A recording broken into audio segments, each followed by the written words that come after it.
Well, you can swear. You didn't have to be blasphemic. Yeah. At, at least they put a decent cork in it. Yeah, it sounds like it's sealed well. Yeah. It's the sort of thing you get a screw Well, you top can bottle swear. over in this country. You didn't have to Oops. be. Oh, I forgot to mute. Oh, okay. Here we are. We here? What is Well, I'm Terry and the here. panel hiding from us?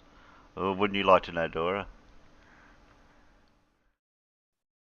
Yeah. Hence Well, the I question. knew we were deafened.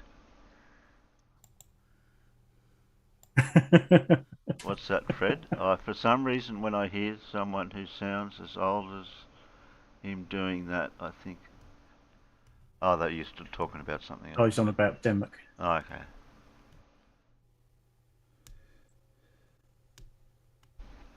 I know he came over on the Gems there the other day, and we're talking away, and I was having fairly decent conversation, back and forward with people. And once he came on, that was it. I just ruined the whole conversation. Yeah. Well, that's why he ends up getting muted so often in gems because he'll just talk and talk and talk, and he's not making any sense at all.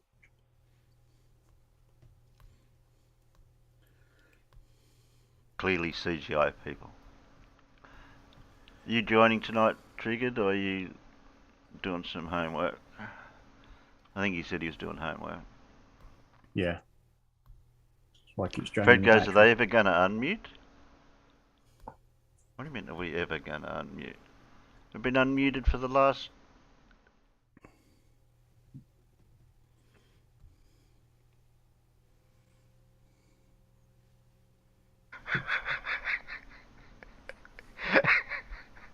I know I can't do that. I mean, Paul can. You can.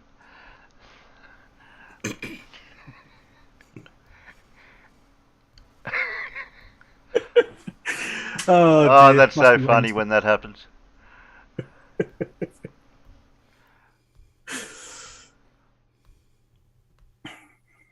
Oh, Dora said, no, Terry, we cannot hear you.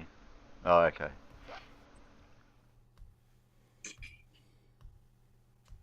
You can multitask. Yeah, I'm Editing away. Yeah, you're multitasking. doing homework. That's what I said. You're doing homework. He's doing homework. I'm actually doing work. Yeah,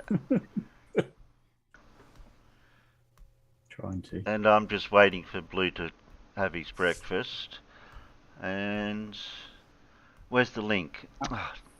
I'll give you the special role in Discord, Limey, and then you don't have to bother us all the time. Where That'd are be ya? easier, yeah. Where are ya? Are you showing online?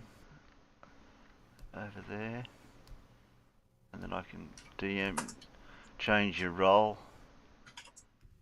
Where are ya? You're not showing online in Discord. What have you done? Are you sure? Yeah, no, I can't fix his role if I can't DM him. If I can't find you. Making it hard, isn't he? No, he's there. He's off. He's offline, but he's below the stingray. He's below the stingray. Yeah. If you go Oh, to the down in the list. offlines. Yeah. Oh, Scroll right I down have to to go in down the there. offline. Oh, I have to go all the way down here. Oh. Now he's online. Oh. Do you want me to Oh, give him the role? I'm here now. Right. Okay. What is it? The Oz Squad? Is that the one? Yep. Oz Squad. Now go Yeah. down into the special place in Oz Squad, and you'll find it there next time if you want to join as well without having to ask.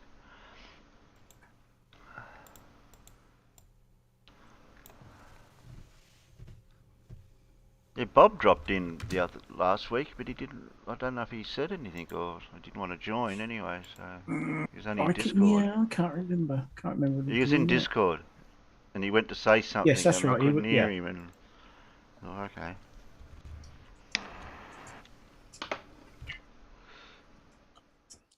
Go here before Lindsay.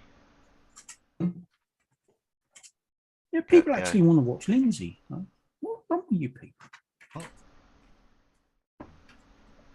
Well, it's either Lindsay or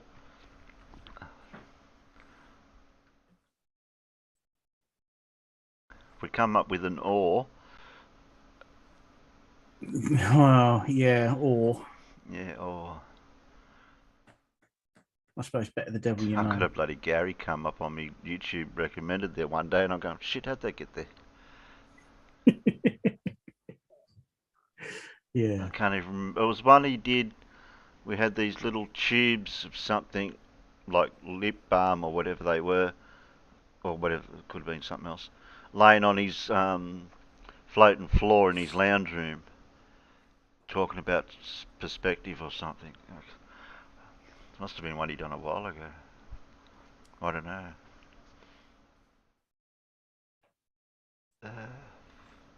Whatever it was, it would have been complete and utter rubbish.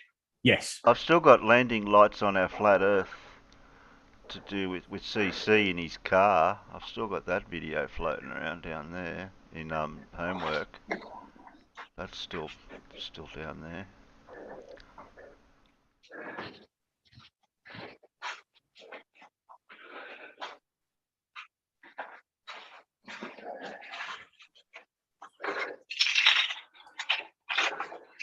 What are you doing, Alan? Oh, sorry. And Tricked Limey says, I keep getting invalid meeting ID. Hey? How does that work? Yeah. Oh, you might have been tricked. Scroll down to the one I just posted. He's trying to join the invalid meeting. Don't join the invalid meeting, Limey. Yeah. Scroll down to the very latest one, which is timed at 12:26 today.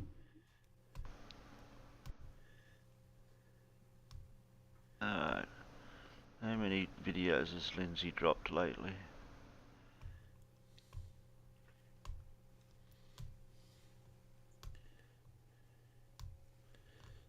Now, I watched one sort of accidentally. I'll show you. But I don't think we Why'd you watched. accidentally watch Lindsay? Oh, well, I clicked on it because it was on the it came up on the recommended because he was live.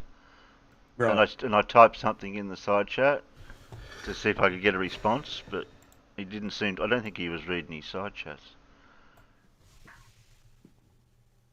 And I left it running, so because I had other tabs open what I was doing. So. Yeah. Who's that? Here he Who's comes. that? That's Limey. That's a Limey. Yep. Has he got it all figured out now, how to do his avatars and everything? Looks it. Got ABS thing. Well, he's not naked. That's the main thing. Yeah, that's the main thing. Yeah, nothing to be worse than a naked Limey. That's for sure. What the hell is this green screen thing? Oh, he's green screened, Limey. Yeah. Oh, that's not your real room. You're only pretending you're in a room because it's green screened. Is he only pretending he's using an ironing board as a desk? Yeah, that whole time you had a spool. You had a spool because it was green screen. So obviously that's not your real room. So you're somewhere else. No, that was like the virtual background. Like this is all my real room. Oh yeah, sure, CGI. I'm Yeah, just CGI, really CGI. good at tech and pretend to be shit. Yeah. If that's a light switch and you turned it off, the room would go dark. Yep. God, I'm getting some bloody delay. Hold on. What'd you do? Oh yeah. All right. Sorry, I've got to fix some things on this end because. Aren't you doing your homework as well? Don't forget to do that. Oh yeah. I won't forget. I've got 7 hours before my scheduled release. Although I don't know. I think people are used to me being late on my releases. Why is it all of a sudden sounds coming out of the bloody laptop and not my speakers? Where's settings on this Zoom app? Down the bottom left-hand side where your little microphone is, there's a little arrow, up arrow on it. Oh, That's where your audio settings that are. controls the speaker as well. All right. Oh, Awesome. yeah. Brilliant. Done. I figure get it all through that, and then there won't be any feedback. I don't want you guys listening to the editing and all that stuff. Oh, no, we don't that. No. How's everyone doing this morning? Anyway, all right? Oh, we're doing well. Paul good. can only half hear us. She might have to shout. No, you don't have to shout. It's too. I'm still working on my first coffee. I can't get too loud yet. It takes me a while to get pumped. Oh, Normally okay. Normally I have to watch a bit of Oakley or something, and then the rage takes over, and I get a bit more loud. You know. Well, you can rage at Lindsay. Who's Lindsay? Yeah, I'm sharing him now. The problem is Lindsay just makes you that- stupid. He doesn't make you angry. He makes me sad.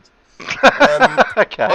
I might have to reach out to him because since you guys introduced me to him, he's cost me a fair bit in therapy. Oh, sorry, Dave. I've frozen the screen on the peanuts because I was sharing here. I was just showing us that you haven't seen this one. So I think you were watching the one down here, Flat Earth. How we see the Northern Hemisphere stars. I think that was the last one we watched. Has he explained the Southern Hemisphere? That was 23 minutes. Yes, we haven't seen the one that's 12 minutes 10. This one here. Yeah. Think. That must have been the one. Minutes of that prick. I think that's. Yeah, well, the usually one. runs to 23. To show the replay Why of the the hell chat. did I come on? Well, you don't have to be here, mate. No, you know what? I'd rather at least be able to vocalize, like, you know, being put through this torture and only being in the live chat doesn't quite do it, does it? You know, I want you guys to feel the pain you're putting me through. There you go. I said hello, and I didn't get any response to do any feed. Yeah, I said hello, and then nobody replied. So.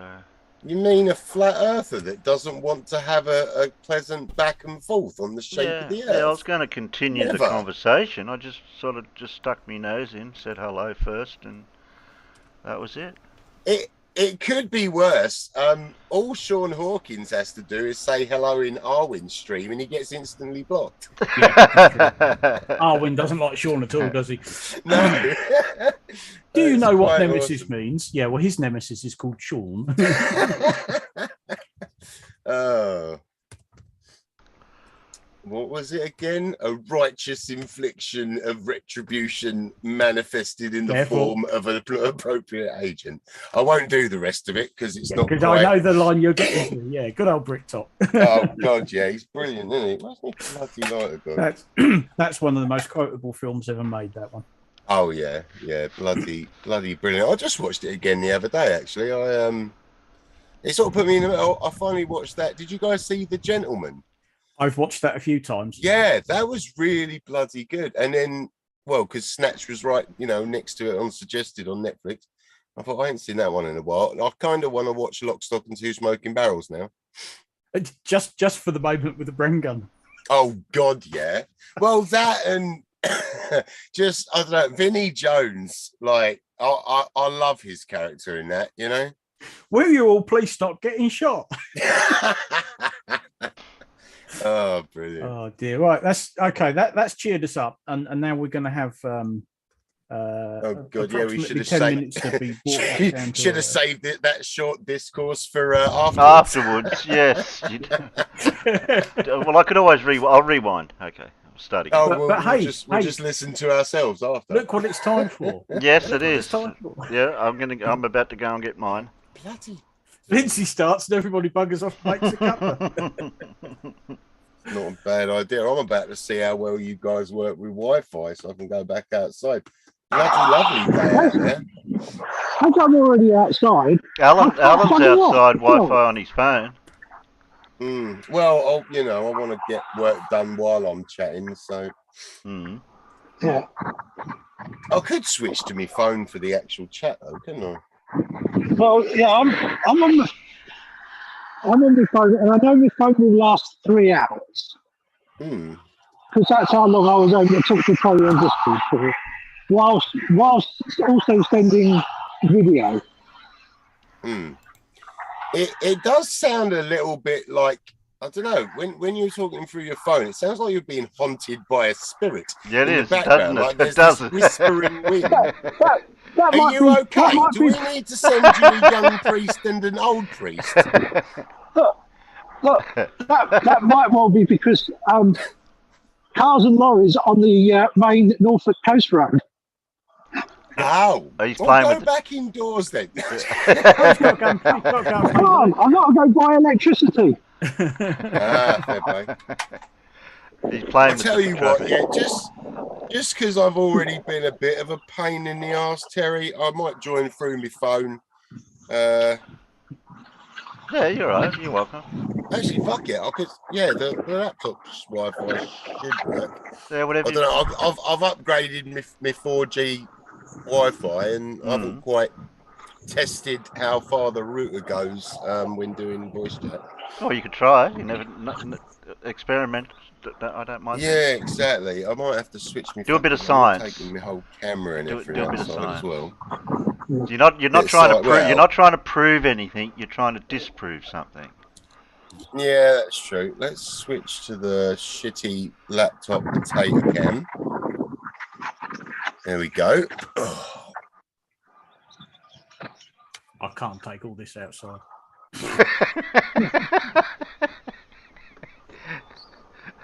It's bad enough setting it all up in there. I'm not moving it all again. Bloody hell. Imagine if I could do this off my phone outside. That'd be hard. Right. Only downside is, I don't know. Are you guys getting an echo from me now? No. 'Cause, No. All right, sweet. No 'Cause echoing. Which what's camera am I showing now, Terry?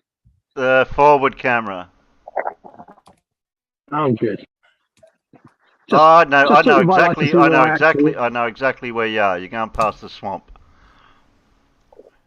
I'm going past. Well, it's actually an overflow drainage ditch to stop Yeah, the well, I place call flooding. it a swamp.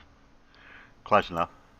Of course, poor old YouTube can't see any of this, can they? Oh no! It's working. Oh. Well, it would be swampy if it was a lot of rain because the road's higher up and that's a low-lying area. That bit right in front of me has actually got swamp grass growing out of it. See, there you go. That's what those big tussocks are, Terry. Yeah. So But that of was course, right the I'm first guessing time when I YouTube said can't swamp. actually see that. See? Well, see, the sheep are bloody gone already. Oh, they probably know Lindsay's There coming. were some sheep in there. Yeah, they know Lindsay's coming. Okay. Everyone ready? No, No? but go anyway. Anyway, never ready for Lindsay. I used to say I was born ready, but I've now realised that was a load of bollocks. Okay. I'm never ready. You know, okay. Oh, but thank you for waiting. I know the fuck. Peanuts have got no choice. Who's this geezer? What? Are you right, anarchist? Are you new? Yeah, he might have You been. must He might be be new if new. you don't Must know be who new. Lindsay is. Who what? We've got a naked person out in the Peanuts asking questions. Asking who this Oh, geezer bloody is. hell. Yeah. Yeah. Strange. Okay. At least the naked people around here stay in their own holiday homes, but I don't know. The one across the way never closes his curtains, though, the bastard. Righto. Obviously Waiting lost for a the four-letter P word. Four letter. Begins with P. Four-letter P ends with word. Yeah. Y. Oh, go on. You can do it, Limey. Go on. Yeah. You can do it. Yeah. I It's don't know, my in brain ain't it's in his working. name. Look, it says Limey. Oh, what? Play? Everybody, welcome to some further physics, That was the old name. I actual think so. physics, describing the world we live in. Today, I'm going to reveal something no one else has ever revealed, so it's another first. I could write a book on firsts. I'll I wait could for this rattle off first. 10 off my top of my head right here now, but today's a real biggie. But no one's ever talked about this. No flat earth has discovered it. Certainly science isn't going to tell you. And that is the expansion and contraction of our Earth's magnetic field, how it works. Yeah. So we'll delve straight into it, eh? Get straight to the point. Can I just ask a Look at quick that board there. question? Yes, I'll What? pause. Have any of them ever come up with, what causes the magnetic field on a flat Earth? I think so. Or have they even tried? I don't know if Lindsay's actually explained where it comes from. He just said it's there. It's a mippy. When in doubt, God. Yeah, that's it.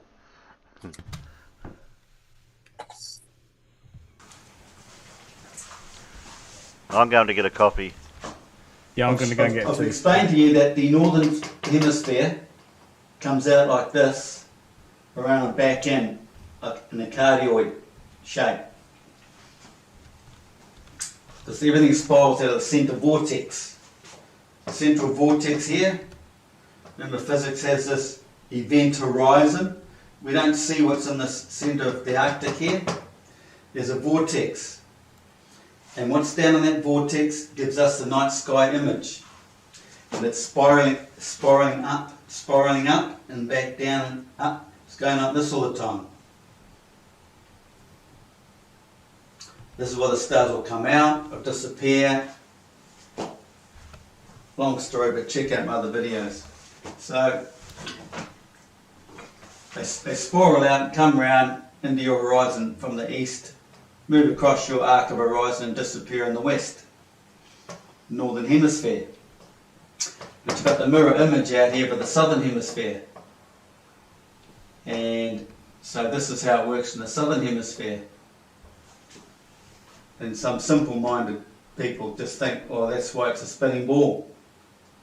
No, because it's happening all the way around the Earth. There's always an image out here. This is why you all get a southern All flat earthers always cross get it asked image, backwards, because don't it's they? directly south from your north. Everything is reflected from here. It's a mirror image all the way around the southern field. And this is how the magnetic field works. Look, it's the sun's analemma, isn't it? You know the sun follows the Earth's magnetic field. They say that in science, the sun follows the magnetic field. How can the sun be 93 million miles away and follow the Earth's magnetic field? That's a good question. I'm sorry. Here's the sun's analemma. When has science ever Roughly. said the sun follows the Earth's magnetic field? Did I miss that in school? You might have fell asleep at the desk. That's true. I mean, well, I got kicked out of a lot of classes. Oh, okay. I didn't sort myself out till college. I just can't believe it. The Northern Hemisphere stars are the same as ours. Or is it the other way around? I don't know. Mine are the I same don't as know. yours. Even, well, I don't know. I guess because there's the whole, you guys see the moon upside down compared to us. Yeah. Perspective-wise, isn't it? Like, I don't know. I guess that could kind of work on a flat Earth. I mean, the angles would still be all wrong, wouldn't it? That what you're seeing it at, but I guess. Well, it wouldn't be if it's upside going down. round- It wouldn't be upside down. We'd see more of the moon than what you would on the other side, a bit more round to the other side of it. Yeah, that's true. That's true. I don't know. I find it hard trying to picture, the flat Earth. It bloody well, it doesn't work, does it? But No.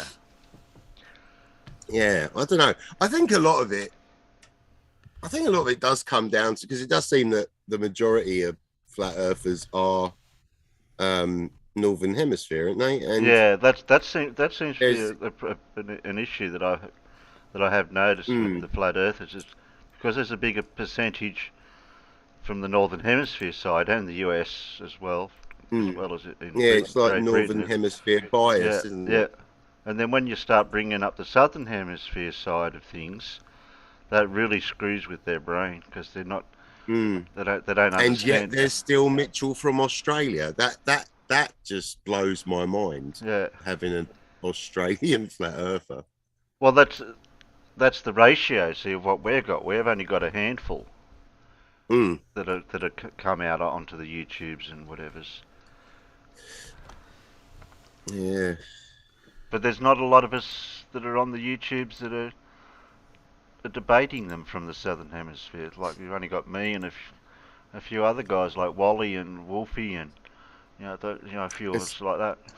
Clearly, you guys are more intelligent than us then, because it's not exactly a fruitful enterprise, is it? It's I mean, that's why I've branched out a bit more now. But I mean, you can't change most of their minds. It's definitely it's no longer the way to build a YouTube career. No, that's for sure. Well, they had great intentions back in the day. Back in 2014, 15, when it sort of started kicking off. Yeah, definitely. I like to still pop back to it from time to time. Just it's fun to tear it apart, but then again, like you rarely see anything new. I got lucky with my was it Wednesday video last week because it was an old thing, the whole CSXT go fast rocket launch, but I hadn't seen it because I'm still fairly new to the community, so at least I've got something new to look at. But that rarely happens. You don't see it like this, but that's what's happening over the years. It's coming out, you follow north. You follow north to your compass, it goes like this. You get way out here, get to about here, things start going haywire. Then the compass will start showing south, north, sorry. You're going south down here, south. This is the formation you do, because the magnetic fields are curving. There's a tropical gap in here, right? But your magnetic needle of the compass doesn't vary when you travel north to south. The toroidal field. That's the way the compass, everything, science, it's all there. I'm not making it up. Door's getting some buffering. Go check for yourselves. Travelling south, you start travelling north. Oh, it's only during like this. Continuously like this. Yeah. It's the toroflux. It's the positive coming over the field. Negative going under, you could say, but let's not go there. There's one everywhere. Everywhere around here, there's an image. It's going east, going west. This is the way you travel, following your compass. You'll find science, they don't have the North Pole, their north so-called pole out here 90 degrees. It's not there. I'll say it's back here somewhere. It's back in here. 80, it's all over the place if you look on the internet, or used to be. When I looked years ago. Sometimes it was anywhere from 66 degrees to flipping 85 or something or other. But they'll get lost here, but basically that's it. You try to get this way, you've got to walk across the ice and you just keep walking till you die. That's what it's all about. You can't leave it. Okay. Till you walk until you die. Well, you don't hit the ice wall. I mean, you don't hit the dome. I guess not. So, okay. That's a mirrored image. That's the way it works. So look at this. So this is basically the southern field image. So the red line will represent the tropics. So you've crossed the tropics and you're heading south. This is what's happening. All the curving fields are like this.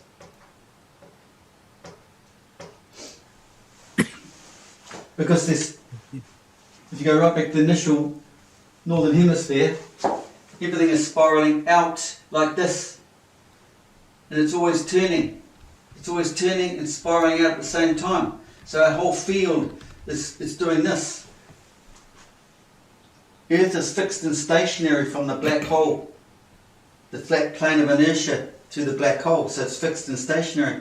But everything around it is part of the toroidal field, the electromagnetic field. And man is, and that's what the sun is in, follows that. The sun has created that actually. And we are creatures of light. We are part of that field. I wonder if Lindsay's ever mentioned what's outside the donut. I don't think he's ever mentioned anything about that yet. It's just the Don't think so. donut and that's it. There's nothing outside of the donut. No, I don't think he's mentioned No, it. I don't recall him doing that. Yeah. But then I We don't all remember move not in that nonsense field. idiots. Compass field, it's the way we move around the earth. So it's forever spiraling out and turning, right? So if it's doing that in the north, it's doing that in the south. So you're spiraling out. Got that in your head? Because of the forever moving magnetic field out from the centre, and man is from the centre, as he moves south out from the centre, he is moving quicker to the southern, easterly, westerly destination. He's coming out. What? He's still following it south, but it's Where'd tending you out go? Huh? easterly, isn't it?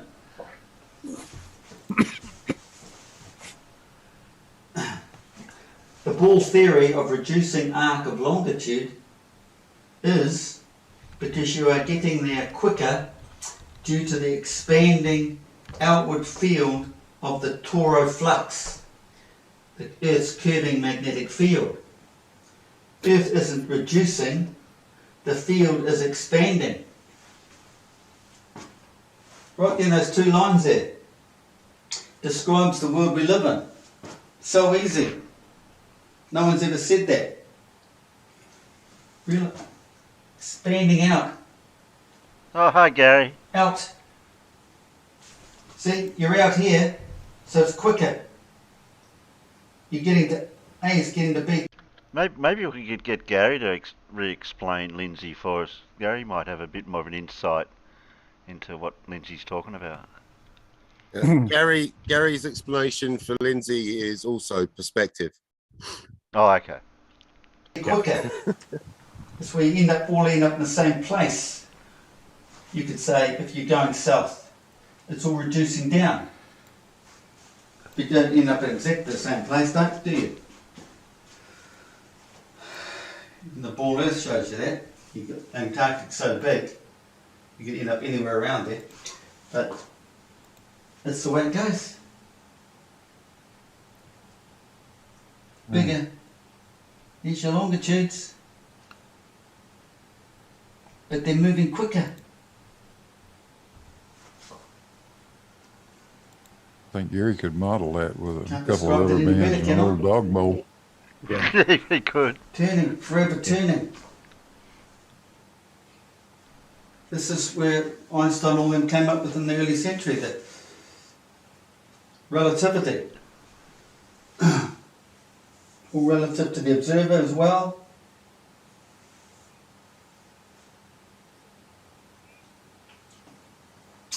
Another thing is, a lot of guys are saying that I'm lying, making it up or whatever, when I start describing how the moon is spiralling out from the centre. But I'm not wrong, it's just that I've failed to mention something I've put on earlier videos, but I've forgotten about it. And that is, I think I put this in another video, but I can't seem to download them onto the computer to put them on the YouTube, but anyway, I'll mention it now. Is the ring of fire. The ring of fire that's around the black hole horizon, where the sun, the moon and the planets are. Then you've got the background stars out here. Well, that ring of fire is the ring of the picture I've been showing here, where it spirals out, the moon spirals out in some previous videos. So you've got to consider that as the ring of fire. The moon is moving out in that ring of fire and back in again. And that ring of fire that's in the centre of the north, black hole, right back and down in here, is brought out here as signs. That's why we have the planets and the sun and the moon move in and out of this area here. That is the ring of fire, the actual ring of fire. It's signs for us and all the stars that are the background stars. And then people are denying the fact that the southern hemisphere is not the mirror image of the northern hemisphere, but they're not thinking that the southern hemisphere has the massive overlay of the Milky Way stars. So you've got all the background stars, and then you have the Milky Way splattered and stretched out across the southern field. There's an overlay. This is where we get some parallax going on. I'm glad I'm sitting Well, I think outside those because videos he's full of downloaded so on much shit. My laptop's pretty loaded, so I've got to just remove other videos. And I've just done that. Well, it's every sentence. Like if we were to stop this every sentence, we'd never get through the video. Where did this Ring of Fire come from? Johnny Cash. Yeah, I know that. well known to any devout curry. Yeah, normally for me it comes from a Vindaloo. Exactly. Curry last night, Ring of Fire. But I've not heard him mention a Ring of Fire before. No, I don't think I have. It results from the friction created when every ounce of common sense you ever had gets sucked out of your anus. That's Oh, that was brilliant. Oh dear. That was brilliant. But I still can't get these other videos on there. So that's it, everybody. It's the biggest video. Well, should be the most famous Flat Earth video. I've just described how it all works.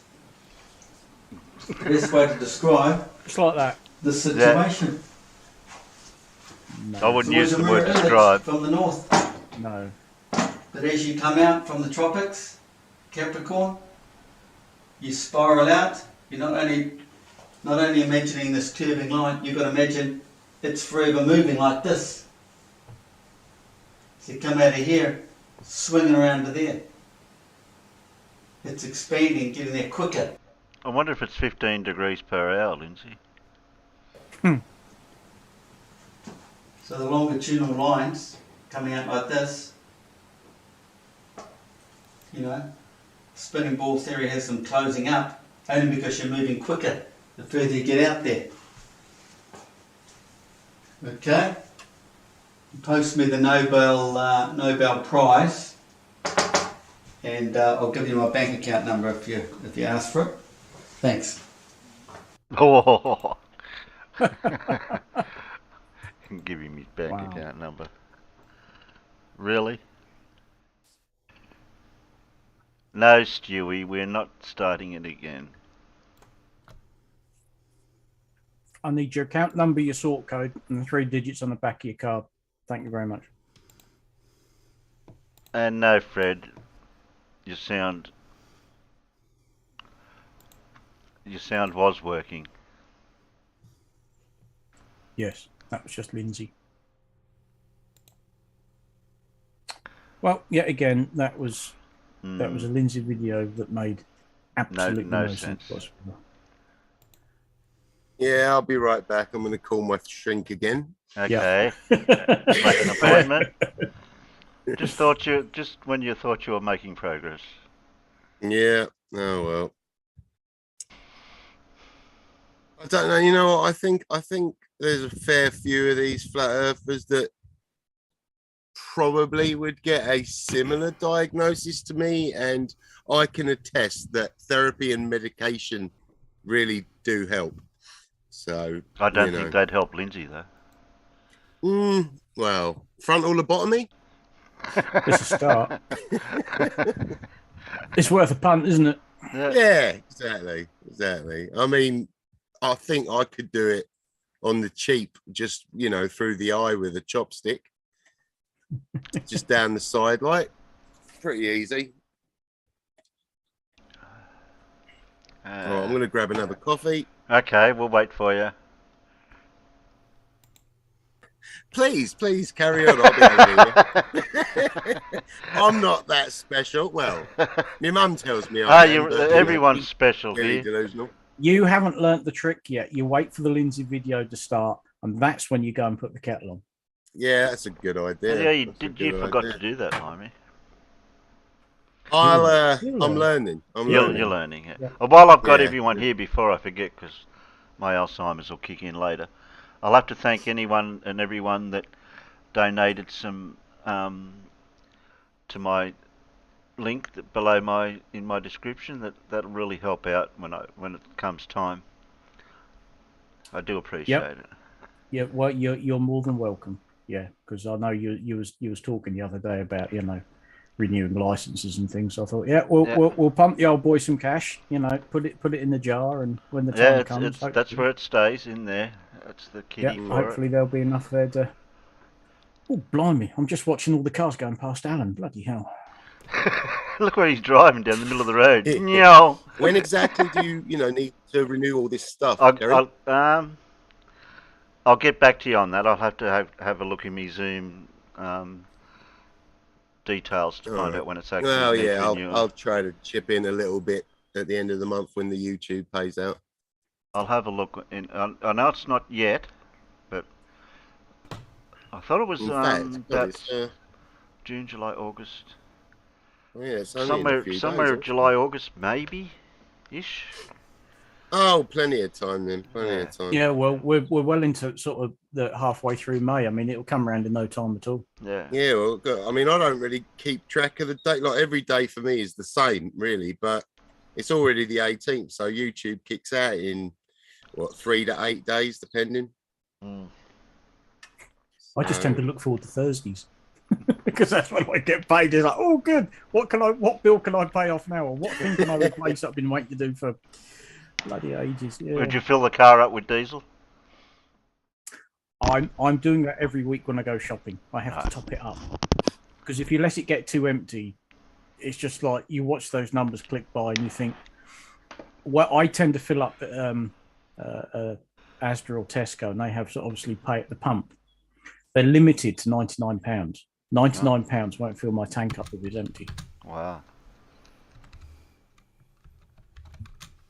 In fact, I think let's have a quick look. Glad you guys reminded me or made me think about the date, because I need to add my new bank account or verify it now with Google AdSense. Otherwise, I ain't getting paid. Very important then. Yeah. Yeah, I just had a quick look. I think when I filled up last week, had it been empty, it would have been £125 to fill the car up. That's the drawback of having a big. I'm sorry, how much? 125. It's a 70-litre tank.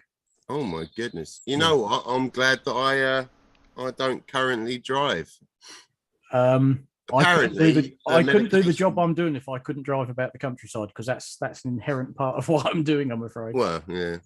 But like two of the medications I'm on are basically the equivalent of a drunk driving. If you get pulled over, and I mean I've been on them for like 5 years, so I feel completely normal. But you never know like reaction times until it happens, do you? So.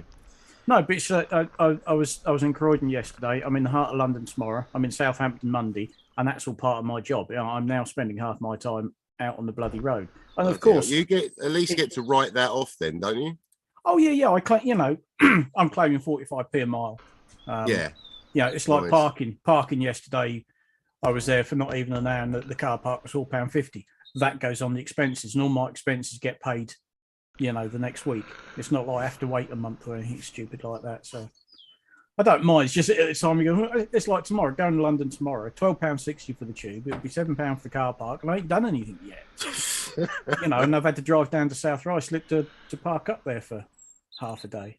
But it all goes on expenses, and the next week it'll all get paid back again. So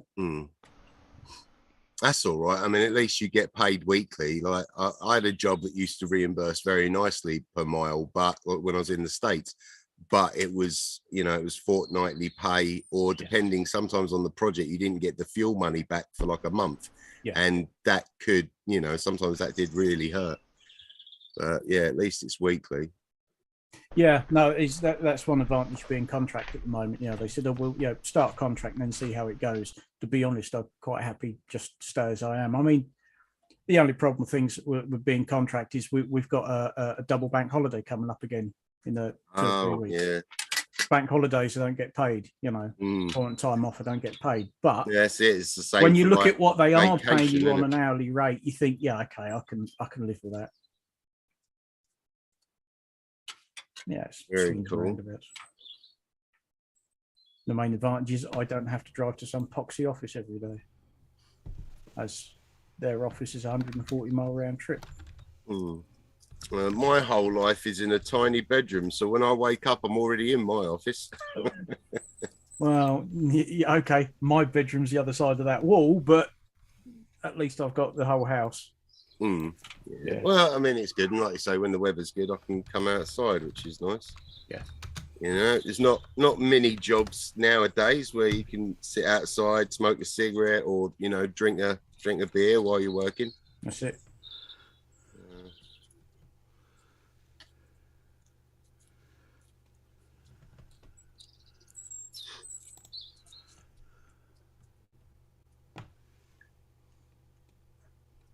Well, I hope Alan's still in one piece because there was a lot of traffic going past him.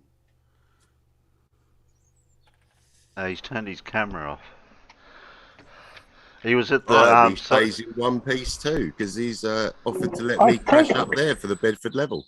I turned the camera off because I just got that. Ah, fair enough. Enjoy. So I thought I'd just sit here on the stage in front of Higham and eat my hot dog and let you guys see what's there to be seen. Yeah, very nice. Nice. It's nice to see, Lively, that you're going to join in and help us because I've been trying to impress on Rumpus for ages now. We need as many people as we can get to help us, and then more. It's it's it's an experiment that's interested me for a long time anyway. Because a lot of this, and this is again, it's one of the things I love about doing the debunks and stuff. Like it's refreshed my memory on a lot of school science and math, and then I've learned a hell of a lot. I'd never heard of the Bedford level, and it's a pretty easy way to prove curvature, isn't it? Really, so. I've thought about trying to do it eventually anyway, but again, trying to do it one person would be bloody ridiculous, I think. So, the fact that you guys are up to it, I'd definitely love to be a part of that. Cool. Well, I'm not going to play any of Demock and McToon debate because that's not going to help you out. No. I don't know if I've got any other derp.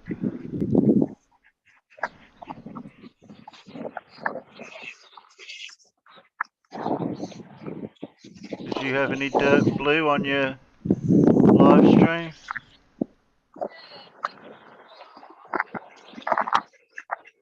I missed out on that one. Not really. I'm just scrolling back through show you shit to see if Mr. 42's videos weren't getting shilled, so I went back into the bot and checked. His name's there. I deleted it and then redid it again, so hopefully it's working again when you upload I still have to shill mine manually in your Discord, Terry. Oh, I knew I forgot something the other day. I actually don't mind it because I tend to I don't know, one of the things like online now said that like it's good to shill it like 24 hours or so after just to sort of keep that momentum going, so I actually don't mind doing it manually. Yeah. Where do you put them in any other vids, don't you? Anyone? Yeah. That's the free one that anyone can just throw theirs in if it's not getting shilled in the automatic one. Mm-hmm. Yeah, that's normally where I chuck it anyway, so it works out. Yeah, that's okay. Yeah, a few other people have had problems with shill your shit where their videos weren't getting shilled, and I don't know why it does it.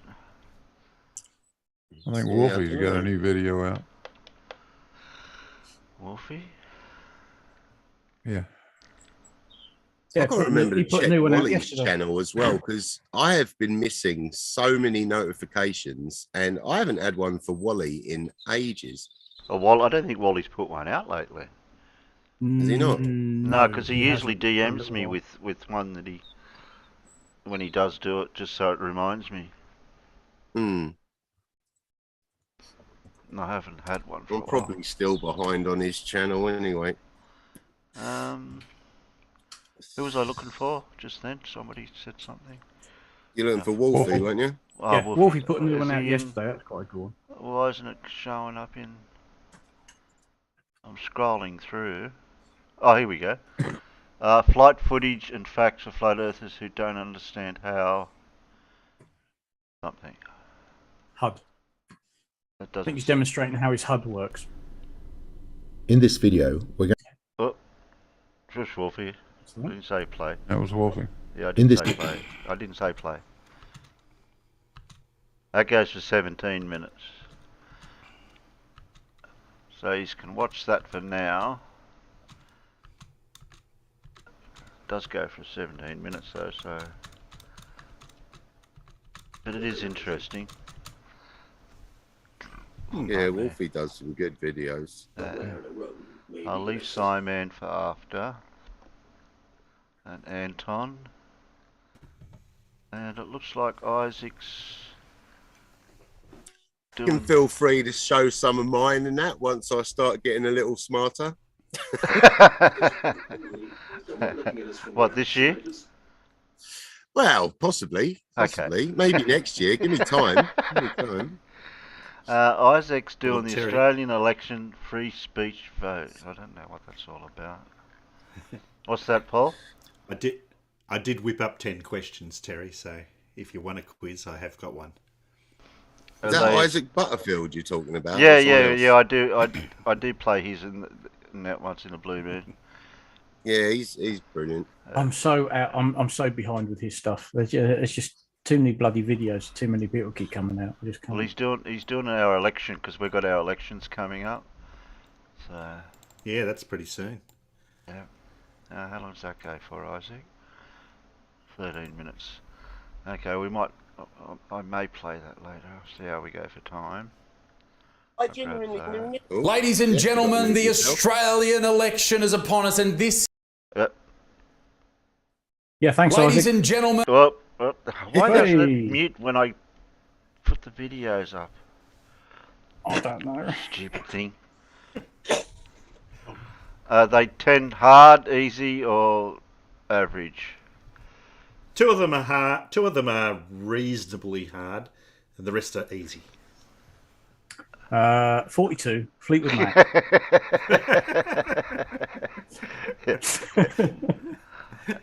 Because I had these days. Yeah, how many bottle tops you got left? a little bottle. I've got more, heaps more left, but that was just a bowl full that I grabbed.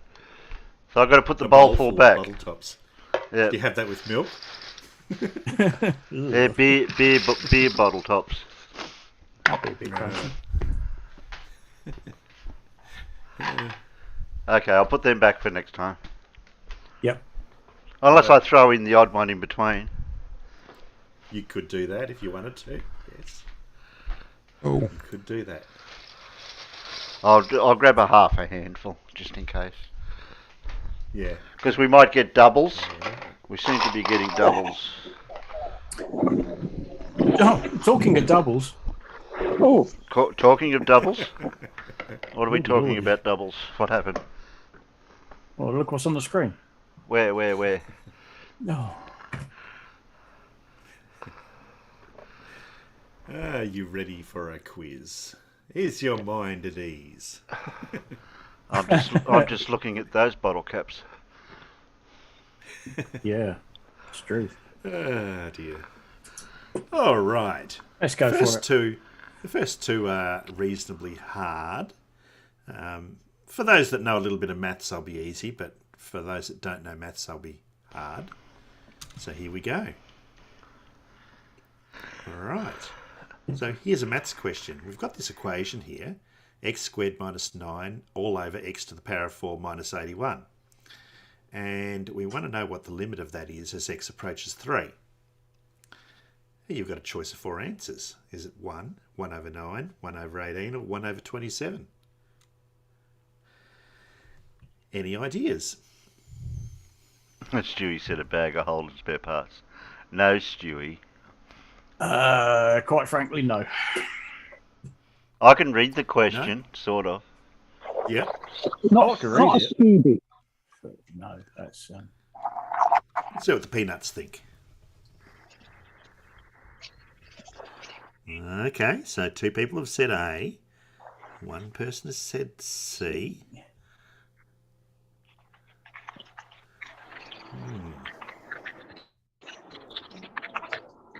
Maths doesn't add up. I've got a vague memory at school where we used to do things in brackets with a line and numbers under it. I can't remember that. That's called a fraction, Terry. Ah. No, the top one in the question. We used to have X plus B, A, B equals plus something over something. Carl Edwards. Oh, wait, I think it's Z. Oh, okay. No, it's not. Okay. It appears to be hard because when you put x equals 3 into that very equation there, you get 3 squared minus 9, which is 0, and you get 3 to the power of 4, which is 81, minus 81, which is 0. And so you get 0 divided by 0. But that's not the answer. Because, who's making that noise? Oh, that's Alan. Alan. But x to the power of 4 minus 81 is a difference of 2 squares. So you can factorise it as x squared minus 9 and x squared plus 9. And that x squared minus 9 cancels with the x squared minus 9 on the top. And so you're left with 1 on x squared plus 9. And when you put x equals 3 into that, you get 1 over 18, which is the answer. And I believe Andrea Huddle got that right from the word go. Well done. Wow. Andrea. I'm sure I saw that at one point, but yeah, whatever. All right. So that's one of the hard ones out of the way. Okay. Now this is the other hard one. All right. So here we've got a linear temperature scale, and we're calling it J. This is a made-up temperature scale, right? Right. In which the boiling point of water is 65 degrees J, and the freezing point of water is negative 15 degrees J. To what temperature in degrees Fahrenheit does a temperature of negative 55 degrees J correspond? Any ideas? How would you do this? How do you convert from Fahrenheit to Celsius or from Celsius to Fahrenheit? I open up an app on my phone. You have an app? Nice.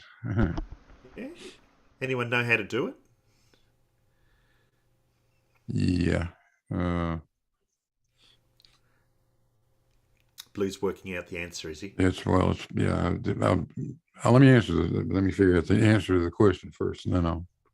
Righto.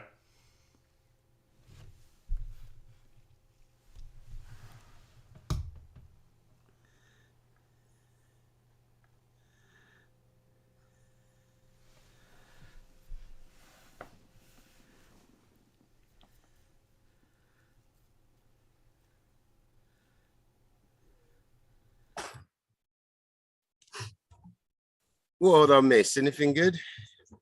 Yeah. Math. Yeah. Oh, damn it. Look at that. I'm starting on number 2. This is something that Fleffers can't do. You missed the first one. Scale Just say the answer to the first one was C, Limey. Oh, yeah. You always go with C. Oh, we have an Andrea Huddle says 2. Carl Edwards says minus 58. Fred Knott says 42.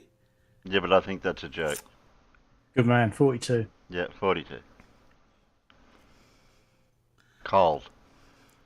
Celsius to Fahrenheit, John Rapp's got right. You multiply by 9, divide by 5, and add 32.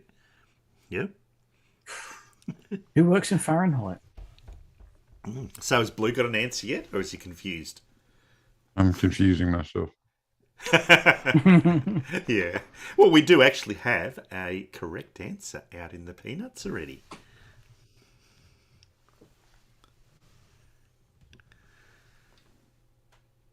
And here is how you do it.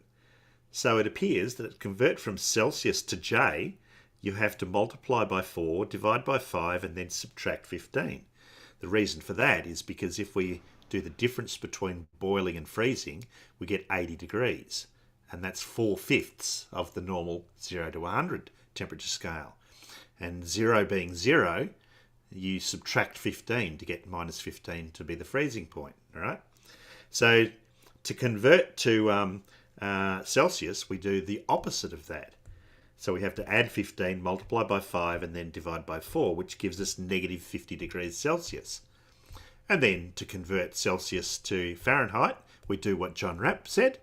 We multiply by 9, divide by 5, and add 32. And when we do that, we get negative 58 degrees Fahrenheit, which is exactly what Carl Edwards got. Well done, Yeah, Carl done well. Well done, Carl. That is exactly what I was going to say. Oh, Well done, Carl. Right, so those are the two hard questions. The next ones aren't as hard. Okay. All right? Yeah. All right, so here, much of Tibet lies an altitude above 17,000 feet. So at such altitudes, which of the following best approximates the percentage of the atmosphere below the Tibetans? So how much of the atmosphere is below the Tibetans? Is it 10%, 50%, 90%, or 99%? What do you reckon? I'd probably go with... Wait, are we answering in the chat? yeah, then? no, Behind the internal chat, yeah. Yeah, send it straight. Right. Send it Yeah. to Paul. Damn it, where's the bloody chat thing gone again? You got to go down on the bottom bar. It says chat. Yeah, I had to put it to full screen because it wasn't showing up. It doesn't give you the option to pop out, does it? What, a full screen? No, the chat. I've got mine popped out. Yeah, it does. When you're full screen and you click on chat, it pops out. Yeah, it opens in its own window. I don't know if it was when I wasn't in full screen, I just didn't have the window big enough, but it doesn't show the chat. Let me see what happens if we stretch it out a bit. See, I've got my Zoom minimised into a small screen, so when it pops out, I can just drag it off the Zoom. Carl Edwards says, "I don't trust C. C is sneaky." Cool.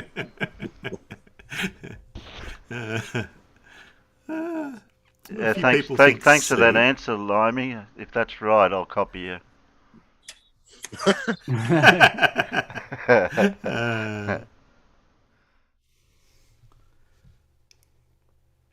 I mean, I have a very good reason for picking that answer. Okay. What answer did you? At least in my mind.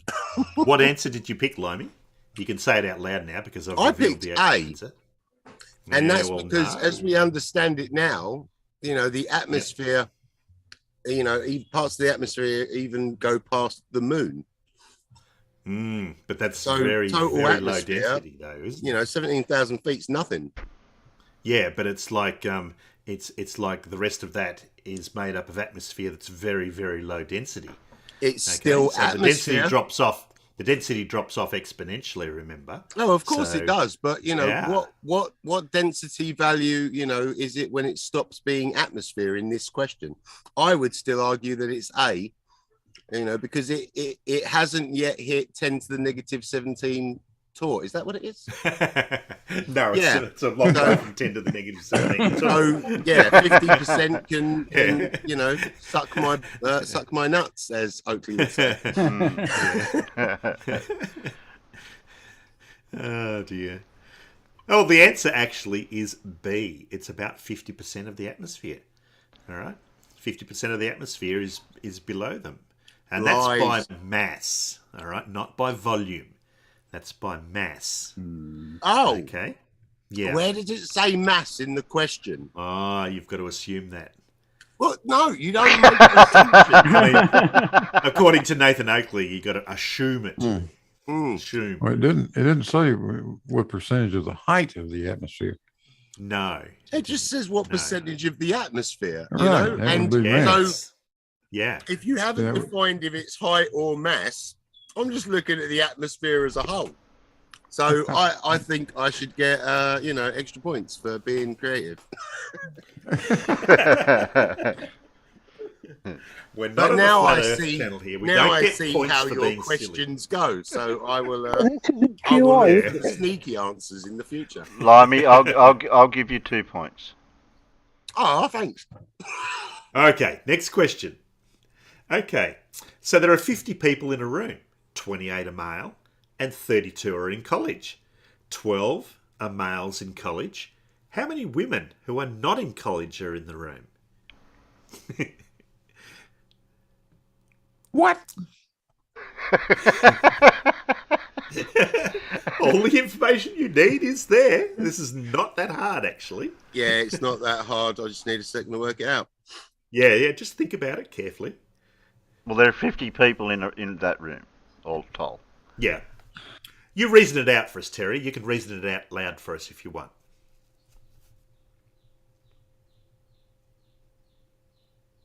12 are males in college, so out of the 28 are male. So 12 from 28, that leaves that number. But 32 are in college. No, that doesn't add up.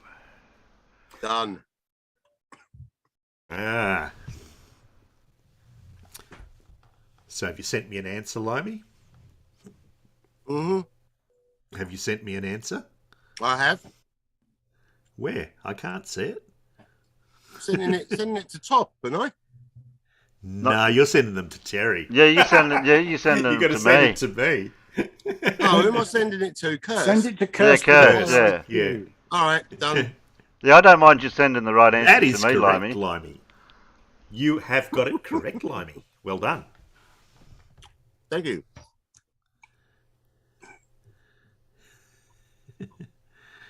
No, it's not 10 Fred Knots. No, it's not all, Dave. It's not 0, Farmer's Boy. No. No, it's not 0. Start off by thinking about how many women there are. How many are women?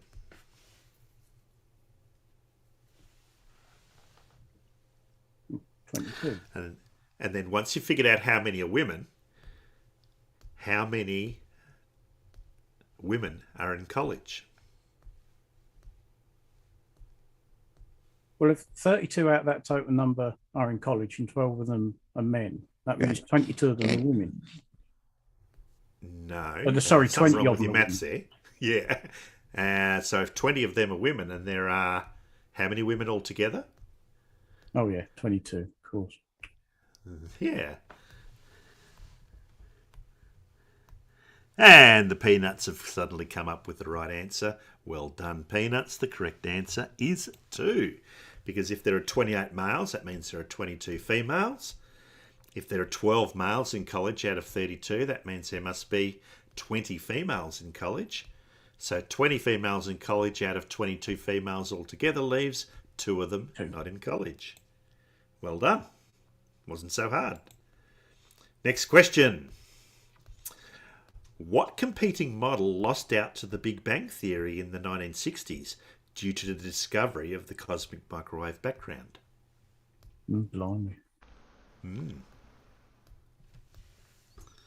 What did they think it was before the Big Bang?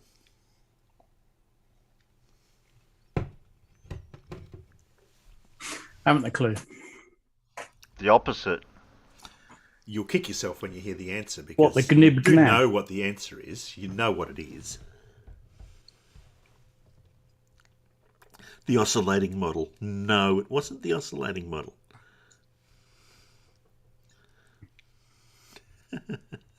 Not the God model either.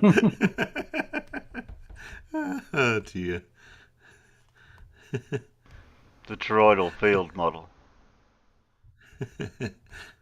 What are you reporting the stream for, TT guy? Because we didn't put in the theys and thems as well as the males and females. Ah. It's not the big crunch. No. Yeah, that's what I was saying. The opposite to the bang, the big The crunch. Grateful Dead albums. We have a correct answer out in the Peanuts.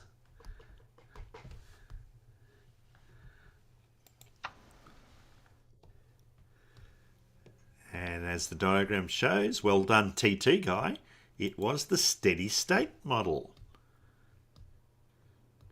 Not particularly familiar with that, I have to admit.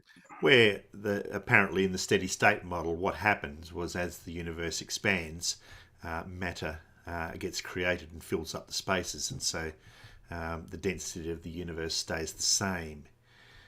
Whereas in the Big Bang cosmology, the universe is expanding, but no new matter is being created, so things get further apart. Would we have still got points if we'd said God? No. No. No. That's never been a model. Don't be done. Even in the 1960s, they didn't call it the God model. No. All right, next question. Question 6. If the atmosphere contained fewer salt crystals and dust particles than it does now, what would be true of clouds? Would clouds form less readily? Would clouds form more readily? Or would cloud formation not be affected? Or would clouds form but precipitation development would be affected? Which one of those is most true of clouds if there was less salt and dust in the atmosphere? I was taking a wild stab in the dark there.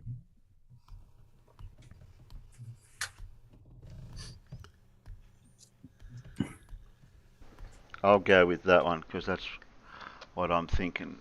I can explain it.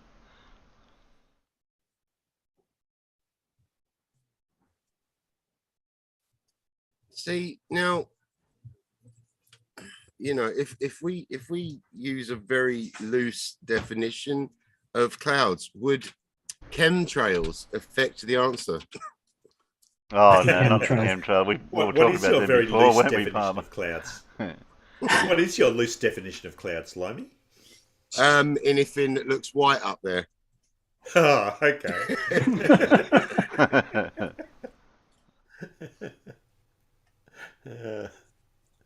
Dear. I reckon my answer's close. At a guess. You reckon your answer's close to you? Yeah. If my explanation, I mean, really, if my explanation, any of those letters is close to the other three. Well, I can tell you, Terry, that your answer is about the farthest from the correct answer that you can get. Wow, really? How's mine? Limey, the same. Oh, Limey, Oh, right. we're way off, Limey. In that case, Yeah, that's the correct one, Limey. Yeah, and the reason for it, the correct answer is actually A. Clouds would form less readily. I know people think that it would rain less, which is what D says, because yes, okay, but you've got to realise that clouds are the first stage in the formation of rain droplets anyway. Okay, so what we see as clouds is already water that's condensed out of vapour onto the particles. Okay, they're not just heavy and big enough yet to form drop as rain. And so if there was less dust and less salt in the atmosphere, you wouldn't see the clouds condensing to form the white stuff that we see up there in the first place anyway. Because what we see as clouds is already water, not water vapour. You don't see water vapour. Would the clouds form eventually? Only as they condense onto something. Okay? Right. And so would it slow the precipitation, development anyway? Because the way that D is written, it just said clouds would form. It's not saying less readily or more readily. I'd argue A and D. Well, I mean, the clouds would get less rain because, number one, there wouldn't be as many clouds forming. Okay, so what you're saying because is the first stage in getting rain is for the cloud to form and for the water to condense out. And so if that's not going to happen, you're not going to get rain. All right, but the act of the water condensing out requires it to condense onto something as a seed particle and that's where the salt and the dust particles in the atmosphere play a role. Yeah, that still seems like A&D to me. I believe that you enjoy making trick questions. Yeah, that's not a trick question because D is a follow-on consequence of A. Yeah, that's what threw me off.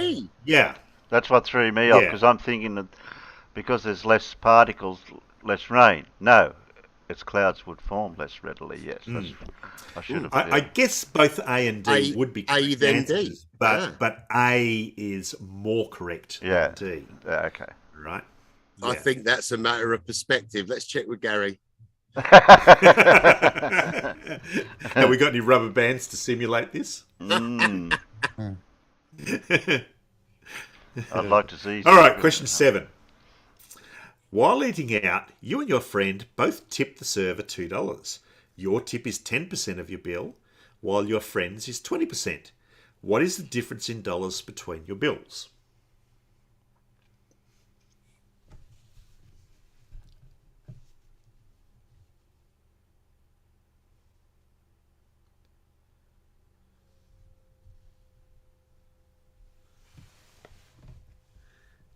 Is that in it? It is, Farmer's Boy. Well done. Thought so. It's not very hard. That's my guess. No, you sort of come up with the answer. You think, hang on, that was too easy. Oh, yeah. Yeah, it's not that hard. Yeah. That is correct, Limey. Yes. Sweet. Means my brain still works. I'm well happy. No, the difference isn't 10%, Carl Edwards. The difference in dollars. 10% is in dollars. Yeah. Oh, mate. Who tips? We don't do it in Australia. We don't particularly do it over here in the UK either. No. I do it a bit more over here, like because of the 14 years in the States. I mean, it's very important to tip over there because their hourly rate is crap, for service jobs. So, Well, it's part of their income, isn't it? It's sort of right, exactly. That's it. Over here, it is an extra. I mean, if we ate out and we paid with cash, then you'd sort of get it out and go, oh yeah, keep the change. Yeah. I would tip over here if the service was exceptional. Yeah. So if it was something outstanding out of the ordinary, then yes.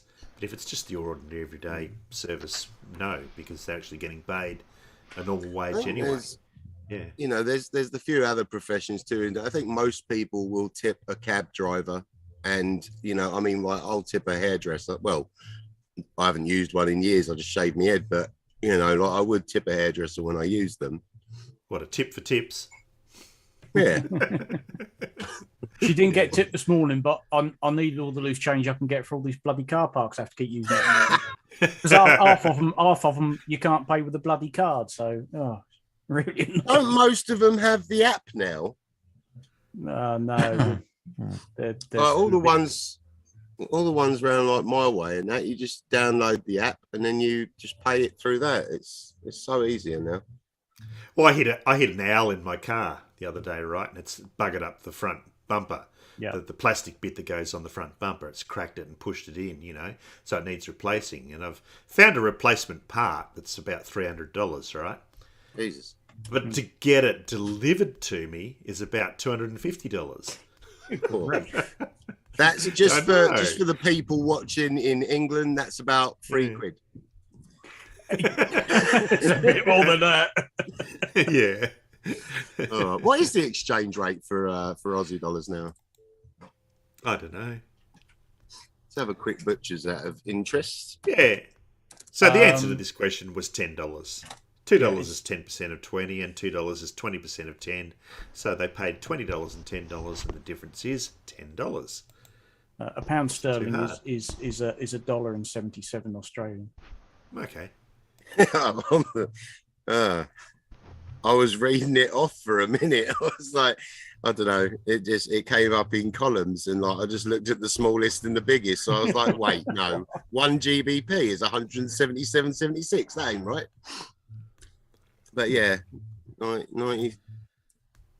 Okay, question 8. I've got a circle and a square. What's the maximum possible number of intersections I can have with that circle and that square? Everyone's trying to intersections of the square and intersections of the circle. Always be like sure to separate numbers. babble random numbers so that you will confuse the shit out of your opponents. So 7, 3, 14. That's what you guys have been doing to me. Come in number 9, your time is up. We've only got 8 votes. I mean, with a circle, isn't it basically infinite? Go on mute, Limey. God,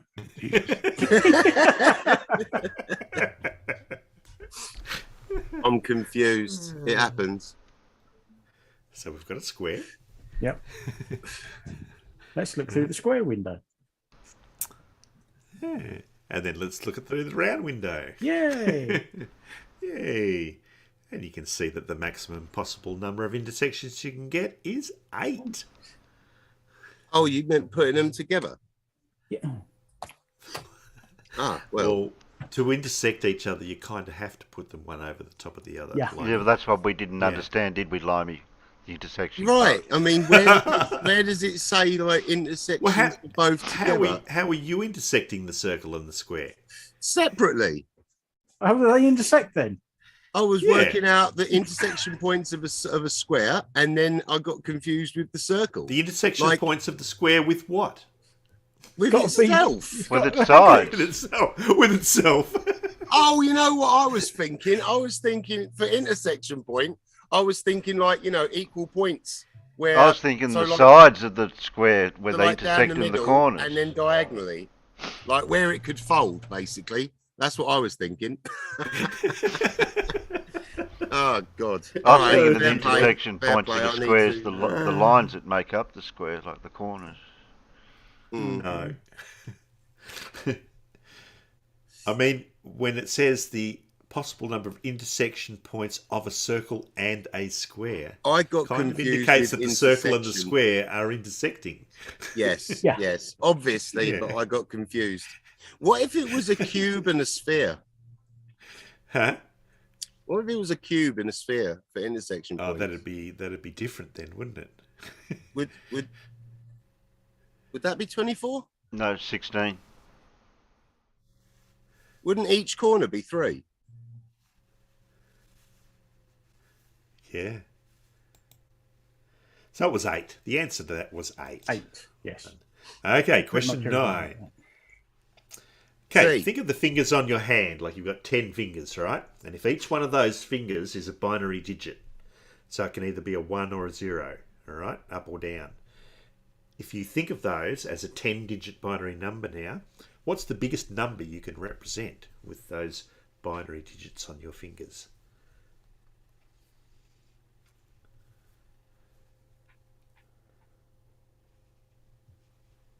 Christ, I don't know.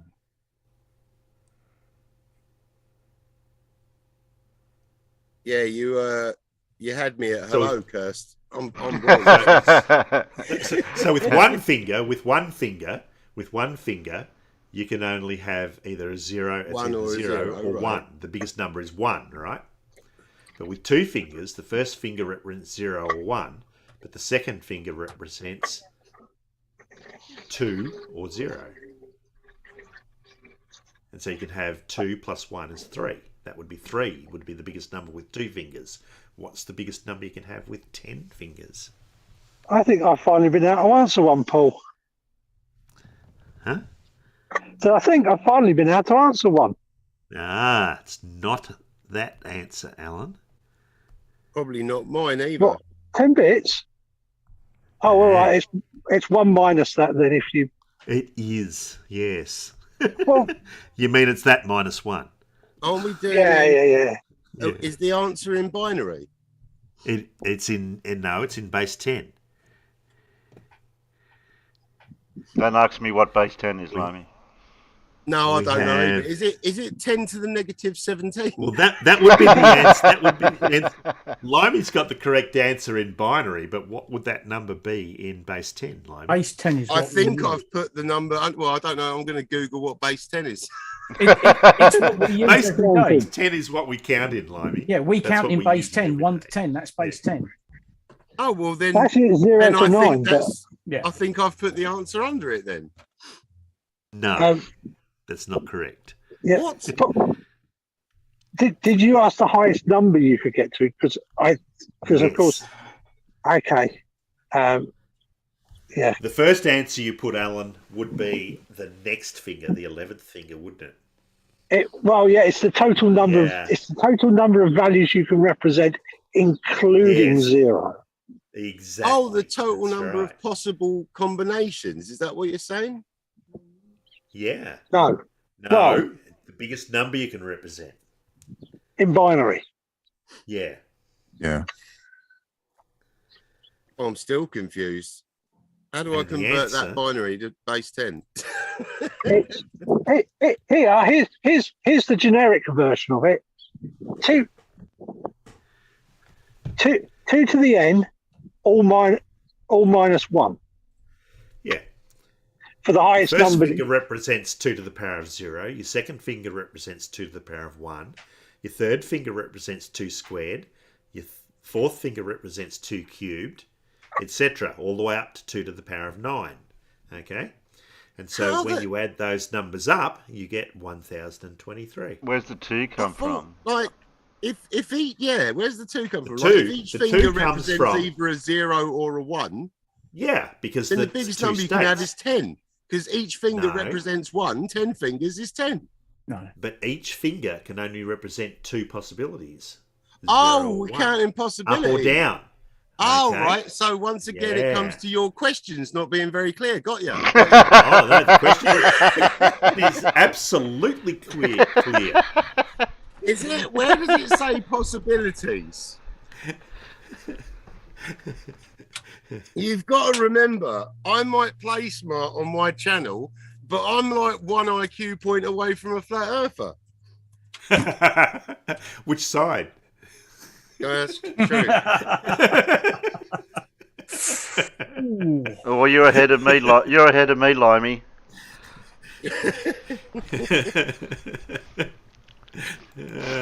All right. So the answer was 1023. Yeah. Next question. This is the quiz last is one. very humbling. It's the last one. Last question. Which of the goodness. following does not interact with a magnetic field? Is it a magnet at rest? Is it a moving electric charge? Is it a moving magnet? Or is it an electric charge at rest? All right, that's my answer, and thank God it's over. Okay. we can go to the beer bottle. Limey. We can go to the easy questions, Limey. No, Limey got that one right. Woo! Did you? Yeah. Oh, you didn't send it to me. It seems fairly, that one seems fairly obvious. I'll Why is it yeah, obvious? I'll What's try. obvious about it, Limey? Okay, I'll try that one then. See if I'm right. I don't want to explain it until obviously, or at least That's why I correct. think it's that. Well, it might not that's be the correct, Terry. But you no, know. Well, go please. ahead, Limey. Explain it. So Explain it for the peanuts. just basically because electric charges at rest aren't producing. Well, I don't really understand it all enough to explain, but like I don't know, they're not producing work. There's nothing there to be affected by the magnetic field. Essentially, it's. I mean, they're not moving. There's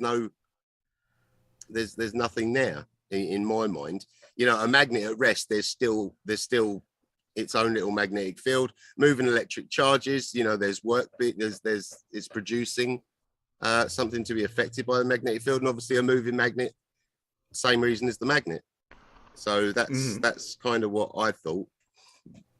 Yeah, course- B and C are quite obvious, aren't they? I mean, it doesn't matter whether a magnet's moving or not. It's going to be affected by another magnet, isn't it? Right? Mm. Yeah. Okay. So I do look forward to the actual explanation answer though, because I'm learning today. It's nice. Yeah. Well, in physics, we have something called the left-hand rule, which indicates which way a force will act on a moving electric charge in a magnetic field.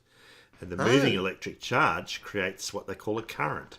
So if the electric charge ain't moving, there is no current. And so there will be no force. Okay? So it requires that the electric charge be actually moving to create a current.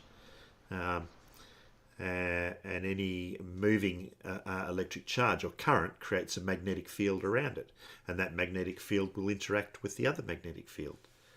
So that's how it sort of works. Yeah.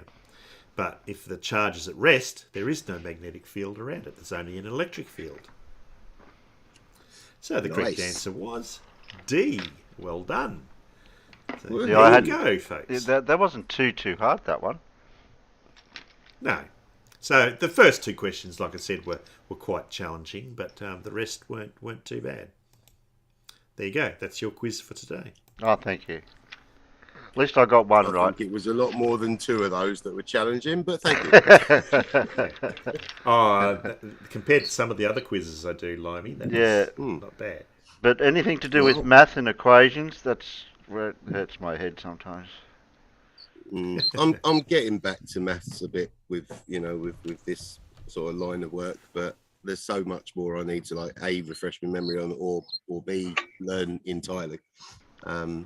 But yeah, now I'm going to study base 10.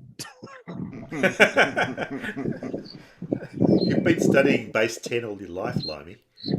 Yeah, I just don't understand. I don't know. I didn't even know it's called base 10.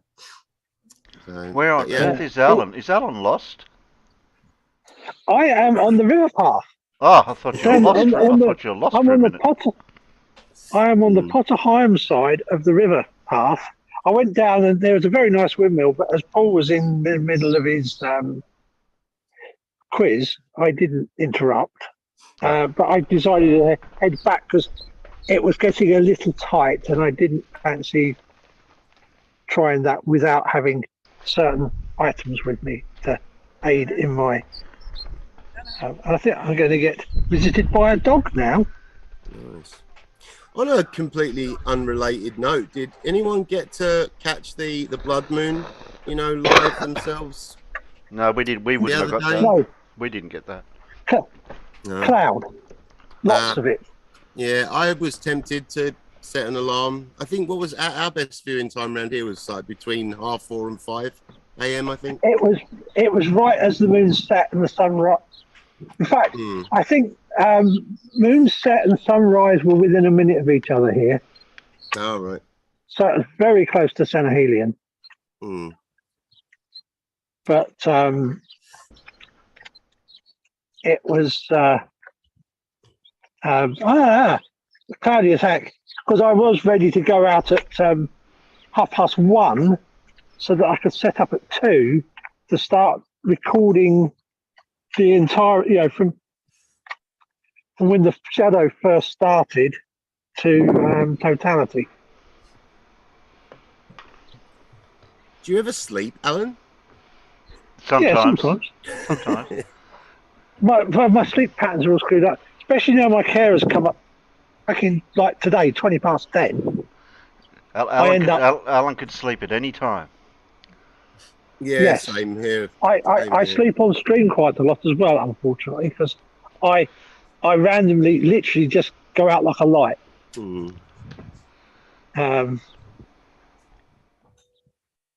Yeah, mine's basic. Most nights are, 1 to 3 hours sleep, depending, because I move a lot in my sleep, and I've got the lower vertebrae. They've sort of, now that they've slipped disc, they're grinding down the sort of sharp edges, and they're pinching the nerve root, so that wakes me up. And then every 4 or 5 days my body just shuts down and I sleep like the dead for 14 hours or something. Been there, done that. Well, I've had ME since 1992. Jeez.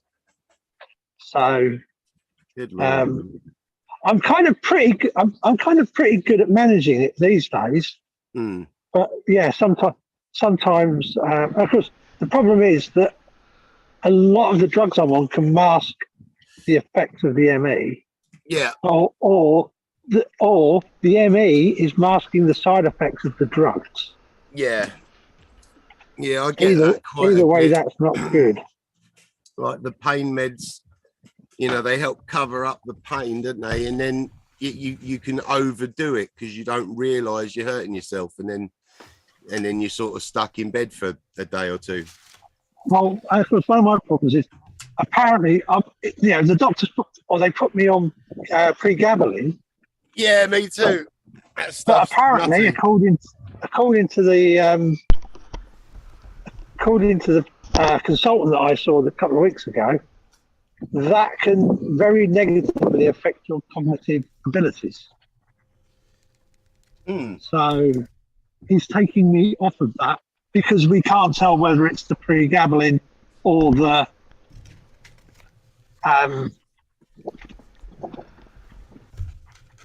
ME that's essentially slowing me down. Got you. So yeah, it is pretty good round here, though. I'm going to be back in a minute. I just need to go do a Riley and then reconnect.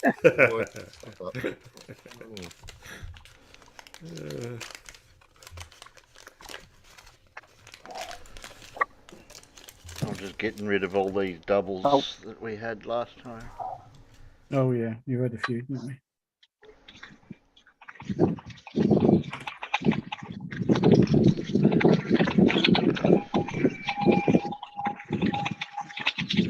A couple of sports questions in amongst these.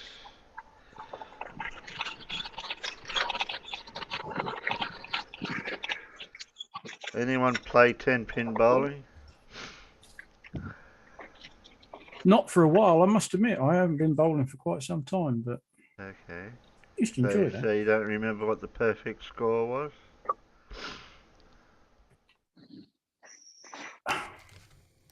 $300, isn't it?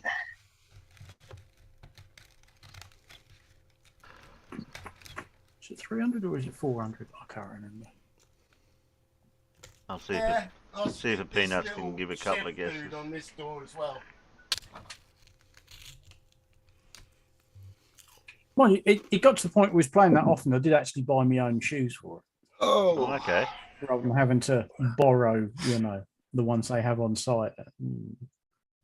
I don't even know. I almost bought my own bloody ball as well. I can't remember if I've tried it or not. Strike. Now, can I rearrange the? Doesn't look like I can rearrange the flipping pictures on the phone. Limey, you ever played 10-pin bowling? I have. It's been a while. Yeah, that's what I was saying. Yeah, it's been a few years. What's the perfect score? God. Perfect score is a young, gorgeous, rich woman that likes beer. Wasn't it? It's not like I don't know why, but my mind wants to say like 308 or something. Probably way off. Well, you're warm. You're warm. I think the only people that have got it right is John Rapp and Alan at the moment. Oh, even 300. Yeah. Oh. Interesting. I think that from memory, the highest I've ever scored was 220. I was quite happy with that. Anything over 200 is a result. I don't know. I think the best I got was like high hundreds, maybe, and it was blind luck. With what element is also known as quicksilver?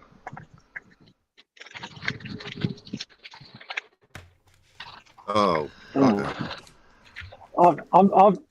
not. I'll tell you in a minute. Once the Peanuts have had a chance. Yeah. I'm waiting for the Peanuts to type an answer in. We've just seen a ghost walk past your doorway, Limey. I hope it's not an intruder. That's my mum / carer. Okay.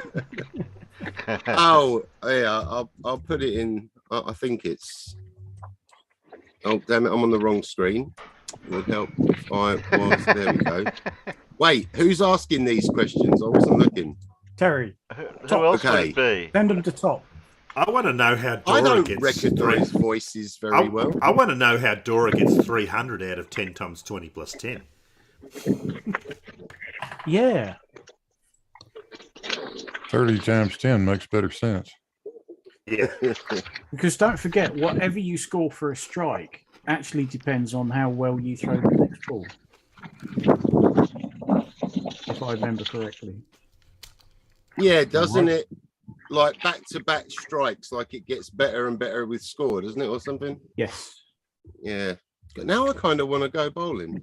Yeah, it's been a while. We had I think it was our local pool team where something happened in the league, and we had several weeks where there was no matches. And we said, shall we go and do something a bit different? And so for a considerable length of time, every week, instead of playing pool, we buggered off to the local 10-pin bowling and did that instead. Well, you're correct, You think, Limey, with your answer. Cool. Do you think on the Bedford level day, we could possibly do flurf pin bowling?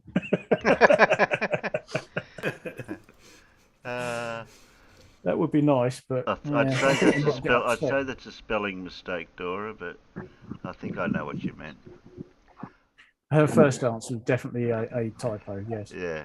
Yeah. Am I allowed to say the answer now, Terry? Yes, since Dora and Carl got it correct and Limey got it correct in the internal. Yeah. Farmer didn't even have a go. Oh, come on. Really? I told you they were easy questions. I know. Dora was going for extra points by not only mistyping Mercury, but then actually putting in the symbol.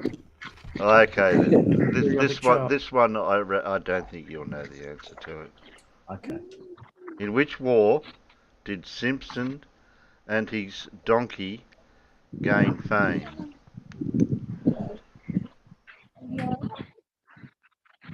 Oh, it's not them again, is it?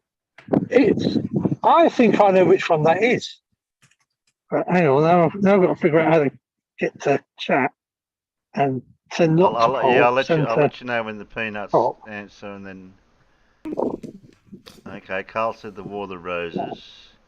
TT guy says the Boer War. Oh. Farmers looks like it's correct. Limey's correct. Where do I type? I'm down there. No, Dora, not the Great Emu Aussie War of 1830 BC.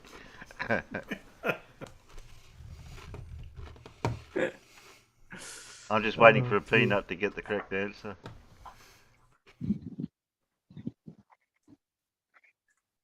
There can't be many left. Oh, for God's sake. I know, it was the Falklands. Oh, no, hang on. That was a conflict, wasn't it? That wasn't a war. No, I wouldn't class that one as a war. We started calling it after we won it, but technically it was never a war because hostilities were never declared, I don't think. Okay, so TT guy's correct. World War. What? WWI? Oh, WWI, yeah. Well, I was way out then. Okay. And it seems I can't actually send anything on the stupid phone because I can't quite see the screen well enough to correctly hit the keypad. Fair enough. Can I pronounce this one correctly?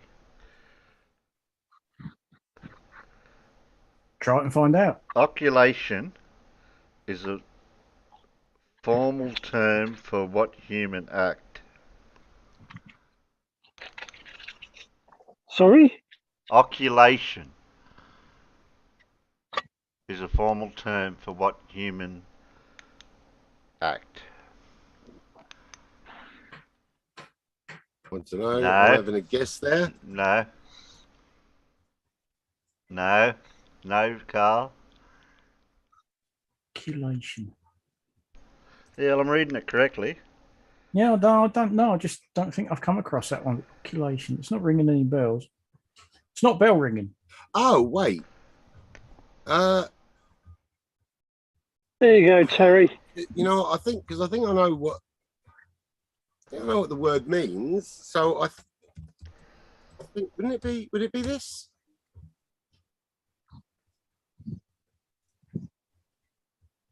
Unless I'm reading it All wrong, the word, because it's a little bit mucked up.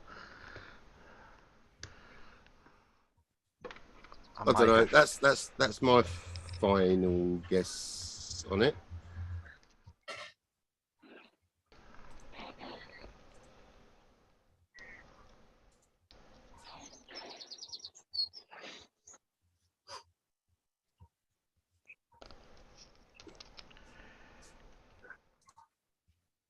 Can we kind of explain?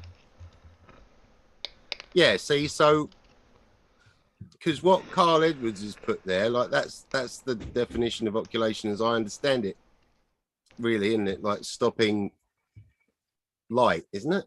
So I would think that it's what I put in the intimate or message you, kind of. That's occultation. Yeah, that's a different word. Yeah. Occultation. Yeah, I'm just double checking to see if I've actually said it right. Mispronounced it. Well, it's got these little plastic. Again. They got these little plastic seals or whatever you call it over the letters.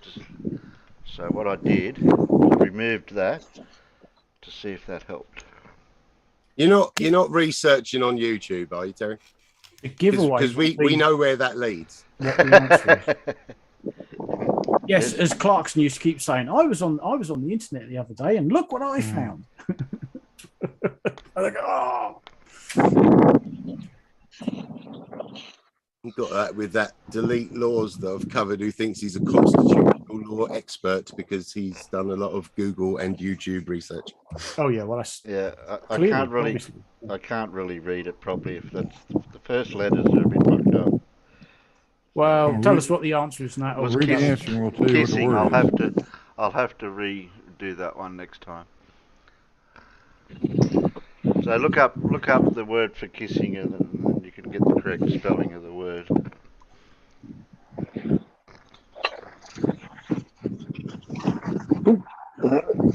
Because I couldn't read that one properly.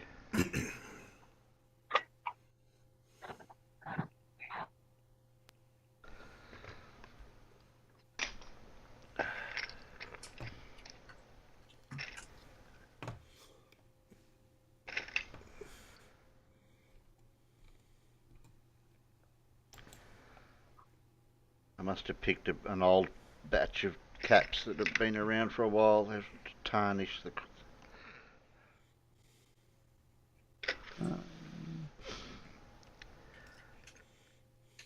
Oh, we already had that one. The Aegean Sea. IKEA originated in which country? I'll go with that one. That one should be too easy. Who's the first one that's going to get that one out? Oh, Limey was quick. Let's see who's the first peanut. Osculation. I know what word you were trying to read out now. What was it? Osculate. Osculation. Yeah, TT guy. Osculate. Yes, I just looked up what the again, actual medical term for kissing is. Trick questions. Carl was first out there, and Limey was first in here. Clearly, this whole quiz was a conspiracy to make me look stupid. I've been to IKEA. Billy bookcase, Billy bookcase, Billy bookcase. Oh, here's a math. Bookcase. Here's a math one for Limey. What is the next prime number after 23? Well, that clearly isn't a question for me. Hang on. Next prime number. Is it that? Without even looking at the bottle cap, I can agree. For Paul and you, Paul and Farmer. I'm completely drawing a blank on how we work out prime numbers now. Prime numbers are divisible by 1 and themselves. Oh, right. So like 3, you can divide it by 1 and 3 and nothing else. So would it be that? No. What the hell's that? Oh God, yeah, divisible by bloody. You put 27, didn't you? Yep, because I forgot 9. Oh, come on, did you have a play darts? That's the 9 times table, right? And What's treble we all 9? remember how easy it was to learn the 9 times table 9 because and 3. you can add the numbers together. But what I never got shown until like a couple years ago was doing it with the hands, and I thought it's such an easy way to teach kids. Like, so let's say, for example, you want to know what 4 times 9 is. You count over 1, 2, 3, 4, put that down, and then you've got 36, and it works with, like, every finger up to that many. I never learned that in school, and I thought that's such a really good visual way to teach young children. I just thought that was really cool, so I thought I'd share. No, it's windy. Right. I'm sitting by the river. Wait, so if it's not that, would it be? I think it would be. Yeah, wait, I'm trying to think. Is that the would it be that? Yes. Yes. Yoo-hoo! Can we have a verbal answer yet, Terry? Stopped up. What's that, Alan? Can we have a verbal answer yet? Can we have a 9 verbal and answer? 20? Yeah, can I speak the answer? No, you can. Everyone's been answering now, so you can answer now. I think it'll be 31. No. No, that would be the one after, wouldn't it? Yeah. You went too far, Alan. Oh, it's 29 prime as well, is it? Yeah, 29. Yep. Was it? I don't know. I'm not very good at prime numbers. But yeah, it's 29. Yeah, no, I never learnt them properly either. 29.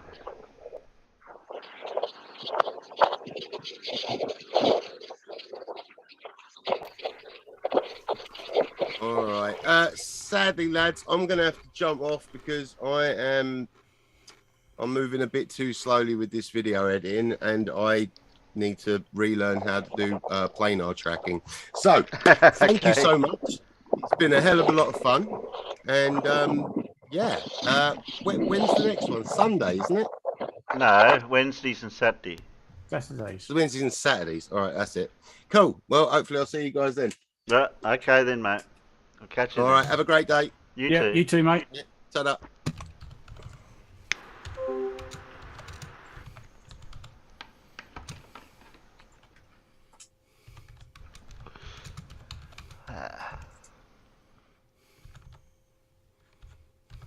Do you want any more, or because I can just read out a couple more if you want? I don't think I've got any. I haven't got many to go. I only grabbed a handful. Sorry, my absolute nightmare surface to have to try and drive over. I guess a look. Oh, not that stuff. Yeah, I know. Oh, yeah, good luck. It's crunchy, but it's not very. I ain't tried. I have managed it a couple of times in the past on that sort of gravel, but hey, you really want to have somebody with you who can help dig the damn thing out if you get stuck. Yeah, you can call NRMA to tow you out.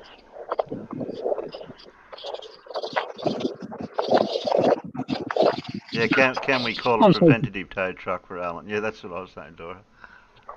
Preemptive. Well, here's a fun fact. That's the direction the river comes from. Yeah. And the sea, and it comes from about 2 miles away, and the sea is about 3 miles away. Oh right. Bloody hell. And if you keep following it in the other direction, it's 20 from here. It's 20 miles.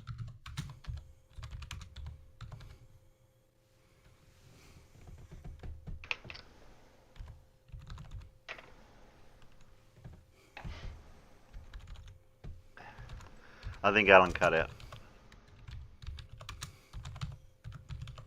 Yeah. He might be getting a little bit too far from any Wi-Fi hotspots. I don't know if he's using data or is he using Wi-Fi. I suspect he'll be using data. I'd be surprised if he's anywhere near a Wi-Fi hotspot. Yeah. Very surprised. Anyone know any painters by the name of Salvador Dali? Is it Dali? Dali? I have a print of one of his paintings on the lounge wall above the sofa. So he came from which country? Oh God, where did he come from? Yeah, what country did Salvador Dali come from? Do you know what? I don't know. So, Wait, Alan. We've got to wait for a peanut to catch up. yeah, I'll wait. I'll wait and then I'll tell you. Okay. I'm sorry I dropped off. I must have hit a zero signal area. Yeah. Well, you are in Norfolk.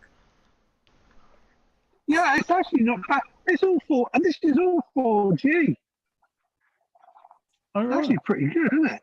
Yeah, not bad at all. The really weird thing is that there is 5G in Norwich, but there's even more 5G in Blowfield, which is a small village. All right.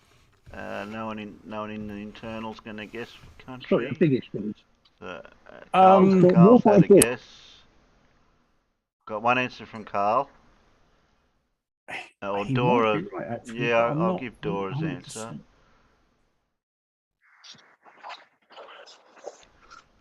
It is ringing a bell, that one. Yeah, but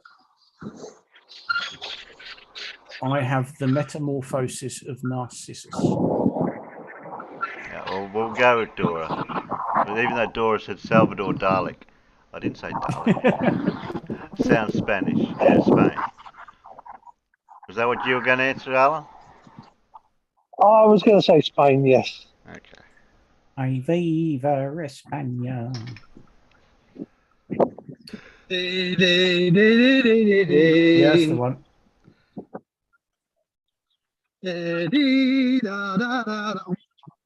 This one's probably too easy for geography. In which country is Asia's easternmost point? Oh, that's not difficult, is it? That shouldn't be. That should come out Sorry, what pretty was that quick. one? Yeah, politically not very correct at the minute, but Exterminate. Okay. I think this bit of grass has suffered somewhat with moles. There's only one way to get rid of a mole. Blow its bloody head off. Yep. The Jasper.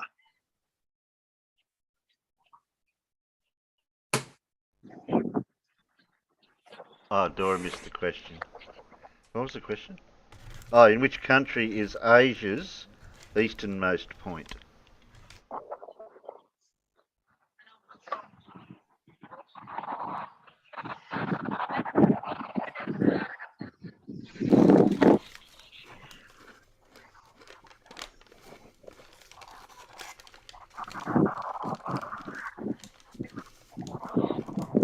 Right, TT guy. TT guy was first. Carl said Mongolia. That's inland. Isn't Mongolia inland? It is. No, TT guy's right. John Rapp thought it was Japan. I'm gonna. Can I say the answer now, or what? Yeah, you can say it. Yeah, you can say it now. Russia. Yeah. TT guy was first with Russia.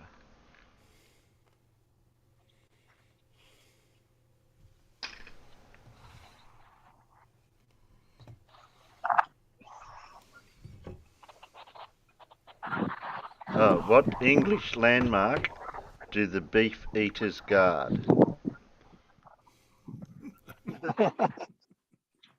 I think all us Brits are barred from that question. Yeah, use a barred from that question. Okay. What, you don't know the answer?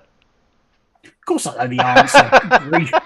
Well, I guess if we don't know the answer, we should be taken in through the Traitor's Gate. Yep. Although, of course, it should be properly known. It is properly known as the Watergate.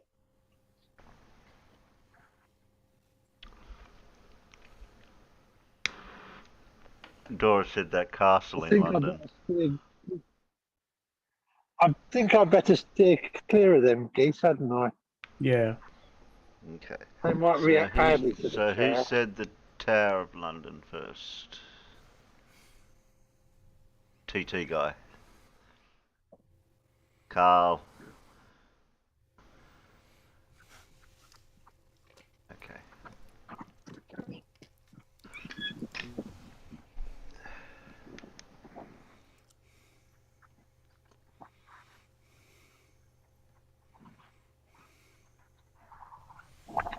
Would anyone know the word for what word is Spanish for beer?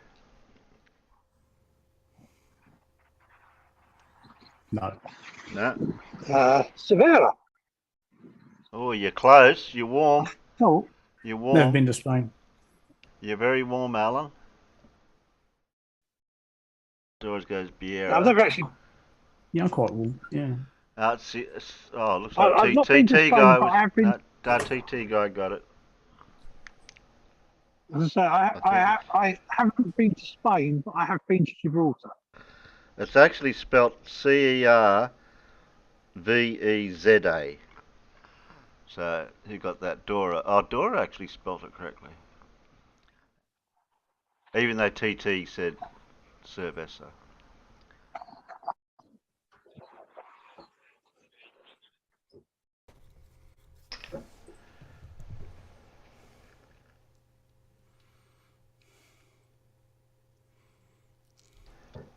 Some of these questions, I don't know.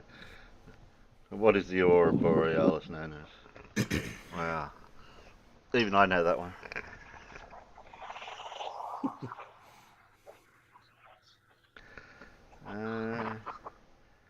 Anyone know golf? No. Whack. That's Golf? about all I know. No golf? What do you want to know?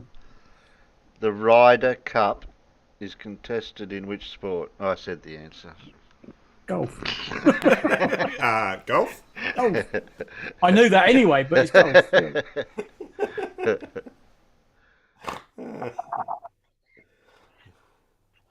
What about baseball? What rounders? Which baseballer was nicknamed American the Bambino?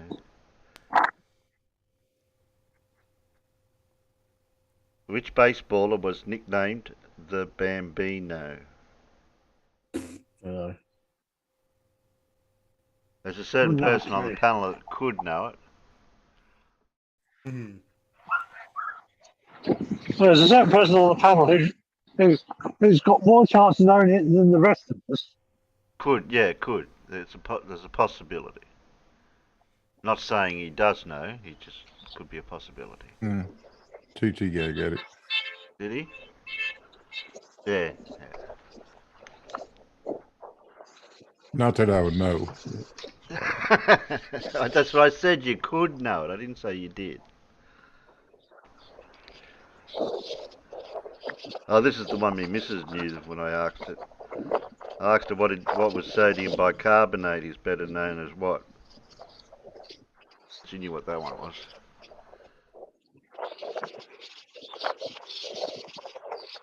You know what that one is, Farmer?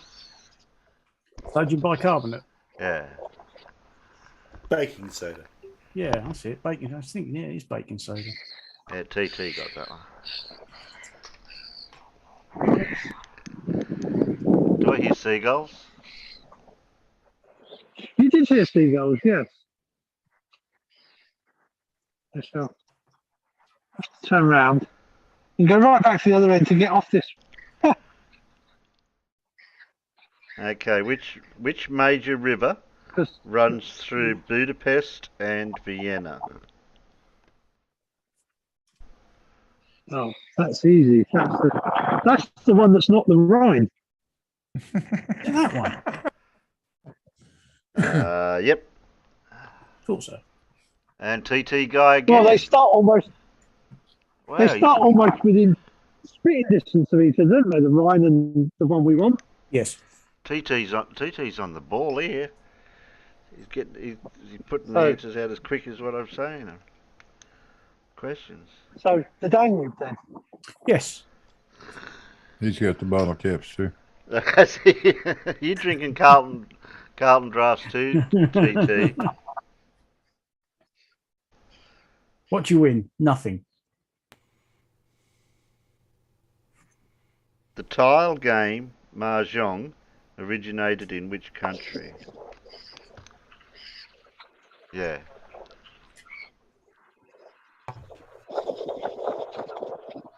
Oh, sure. I just had the moment. There's a book I've been waiting for, and I just had an email to say it's now available. So I just ordered it, and PayPal screwed up and ordered it too.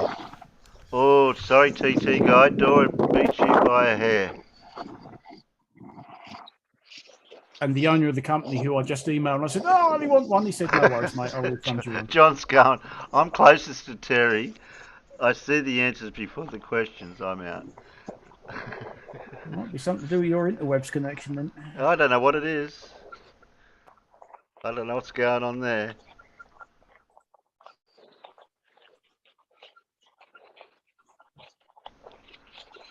Oh, we've got a Globe Earth Perth.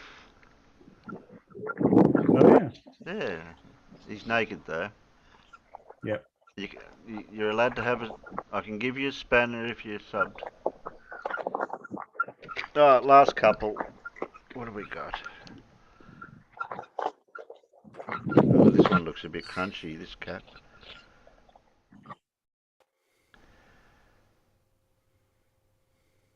What race is the richest 2-mile handicap in the world?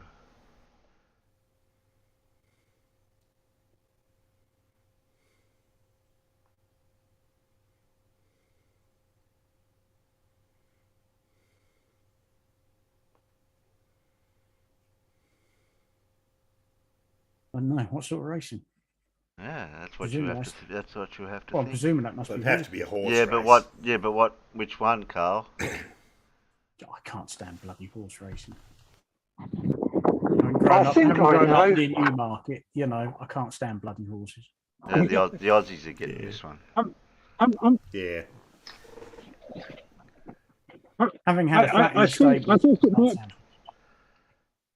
thought it might be one that's quite close to blue, I think. Well, you got to think about where these bottle caps have come from. Me. And by extension. Yeah, I guess. It was me kind of hard thinking it might be the Kentucky Derby. Is it the 3:30 at Aintree? Oh. Or the 4 o'clock at Ascot? You're saying this is an Australian race? Well, I guess it. Would that be the Wollongong Nag Gallop or whatever the hell? I guess it must be that one they have in. What's the name of the city? Melbourne. Yeah. Melbourne. That'd be my guess. Melbourne Cup. That's it. There you go. Yeah.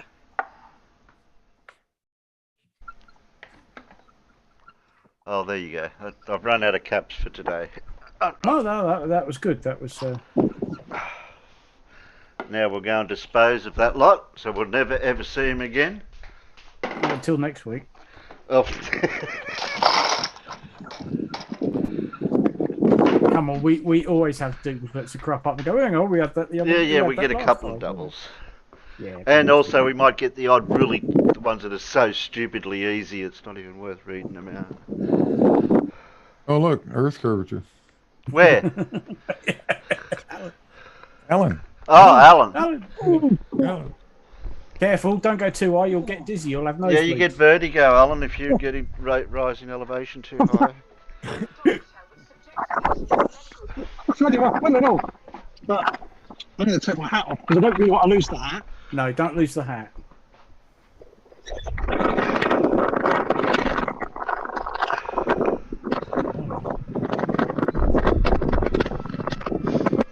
Is that the wind or the noise the wheels are making on the ground?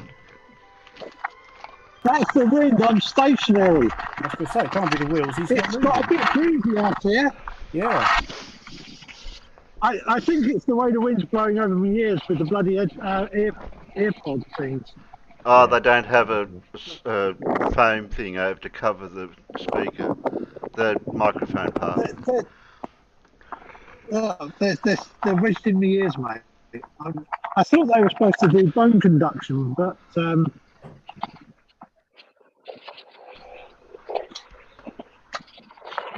I think there's somebody going to go and land at Ludham Airfield. Here, well, I put you on. About a mile and a bit. I'll put you on big screen for everyone to see what you're doing better. Big screen. There you go. Now everyone can see you. Yeah, I just see a bird's eye view of Hud Horizon and Herbert Wood's boatyard. Yeah. Sorry, the wind is catching my hand and the phone a little bit, which is why there's a little bit of weird movement. That, and of course, I'm having to turn the chair around to spin the camera about. Yeah. Is that crane over there do lift boats in and out? Yeah, I think they're actually lifting a boat, or have been lifting a boat. Oh, Alan's Just network bandwidth is low. Oh, that's better. You'd think you'd rise in elevation. The angle I'm facing.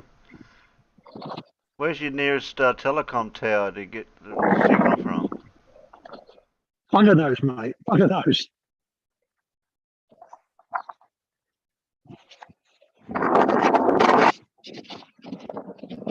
I haven't seen a duck. Look, hundreds of ducks. Where? I haven't seen You one saw a yet. duck earlier, but you. Oh no, I didn't get to see it earlier. I didn't get to see it You earlier. didn't watch it. Well, let's lower myself down.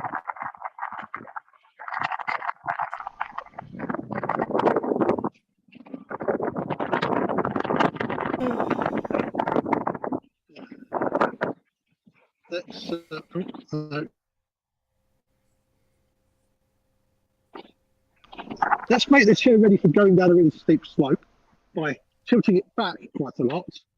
Yeah, shove it in then- neutral and take the brake off. As I go over, I'm going down and the chair is perfectly upright, which is pretty good considering how steep this thing is.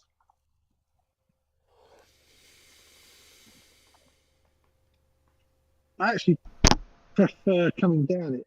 It's really weird. It's actually easier going down than it is going up. Because I can tilt the chair and Well, that's a narrow. Well, you no. fitting on that No. path? Oh, Are you that's a fitting? little Are you bit fitting on down. that pathway there, or is that very narrow in our eyes? I could do this pathway here.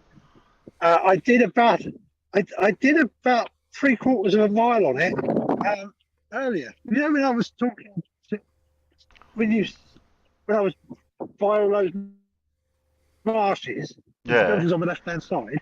That was the same. That was the same flood defence bit that I was on the other side of.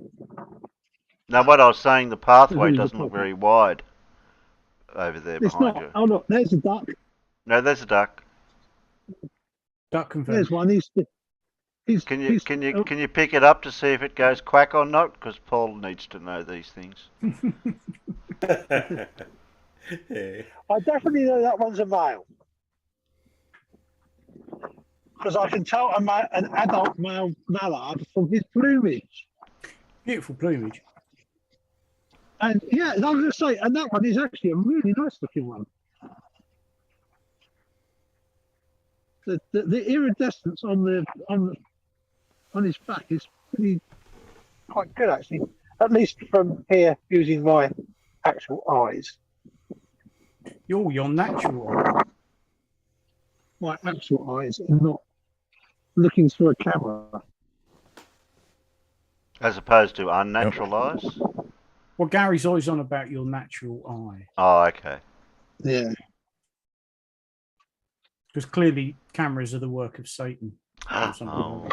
Yeah. I just have to be careful not to put what's wearing glasses? in, What's wearing glasses then? The same.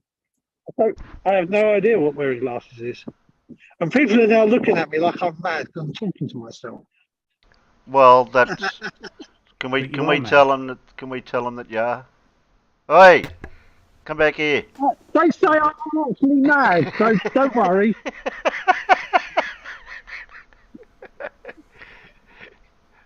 If only they could hear Say us. I'm mad.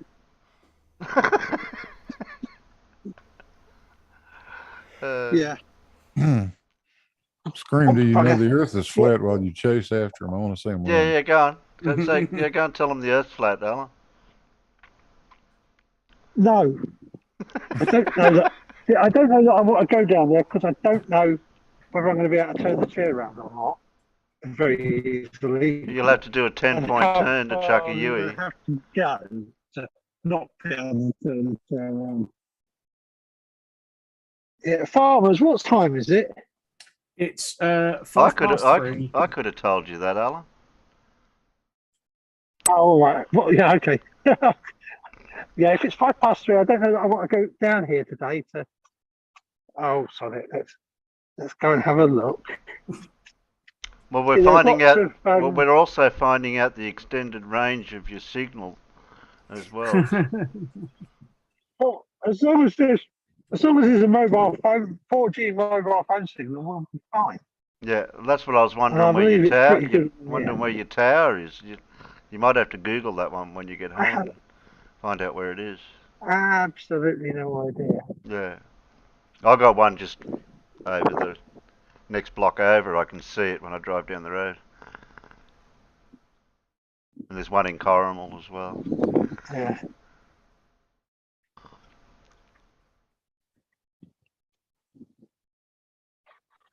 What's all that over there to your right? Is that all that over there to your right? Is that swampland?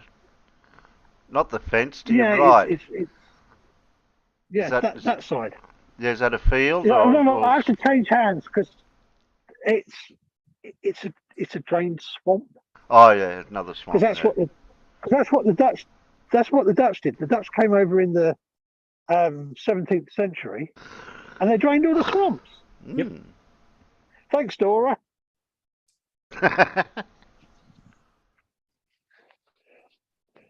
Thanks, Mr. 42. Yep. I'm trying to think of anybody else who. Ivy Cunn. If Ivy Cunn's about, thanks, Ivy Cunn. Yeah, that's all the Dutch people I can think of off the top of my head right at this moment. And there's no pumping windmills around where you are that we've seen yet. There's hundreds of pumping windmills. We've seen a couple. You must have seen some because. Yeah, I'm just making present conversation, Alan. I know you're just making present conversation. I'm not sure because the problem is that this track is now somewhat. It's kind of like that. Yes, I can see that. You sure it's not meant to be a drainage gutter and not a footpath? It's actually it's actually there to stop water if the river overflows. Yeah. Because it's not really what do you call it? Regulated width for a footpath. No, because all the chalets are all elevate. Yeah, the water goes underneath them.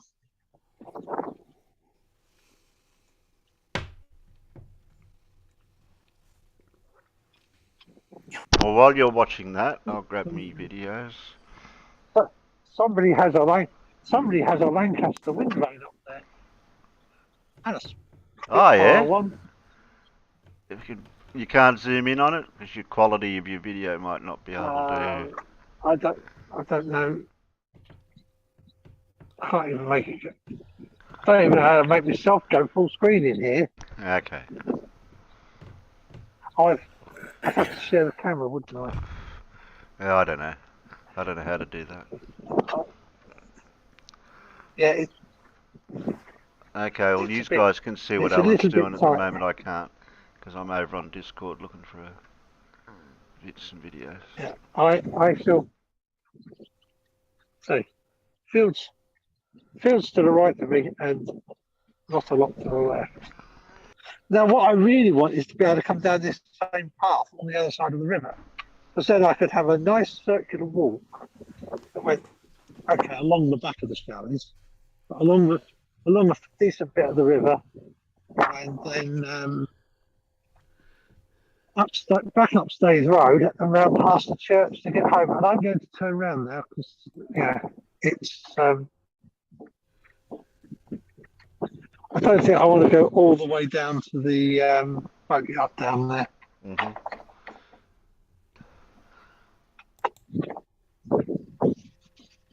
Well, let us know when you're going to cut the camera and I'll put you back to normal. Yeah. Well, I'll cut the camera once you've found your videos, mate. Yeah, That's what I've been doing. Yeah, I've got two. I've got Wolfie's flight footage and facts for flurpers. I've got one from Anton. And what else have we got?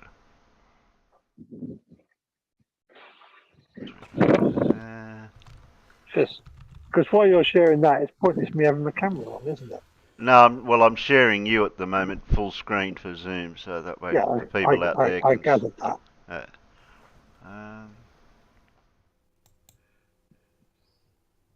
I don't know, what else is out there? Can you guys hear the wheelchair? No. We only just hear the little bit of wind now and again, but that's all we hear. Yeah. Well, at the moment, I'm behind a 6-foot fence. So yeah, the wind is going over the top of it. So I'm not in the wind. But up on top of that bridge, yeah, it's pretty dang windy.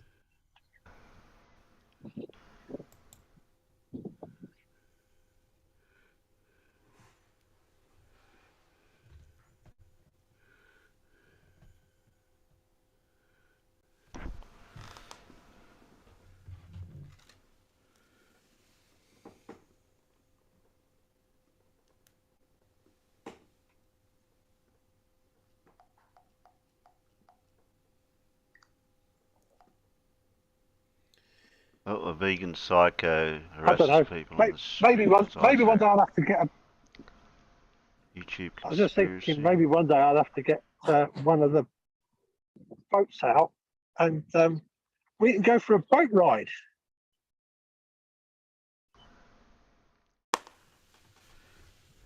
Planer Walks the YouTube Conspiracy. Anyone watch that one?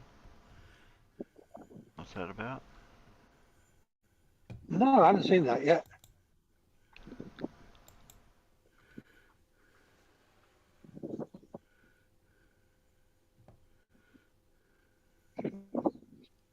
Oh, I missed on an Anton one. Previously unknown giant volcanic eruptions from the last 60,000 years. I don't know. I missed out on that one. Sly Sparkane did a Flat Earth Sly versus Dave's Clock app.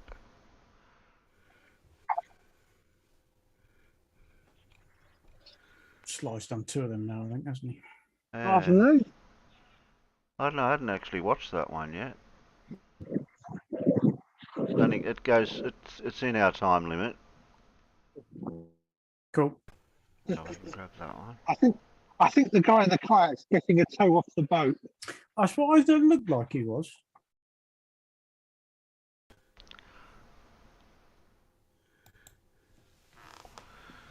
The Flat Earth Gangster. Well, I'm pretty sure he was getting a bit of a toe. Yeah. No. And another one of them big old boats. Flat Earth Gangster fight the Flat Earth. I don't. You could have a good party on that, couldn't you? Yep. Bloody well good. What else have we got? I think that's it. I think 3 videos is probably our better. a nice little traditional Broads. Wait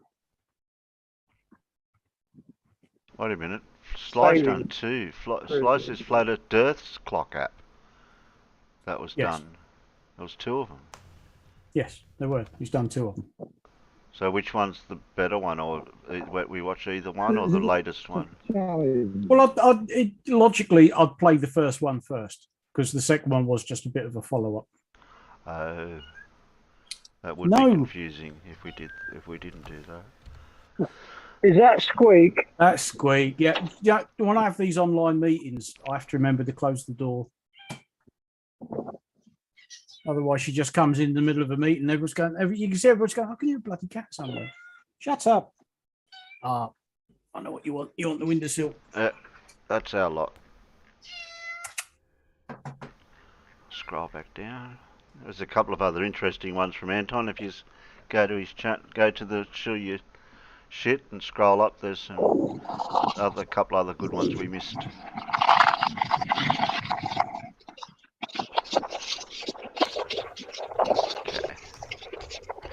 I've got that out of the road.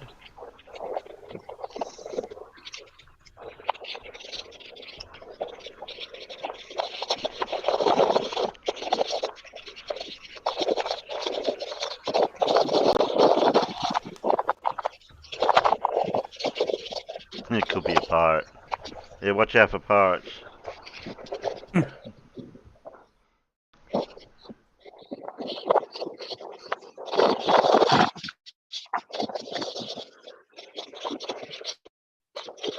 Yeah, you're getting bad network bandwidth when you were on that bridge last time. That's weird. Oh, it might be the metal railing. That might be what it could be. So, yeah, last time when you came up, it said your bandwidth was low when you were up here.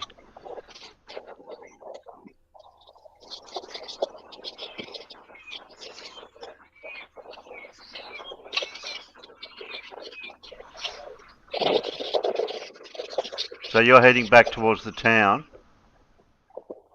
I'm heading back towards the middle of Fosso, yes. Yeah. And I think there's a problem with the traffic lights today as well, because they seem to be constantly going out of Potter towards Yarmouth, but not letting anybody come over the bridge the other way. Oh, that ain't a lot good. That's no good.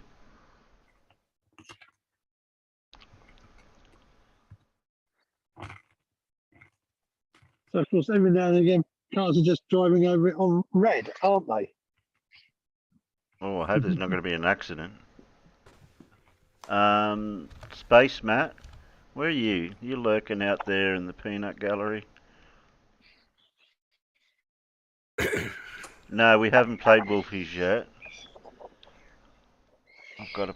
Come on, there ain't room for you. There's too much crap on it. That's first. That's second. Where's I'm missing a video. Where's Simon Dan?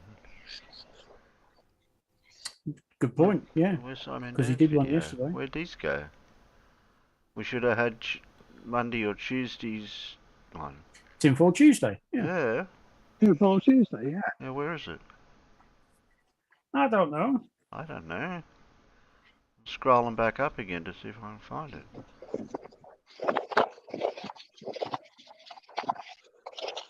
Oh, here it is. Simon Dan. Imagine thinking we didn't land on the moon. There we go. We'll play that one last. Put that over there. Move that tab over.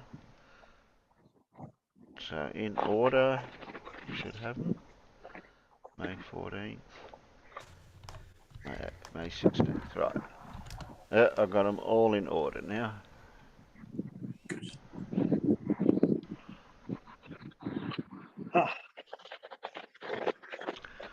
No, Dora, we don't want an amphibious wheelchair, Dora. We want one of those ones with tracks on it or something, so we can go off-road. Yeah. Like I said, I really did. I mean, out on the boat.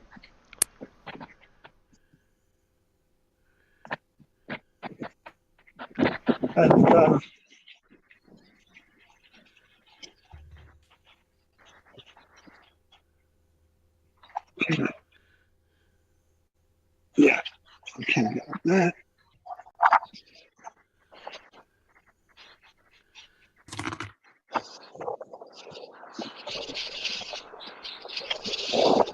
So scary for us watching you trolley around there near the edge of the water.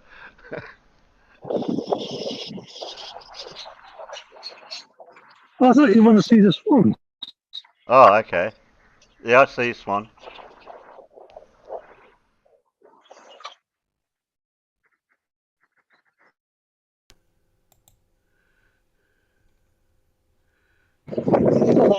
It's not like I haven't done a big panoramic shot where you can't see of the whole of like round there, all the way round, Yeah. and right way up the river. And I think I even set the camera up and did a time lapse from here as well. Oh, here comes the swan. I think it's one. Oh, that's a young one.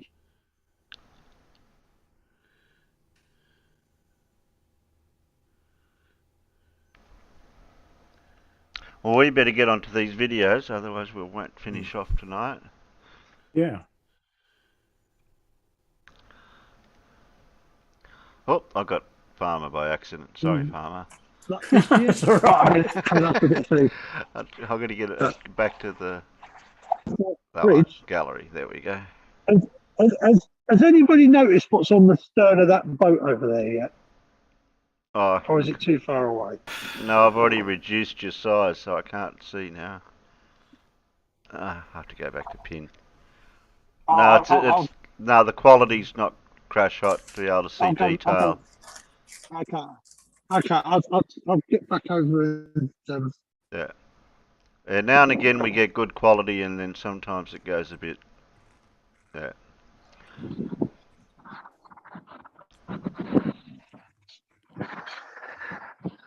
Okay.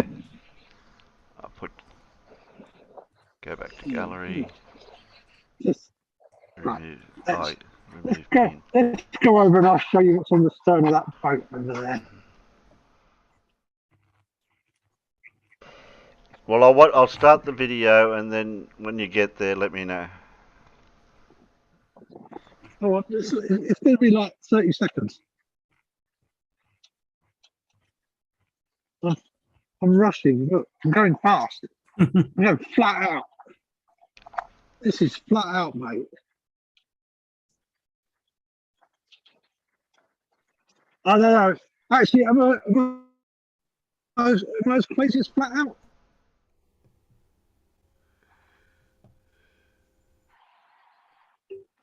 So I'll be trying to go that side.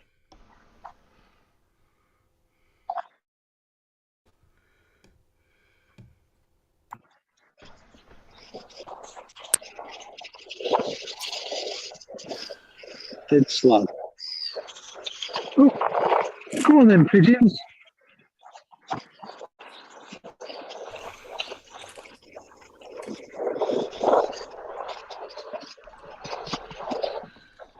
Let me see what's parked on the back of that boat. While you're doing that, Alan, I'll grab a coffee. Can you see what's on the boat, on the stern of the boat now? No. No, you can't. You can't see that sitting up there on the. Boring. You can't see that large piece of porcelain sitting on the back of the boat. Oh, I can now. Yeah, it's a Kazi.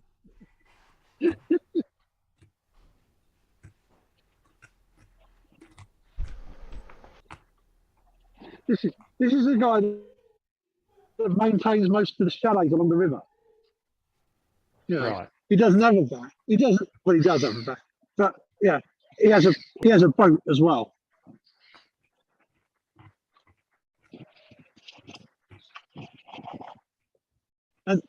And when Terry's ready to put the videos on that, it'd be really good because I can go and get an ice cream.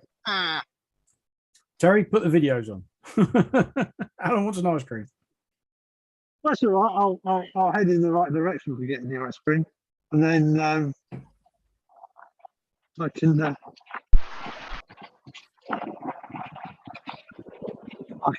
do that once Terry puts the video on, can't I?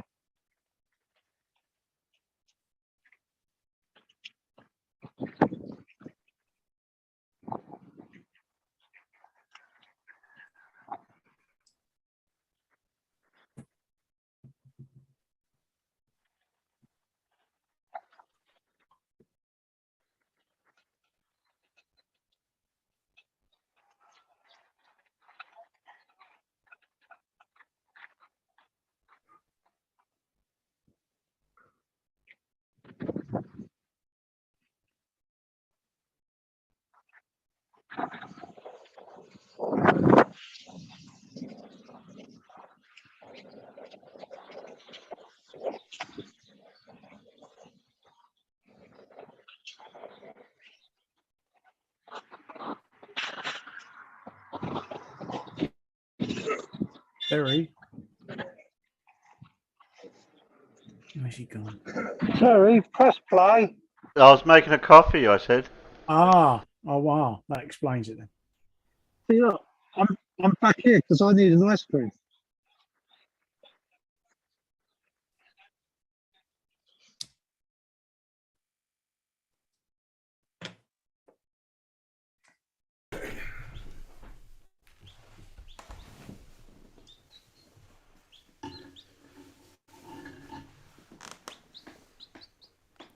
Right, now I'm back. There you're back. Coolio. So I can get rid of you now, Alan. Yep. So to speak. Oh, wait a minute. I've gotta add. No, not add. I've got to get rid of Alan's. Get rid of me and put Paul Big. Yeah, I'm trying to remove you. Now we've got a big chick. Freshly Rattle hatched. that, Paul. Yeah. He's only just hatched out in the last hour. Wow. Yeah. There's about 25 more of them in there ready to hatch. So this is the first one. Fresh out. Camera shy. Yeah. Might be the light. Might be affecting their eyes when they're first born. They're not used to light. Well, he doesn't know which way the camera is. What's the camera?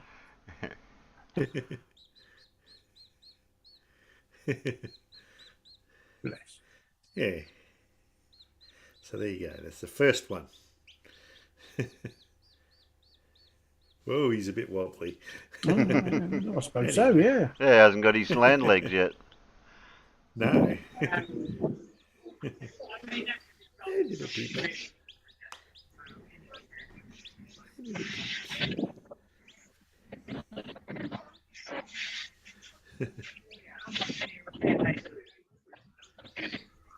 Ooh. Cool. There you go. Ready for a video, Cherry. Yeah.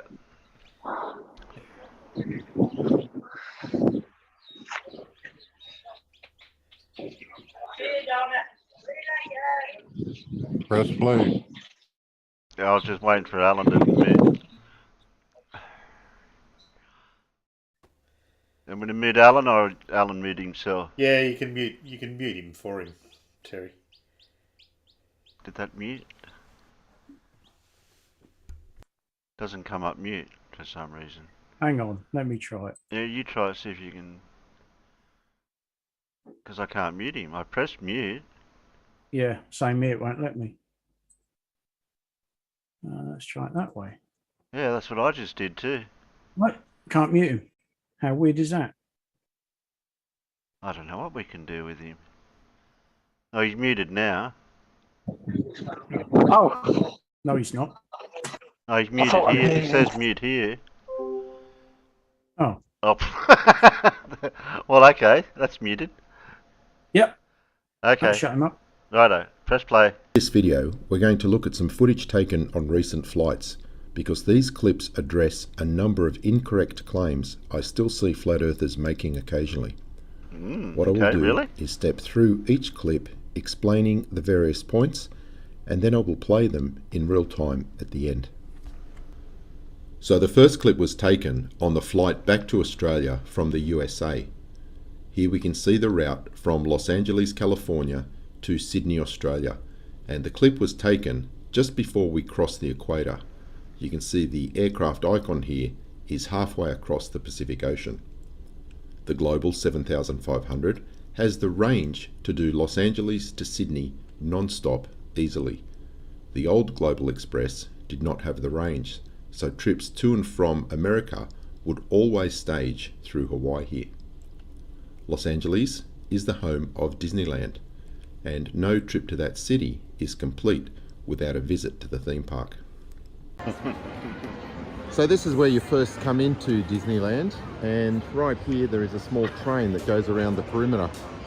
I'll take a ride on that later, but now I'm just going to walk up towards the castle.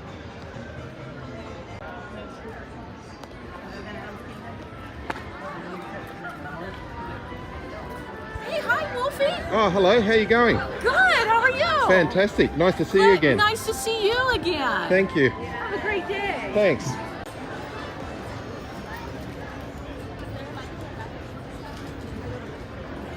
Ahoy there, my hearties. 'Tis a fine day to be a pirate. Absolutely. You have a wonderful day. Stay to your matey. Stay sailing to you now. Thank you. Well, I did actually say pilot, but I guess with the Australian accent, she misunderstood. That's enough flirting with the felonious females. Let's get back to business. So this clip starts off with the side stick controller, and here we can see the disinsection can. Australia being an island has very strict biosecurity laws, so we need to spray this before we come into the country.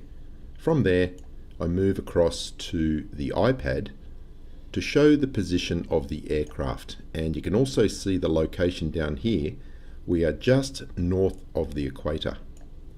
You can see the distance to Sydney, the time remaining, the ground speed and the track. Here we have the cabin pressure, and these are the current coordinates. What I then do is move up and show you outside the window, and then the bad elf GPS, which is providing the information to the iPad via Bluetooth. You can see we are just north of the equator. And from here, I let the video continue until we cross the equator. And as I scroll through the screens on the GPS, you can see that it has a solid satellite lock in the middle of the ocean. There is the indication of the satellites. Now the point here being that the GPS works fine in the middle of the ocean. These are some of my recent trips over the last 4 years, and we use GPS on every oceanic crossing, and it never drops out. So if a flat earther tells you that the GPS does not work in the middle of the ocean, he is completely wrong, and I challenge anybody to find a location on Earth where... Oh, I hope Fred's okay. He said he's off to the docks. His blood pressure and pulse. Okay. Hope everything's okay, Fred. The GPS will not work a little high, when you have a clear, open view of the sky. So after crossing the equator, I move the camera up to the head-up display. And we see that the altitude is 46,000 feet. The aircraft speed is Mach 0.85, that is 85% of the speed of sound. The aircraft heading is 220 degrees with a direct track across the ground of 215 degrees, representing a drift of about 5 degrees. This line here is called the Hud Horizon Line. It represents horizontal from the pilot's eyes. It is the reference used to set the pitch attitude of the aircraft. The Earth's horizon has dropped by more than 3 degrees from horizontal. it is quite apparent that the Earth's horizon has not risen to eye level, and that drop is caused I hate by that the risen to curvature of bloody the eye Earth. level one.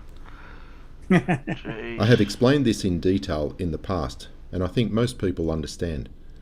But there are still some flat earthers not getting it.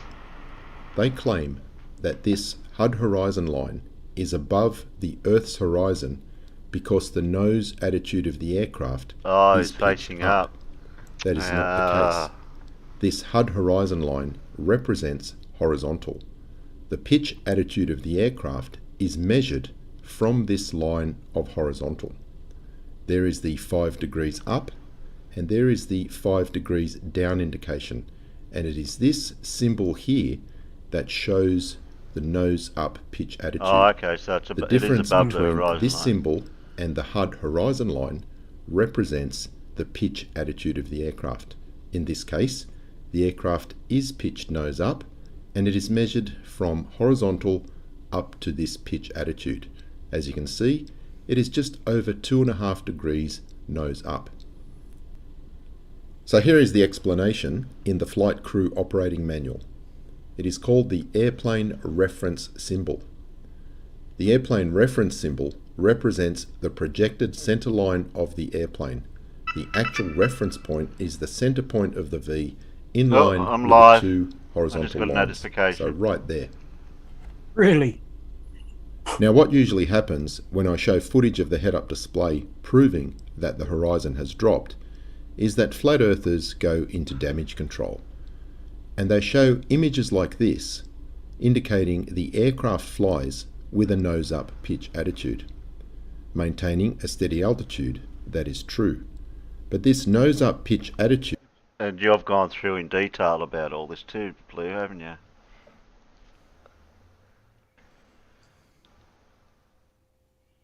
Yeah, many times. Is not causing the gap between horizontal and the Earth's horizon. This airplane reference symbol above horizontal is what indicates the nose-up pitch attitude. This gap down to the Earth's horizon is caused by the curvature of the Earth. So to summarize this point, this Hud Horizon Line represents horizontal, zero pitch. This airplane reference symbol shows you the current pitch attitude of the aircraft measured from the zero pitch indication, horizontal. If I move this symbol up to the +5 degrees, the aircraft will have a 5 degree nose up pitch attitude. If I move this reference to below horizontal, the aircraft will have a negative pitch attitude. We're going to see that shortly in the second clip when the aircraft begins descending. So the next point we're going to look at relates to the angle of attack of the aircraft. Because some flat earthers believe you can determine the angle of attack by the pitch attitude of the aircraft alone. That is incorrect. If we look at this diagram, you can see that the line drawn from the front of the wing to the back is called the chord line. The difference between the chord line and the relative wind is the angle of attack. But if we look over here, you can see the aircraft in various different attitudes, and in each case it has a high angle of attack. So the pitch attitude alone cannot be used to determine the actual angle of attack. The pitch attitude is measured from horizontal. The angle of attack is the difference between the chord line and the relative wind, and the relative wind is opposite to the velocity of the aircraft. So how can we tell what the angle of attack is? One way is to read it directly from the angle of attack indicator. There you can see it is 2.8 degrees. But another way is to look at the difference between the airplane reference symbol and the velocity vector. This circle represents the velocity vector. The difference between the attitude of the aircraft and the velocity vector is the angle of attack. Now at the moment, because we are maintaining level flight, the velocity vector coincides with horizontal because we're not climbing or descending. And I think that's where the confusion comes in for some flat earthers. But when the aircraft begins descending, you'll see the relationship change. So coming back to the first clip, we can't quite see the angle of attack indicator, but we can see the airplane reference symbol and the velocity vector, and that's showing me that the angle of attack is more than 2.5 degrees. Coming inside, on the primary flight display, we have the same symbology. There's the angle of attack indicator, there is the airplane reference symbol, and there is the velocity vector, currently showing 2.9 degrees angle of attack. So notice what happens when we commence a descent. We're going to lower the nose attitude of the aircraft to below horizontal. The aircraft will have a negative pitch attitude. The velocity vector will also drop below horizontal, indicating that the aircraft is descending. But the aeroplane symbol will always be above the velocity vector, indicating that the angle of attack remains positive, even when the pitch attitude of the aircraft is negative. When I play the clip at this point, you will hear a double chime, which is the descent alert. Here we see the nose attitude reducing and the velocity vector dropping below horizontal. And now we have a negative pitch attitude. The aircraft is pitched below horizontal, but we still have positive 2.5 degrees on the angle of attack, because we still have this gap between the airplane reference symbol and the velocity vector. And you'll notice as the aircraft pitches down to below horizontal, the gap between the Hud Horizon Line and the Earth's horizon remains. So that effectively debunks the flat earthers' claim that this gap is caused by the nose up pitch attitude of the aircraft, because right here the aircraft has a nose down pitch. In this part we're going to look at some of the aircraft avionics, which are just incredible. It is $80 million worth of pilot heaven. In particular, the drift angle, but first I'm going to just mention this double-headed arrow, which is indicating one of our equi-time points. Prior to reaching this position, if we had an emergency or other situation, it would be faster to turn around. After passing that point, it is faster to continue. Selecting the cursor onto the aircraft symbol and moving down to info, we get this information, which shows us the present position, the wind, the drift angle, the track, the crosswind, and the heading. So we can see with a heading of 220 degrees, our ground track is 215 degrees, the right crosswind is giving us a left drift of 4.7 degrees, and that is why our heading is to the right of the ground track. The autopilot is doing this constantly and automatically to maintain our correct track across the ground. And by making constant corrections, the aircraft is following a precise ground track. The wind increases from 38 knots to 40, and you will see that the drift angle increases slightly too. It goes up to 40, and the drift angle increases to 4.9. So the autopilot will always be monitoring the present location, comparing it to the desired track, and taking whatever steps are necessary to correct and remain on that precise track.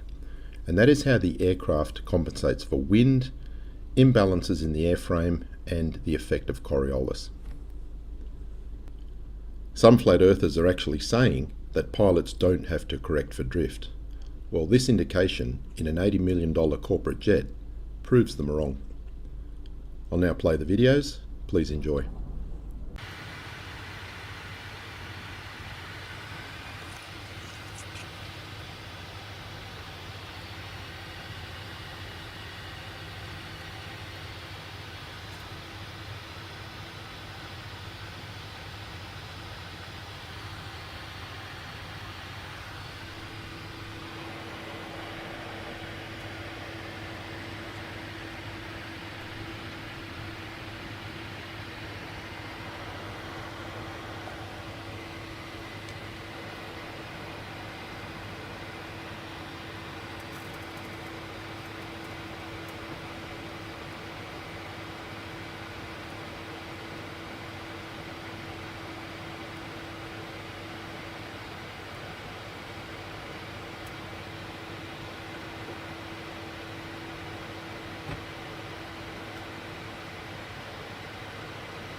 across the equator. Yep.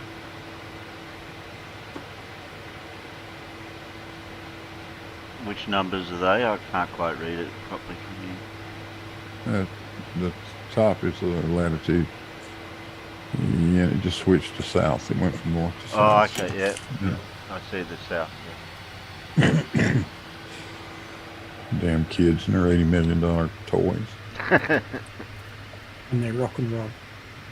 Yeah, and the rock and roll music. Damn it.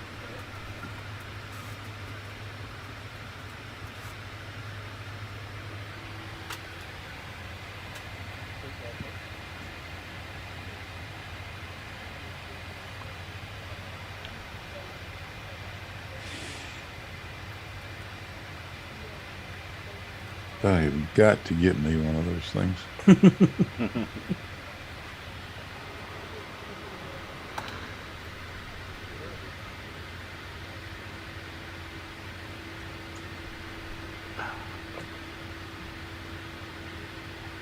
Drift left 4.9.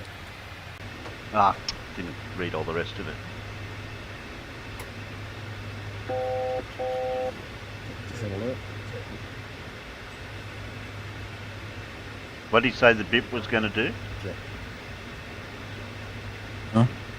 He said you'll hear it beeping when the plane does something. It's going into descent. Yeah.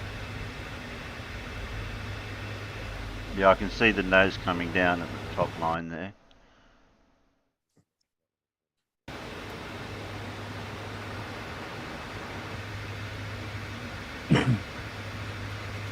The horizon, not the horizon line,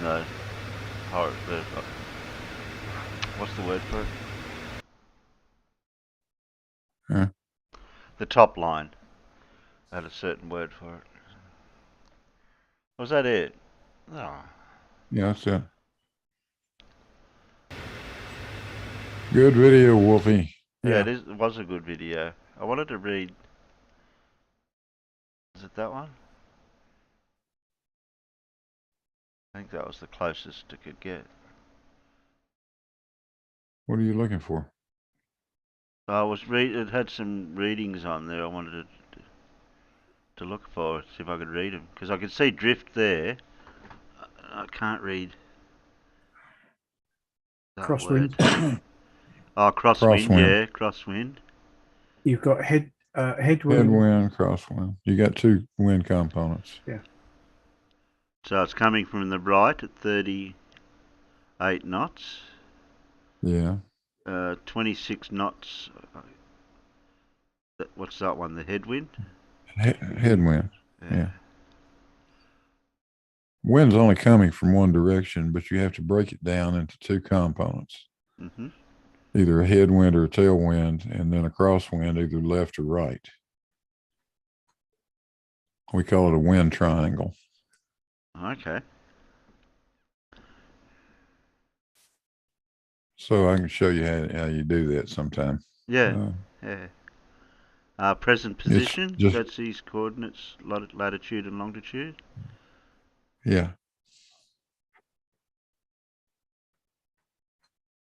Cool.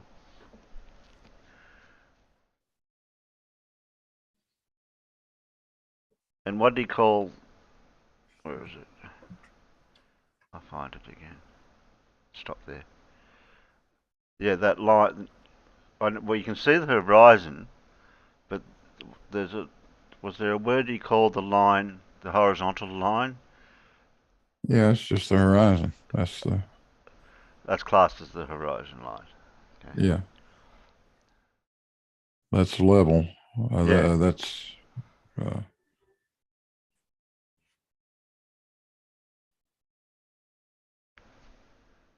what was he at? 40,000 feet or something? 46. No, 40. I'm sorry. Yeah. In that view, he's at 46,000. It says. And I thought he was at 48, but okay, 46. Oh, okay. And he said he was at 0.8 or 85% or something speed of sound. That's it. Yeah, 0.85. not What's the Mach. speed? What's the speed of sound? Mach 1.0. Oh, okay. So is it 85% the speed of sound? Yeah, right. Okay. Whatever that happens to be at 46,000 feet. Is that ground speed Yeah. or class as airspeed? Is what ground speed? Mach, not classified as anything. It's just with respect to the speed of sound at the particular altitude you're at, and it decreases as you climb in altitude. That's it. Is that because of the air pressure or the air? Or? Yeah, it's because the air is getting thinner. But you've got limitations. You can't get much closer to Mach than what he is right there without getting yourself into some trouble. Yeah.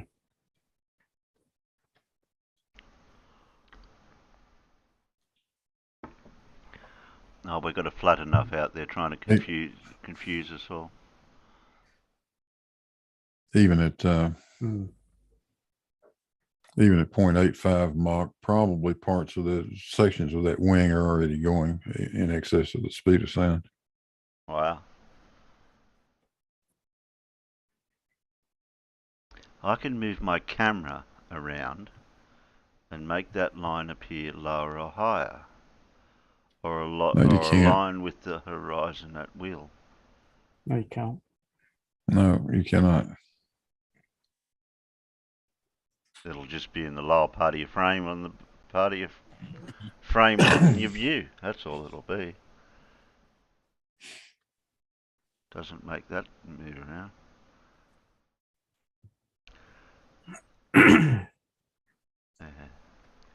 Okay.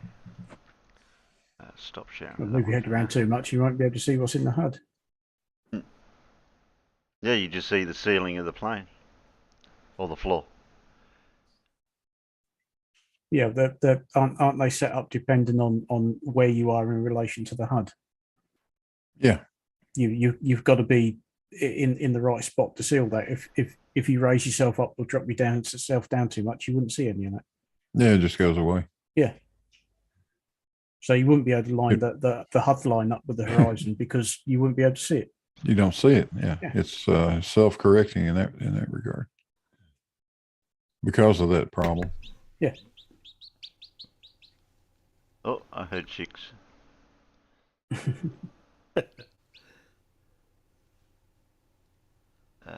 Okay. How are we going for time?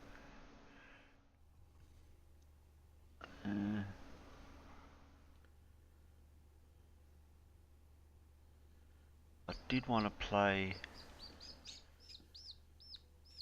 Might have to miss out on.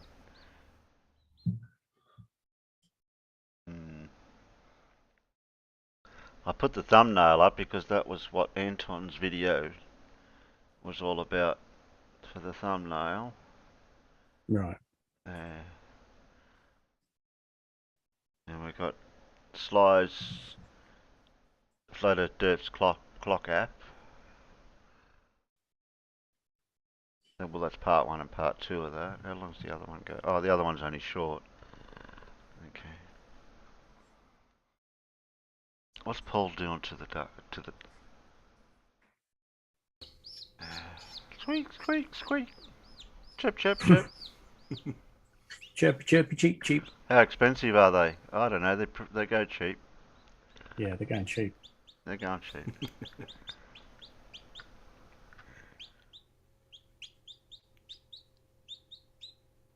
Same one, Paul? Yeah. He's a bit of a preemie. I mean, they're normally supposed to take 21 days. This is day 19. Oh, so, okay. But you always get a couple coming out early. Oh, is that Alan back? That's Alan back. Alan back. Alan back. There's Alan back. Yeah, I'm back. Okay. I popped inside Latham's and I lost signal. Oh, okay. So it was easier to drop than to just go Yeah. do nothing. Okay. Oh, we're still watching videos. I guessed that. That's why I came back. Well, I was going later, so I had to get cream cakes. Okay. I remembered I needed cream cakes. Well, you're always thinking of your stomach. And some bin bags. I got the bin bags came while I was in there. Maybe some flight lessons would help. At least you would know why what you're saying is pure bollocks. Oh, is that to the flat enough person? That's the flat enough. Yeah. You mean it's bollocks? Yep. Complete and utter. Utter. Okay, Rumpus. Yeah, well, I thought I better channel my inner Rumpus. Yeah, well, they're only just spreading the same stuff that somebody started off with, and then they just keep parroting what everyone else has said, and they still don't understand what's going on.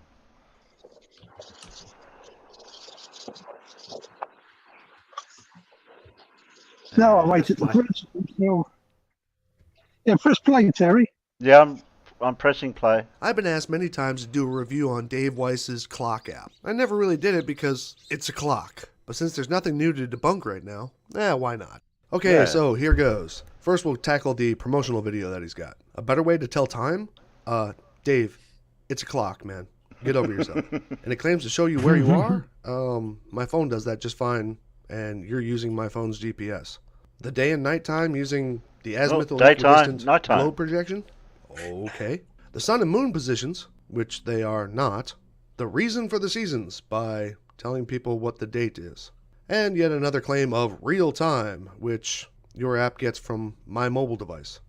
So it lets you do 12 and 24-hour time modes. That's not new. A countdown alarm, but only one. The weather was provided by the Dark Sky API, which gets its information from the NOAA.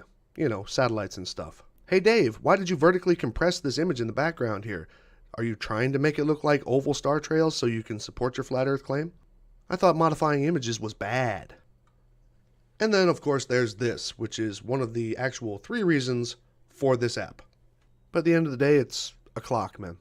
So let's get on to the app review. Now first let me say that for the same reason that most flat earthers think the sun is in the clouds, or that it shrinks and grows, I have to apologize for the fact that I accidentally had my exposure set wrong on the camera filming a portion of this review. So sorry if parts seem a little bit overexposed. And the reason why I filmed it with a camera was because of the fact that so many people experienced, as well as I did, the instability of this app, so I didn't want to screw with the recorder. And plus it doesn't work on BlueStacks. And no, I didn't complain to Dave about the instability of his app because given the reviews that he has online and his responses to them, he's just going to blame me for it anyway.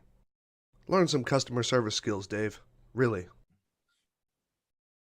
The advertisement-rich privacy and terms, which also proudly admits that neither Dave nor the app designers had any part in actually writing the thing, actually got me stuck on the ghostwriter's site, so I had to shut down the app and start it over again. But then once back in the advertisement-rich privacy statement, among other things, it also says that this app does not address children. But that's a lie. There is children-targeted material inside of this app, but you'll see that as I'm going along. And then while I was trying to do this, the app crashed again, so I had to restart it.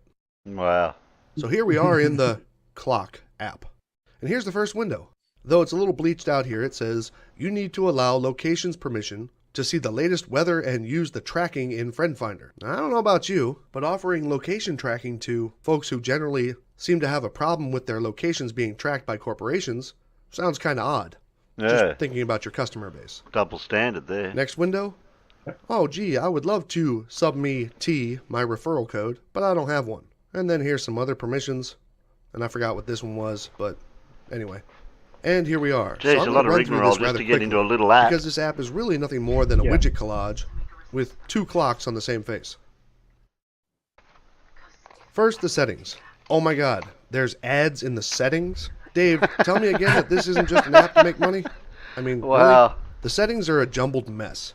It kind of reminds me of one of my PowerPoints when I first gather all the information that I plan on using when I make a video. This is really a collection of visual mods and more ways to clutter up your main screen and show a 24-hour clock as a 24-hour clock.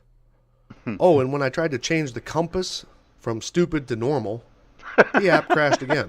I guess that's just another thing that doesn't work on Flat Earth, eh, Dave? So all in all, this is just some jumbled settings and links for ads so Dave can make money. Next. Now we have the question mark button. Usually a question mark stands for help or the page content descriptions or something like that. Yeah, usually. Nope. This takes you to a battery of YouTube playlists which you can get for free on YouTube. But why are they here? Simple. So the content creators, to include Dave, can get paid. Now, this is where the shopping cart button brings you. I have to say, I have absolutely no problem with a short list of products and swag when it's clear to the user that that's what that button's for. The user knows that they're entering a product area to purchase stuff. Hey, look, I thought Flat Earthers said that there are no Flat Earth models, and yet here's Dave selling them. Next to t-shirts, swag, and what the hell is this? Truth smacks with a dose of Flat Earth? What are you selling people, man? Dirt? Anyway, just another way to make money. This web is, I guess, the internet, even though so far everything is from the internet. Look, more links to sites and stuff on YouTube. And wait a minute, wouldn't you consider this addressing kids? I thought your term said that you didn't address kids. And I really wonder what the Sesame Workshop and Muppets Inc. would have to say about you using their trademark characters without their permission to promote disinformation. But hey, clicks and views bring money, right? So you should have enough money to hire a lawyer. So this is the books button, and the very first object is a book for kids. I thought you didn't address kids. Oh well. Links to Amazon make money for you, right, Dave? And I guess this thing means study material here, and once again, addressing children, and these are just groups of stuff you've already seen to make Dave money. By now it should be clear to you that this app is all about making money. So here's the language button. Yay, it changes the language of a clock. This is a link to Dave's Clock Ring. Dave's Clock Ring is supposed to be demonstrating the division of sunlight and darkness, which even here in this picture shows that it doesn't even match up. So Dave's Clock Ring is useless. This is the map-oriented compass. Apparently you can switch back and forth between whatever the hell this is or this, which contradicts this. But I did notice you don't have a compass option, which actually moves with the user. You know, so folks could actually check the accuracy of your map. Wonder why that's not there. This actually shows you zodiac symbols, but what's really kind of odd about that is zodiac symbols are apparent during different times of the year, not different times of the day.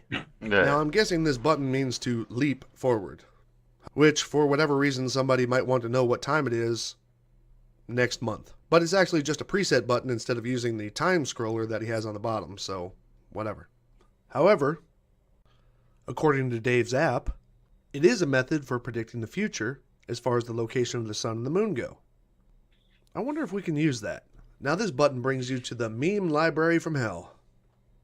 This is a library of memes and other digital propaganda for social media. It's funny because flat earthers will make memes so that other wannabe flat earthers will just believe them and repost them, having performed absolutely no check to the legitimacy of the claim.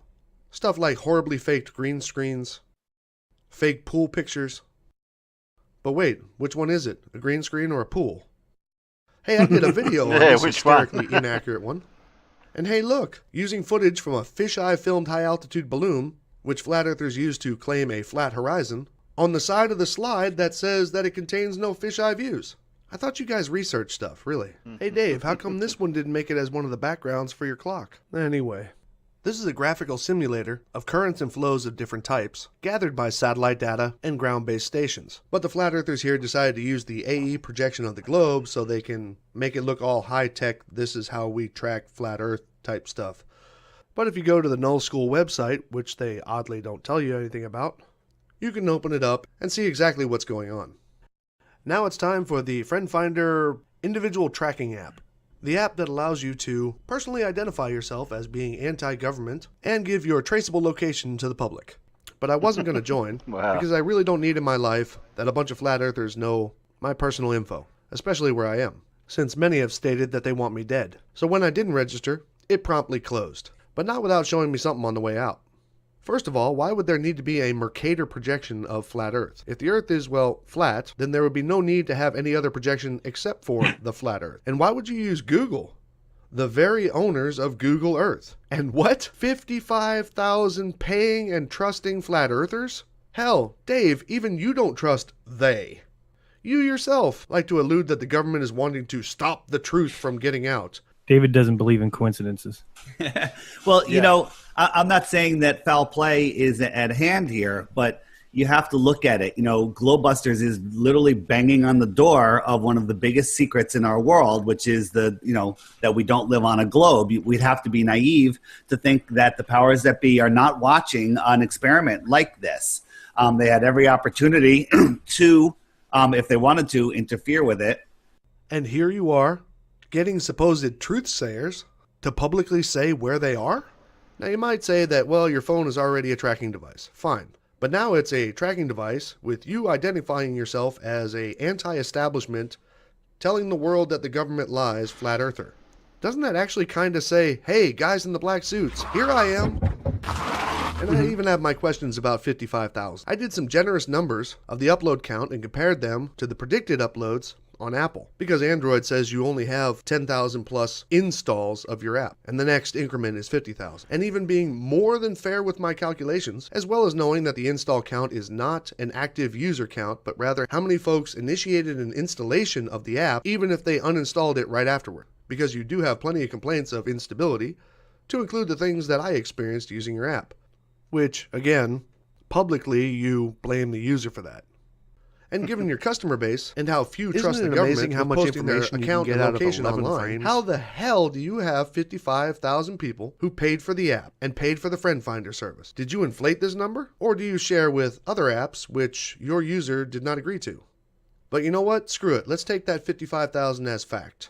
This means that 55,000 people paid $3 for your app, which totals out to $165,000. Now, of course, Google takes their 30% off the top, which gives you about $110,000, which, though it sounds like a big loss, you have your subscriptions of $1 a month, revenue from swag, revenue from Amazon, revenue from YouTube, revenue from Patreon, so I think it's safe to say that you got this 30% back. Hell, to be honest, I bet you have probably made more money off of this disinformation app in the past 3 years than a majority of your followers made with legit jobs. And what have you done to further your cause and add to factual information, other than making podcasts from a room in your house? Well, the answer to that question is nothing. Not a damn thing, Dave. Hell, Dave, isn't this you? There's about 100 different companies that you can spend a lot of money to go on a little guided tour of just that peninsula, but all of those companies are owned under one umbrella. One person controls them all. They don't let anybody explore Antarctica. Well, except for those who have explored Antarctica. Right, Dave? With your $165,000, you could actually book a trip at the drop of the hat with that kind of cash and see the 24-hour sun and even take some measurements of stuff. But you won't, because you don't want to sacrifice your cash cow. And nobody cares about the excuses of, oh, they don't let you run around and explore in Antarctica. Dude, it ain't the Catskills, man. The environment of Antarctica is more harsh than your average day trip. You make it sound like you can't walk around the mall the way you want to. So I guess we'll all be looking forward to you using the revenue from this app to actually book a trip this winter to Antarctica. Anyway, so all in all, this is an unstable app purely aimed at making money off gullible people who do not check the claims in its content. So I'll go ahead and do that for you. Check out part 2 of this video, because I didn't want it to get lost in the back end here, where I am going to bet Dave my channel and specific sums of money against the integrity of and continued existence of his app. See you on the next video. Y'all have a nice day. Oh my god. Oh, the part 2 of that's a bit shorter, so.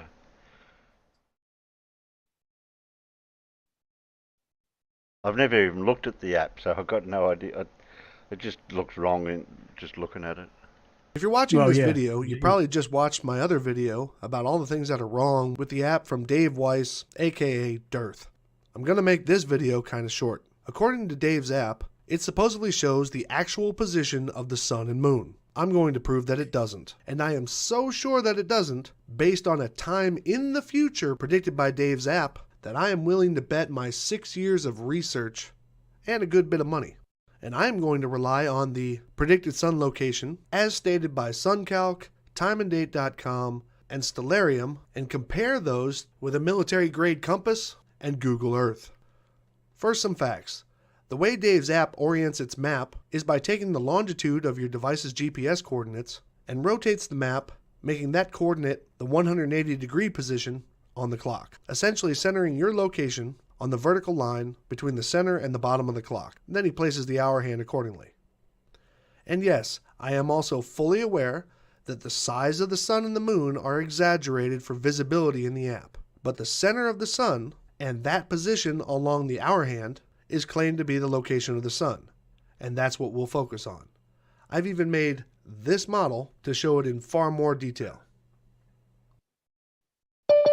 So now we have the claimed location of the sun and my location in Kaiserslautern, Germany.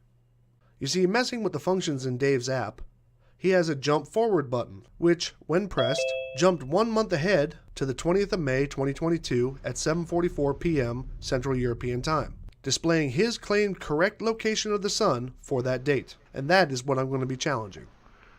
According to a precise replication of Dave's app, the sun will be at 318 degrees from my location. And since you think daylight savings time somehow is a factor and moves the sun, I can even give you that, putting your sun at 308 degrees from my location, giving you an advantage. And you know what? I'll even give you that without knocking the extra hour off of the globe prediction, even increasing your advantage to be correct. Good thing I didn't use the sunrise or the equinox, eh, Dave? According to timeanddate.com, suncalc.org, and Stellarium, all of which use globe reality, the sun at 7:44 p.m. on the 20th of May 2022 at my location will be at 286 degrees. I took my military compass out to this parking lot in Kaiserslautern. This road is approximately 291 degrees geometric, and Kaiserslautern only has about +3 degrees for magnetic north, which makes this road a perfect dividing line between the two claims. This road even gives advantage to Dave's app because it's actually pointing more towards the predicted globe position and further away from Dave's app position. So simply put, left of the road is obviously below 290 degrees, and right of the road is obviously above it. On Friday, I will go live from this spot. If the sun is on the left of the road at 7:44 p.m., Dave loses and the globe is correct. If the sun is on the right, by a good bit, I lose and his app is correct. If Dave publicly accepts this bet before midnight his time on the 19th of May 2022, here's the offer. And I know Dave won't take it because I know Dave knows his app is nothing but a lie. If the sun is on the right side of the road, proving his app, what I am betting is the removal of all of my YouTube content. Over 6 years of tests, analysis, models, and demonstrations to include the two big multinational large-scale demonstrations which prove the globe.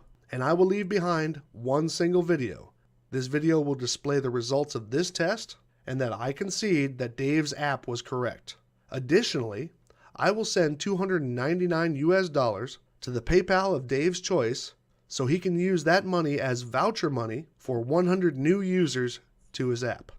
And even as a bonus to all of his supporters, if you are a flat earther who has commented below my videos in the past and didn't get yourself blocked for being a rude or obnoxious idiot, comment below this video telling me the public location where you encouraged, not just mentioned, but actually encouraged Dave to take this challenge. Post the title of his video that you put your comment under. And if he accepts and wins the challenge, I will also pay you $15 via PayPal so you can buy his app and use his first year subscription. This offer is only good for posts between now and the time that he accepts the challenge, or the 20th of May, whichever comes first. And honestly, I don't care if I have to pay 500 flat earthers.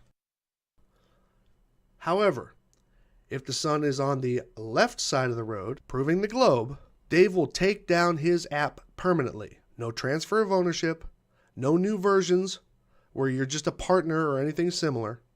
it will be taken down from all platforms to include the friend finder and the location database that you say you're not collecting, and never return again. And Dave will make a single subject short video stating that the app was wrong and was proven such by practical experimentation, and apologize to his customers for deliberately misleading them. And this video will be posted on his Dearth channel, his podcast channel, in public for as long as those channels remain active. That's the deal, Dave. The clock is ticking. I look forward to your response. Oh my god. Makes sense. No, we'll Hello, have to Jose. wait till after the 20th for that. Yeah, it's never going to happen. There will be no response. No. No, Slice Hello, I'm channel's Neil. perfectly safe. Hey, Jose. You're around early tonight? I'm new here. I just heard about this excellent flat Earth app. I think that's it. 55,000 people. Let's get 1 billion people on board, and the Earth is flat, I guess. Well, just from buying the app. Yeah. Yeah. That's it. If they heard about it, they heard the app, the Earth is flat. So I think Dave has got the winning card in here. Because I think people have heard about the Flat Earth app, and there's a Flat Earth map now, the AE map. There's a way the sun and the moon works in the Flat Earth AE map. So Earth is flat, I guess. Thanks, Dave.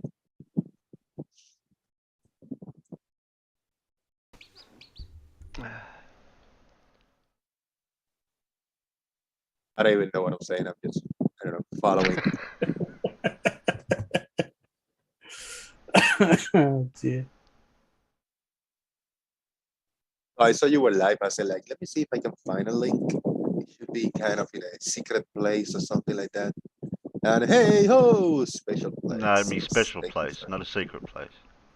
Yeah. So I thought it was secret, but it is special. Oh, it's place. secret. Yeah, it's a special place, but it's secret. Yeah. Just like flat enough, we are special. Secret and special. Yeah, flat enough seems to be. I don't know if it's been provocative or just stupid. It's all right. Yeah, you need somebody with with a different take and perspective. As long as they keep it kind of in the down low. As long as we can disguise our insults and swearing and all that stuff. We can be a little snarky, but we have to be smart. So well, nobody likes to swear here. Nobody likes to swear here, Jose, because it goes in the swear jar. Okay. Yeah, that makes sense. I guess I'll not be swearing because I got no money to. Yes, somebody that was on the panel earlier thought he'd try to pull a Swifty on me and pay in advance. I said, no, it doesn't work that way. So if I wanna pay in advance, I say you know what? Let me put $5 in the jar, and I go F, and I throw 5 F bombs. I still because it was you prepaid your money, yeah. I have to do it after the fact, so I gotta pay twice. Yeah, well, it's the F and C bombs that come out accidentally that people don't realise sometimes. You do it on purpose, well.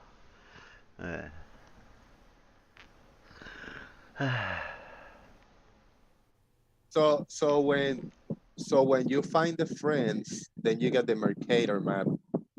But if you get to use your mind and imagine that you zoom out and you can see all the continents, it wouldn't be the same orientation as the actual clock map. So why do we have 2 different maps? One being the flat crayon drawing of the AE, and the other one being the Mercator, adds up to the Google Earth, app.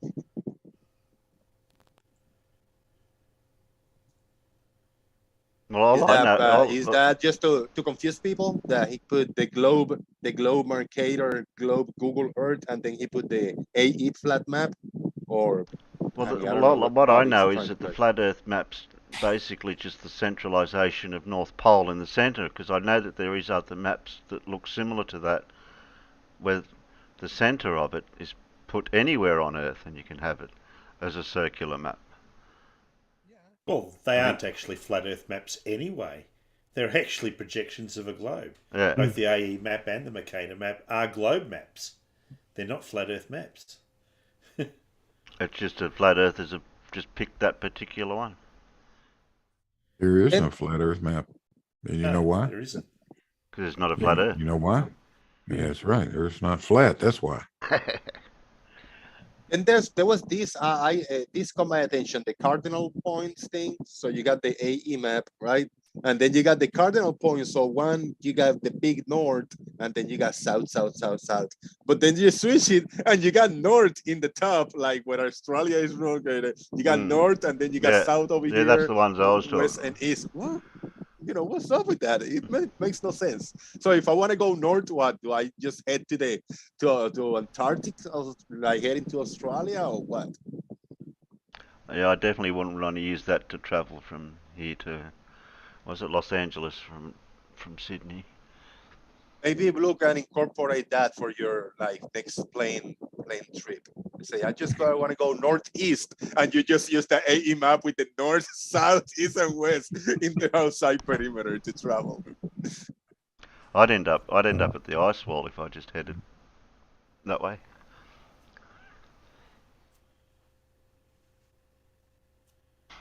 Azimuth and equatorial projections are very useful for one thing.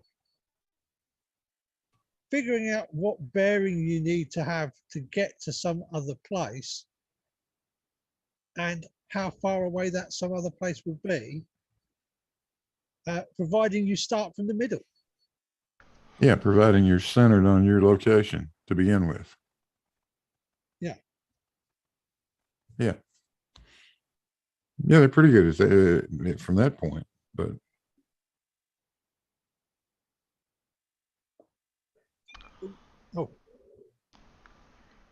hold the camera. I just want to point at the magic that is going on right here, right now, in real time. That it pretty much happens every time I do a show or Blue. People from United States, Australia, United Kingdom, where else? You know, different places on United States. We are here, like in the same room, hanging out, talking to each other now. This is magical. Shout out to technology. Thank you, science. Thank you, science, for that.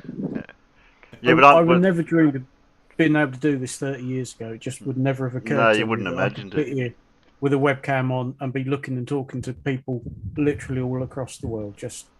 It was kind of in a dream, you know. I think 30 years, maybe 20 or 30 years ago, not 20, 30, 40 years ago, I could think of time like maybe we will get some kind of a device that we can talk to each other on camera. But it was kind of in the imagination. It was just sci-fi. It was in movies. It's happening. Look how many movies they had. Yeah, science fiction movies, and that's the only place it was. Like the flip phone. And here we are now. You know, that's a computer in its own right. Yeah. And it's a camera. And you can also make phone calls with it, you know. And even though in the earlier times on the cell phone, I couldn't think it was gonna be done. There was some kind of a prototypes and maybe earlier version. They said like, yeah, maybe in the future we're gonna have this, and they show kind of a phone, and you got the two-sided camera. I'm gonna talk to people in real time, and we're gonna see the faces. I was like, I couldn't fathom how could it be possible, and it's so easy today, man. I mean, so easy for the makers of these little apparatus, you know. Yeah, it is quite something. You look at what's happened over the years. You look at what we were used to when we were kids, you know. Hear about what I was used to. Yeah, and me. Yeah, I mean, you are another generation from us, aren't you? We used to just go outside and play in the mud. Well, so did we. Yeah, well, what's wrong with playing in the mud? Yeah. It has its downsides, though. I mean, look, it's spawned a whole industry in India, hasn't it? Yes, that's true. That's true. Absolutely.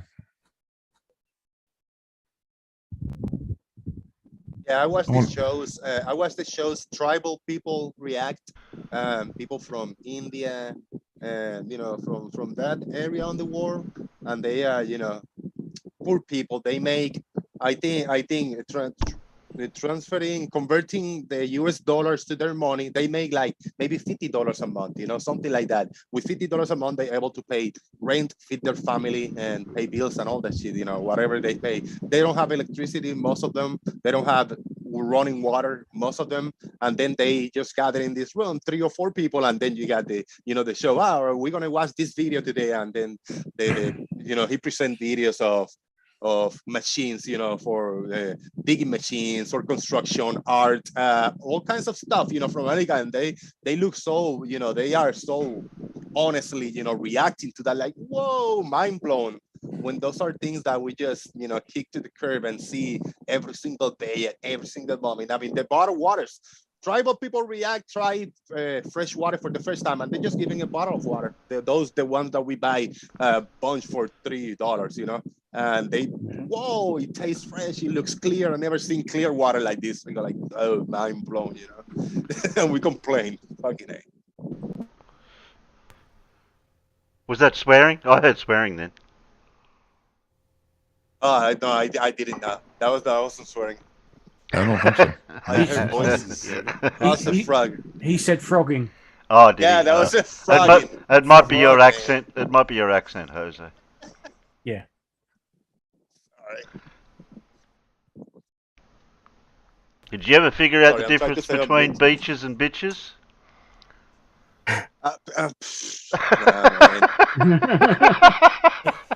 Or a sheet of paper and a sheet of sheet of paper. That's what he said. Like in paper. That's what he said. Who gives a sheet? He said he gives a sheet, sheeting on. What about a deck?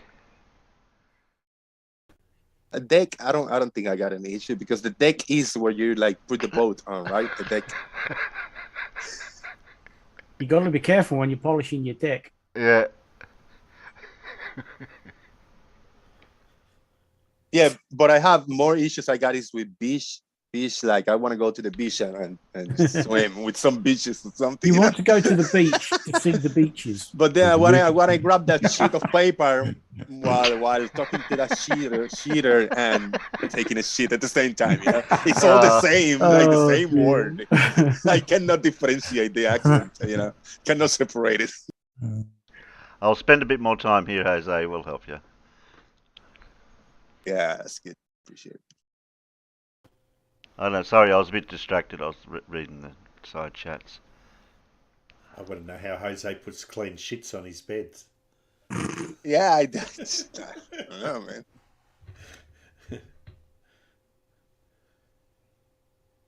man. There was a friend, co-worker of mine, and she was trying to help me. Like, no, this, and this. She wrote like the 3 or 4 different ways.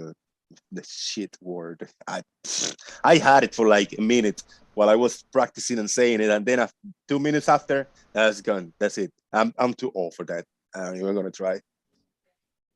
That'd be the other 2 words. Would be rich and reach.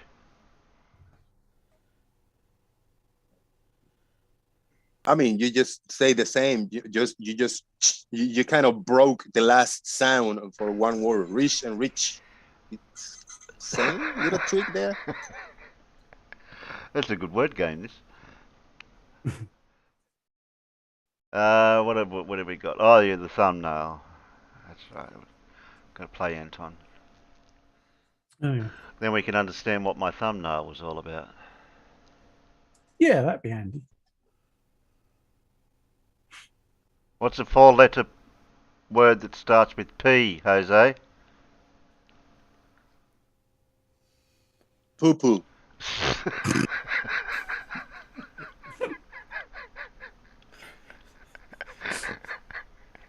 letters? Are you sure? Are you sure about that? Well, poop. Yeah, poop's 4 letters, yeah. Yeah, poop's 4 letters. Yeah. Okay. Press poop. On January 15th of 2022, planet Earth gave us a bit of a surprise. One of the largest eruptions we've ever seen. The eruption of Honga Tonga volcano that destroyed 90% of the entire island where it was located, creating an enormous plume cloud that was several thousand kilometers across. while also generating a very powerful sound wave that traveled across the planet several times. As a matter of fact, this was one of the loudest sounds ever produced, at least in modern history, even being detected by various seismological stations around the world and GPS satellites that detected slight disturbances in their data. But in the last few months there have been some updates and some really interesting discoveries about this eruption, and we're going to be discussing them today, starting with this recent study that as always you can find in the description below, where the scientists were able to design an algorithm that used these seismic detections from the volcano to estimate the amount of volume ejected by the volcanic eruption, in the process discovering that this was the largest explosive eruption of the 21st century, equivalent in power to the 1991 Pinatubo eruption in the Philippines. And so by using a similar algorithm, the scientists believe they can now actually calculate the eruption power of very remote volcanoes and thus study volcanism without really being on site, while at the same time being able to predict how much volcanic ash is going to be released by a certain volcano, and thus predict if the volcano is going to be very disruptive or potentially very damaging to people nearby. You can learn more about the research in the paper in the description below. Then, by using data from a lot of different GPS satellites, some of the scientists were quite surprised to find out the extent of the effects of the volcanic eruption and the length of these effects as well.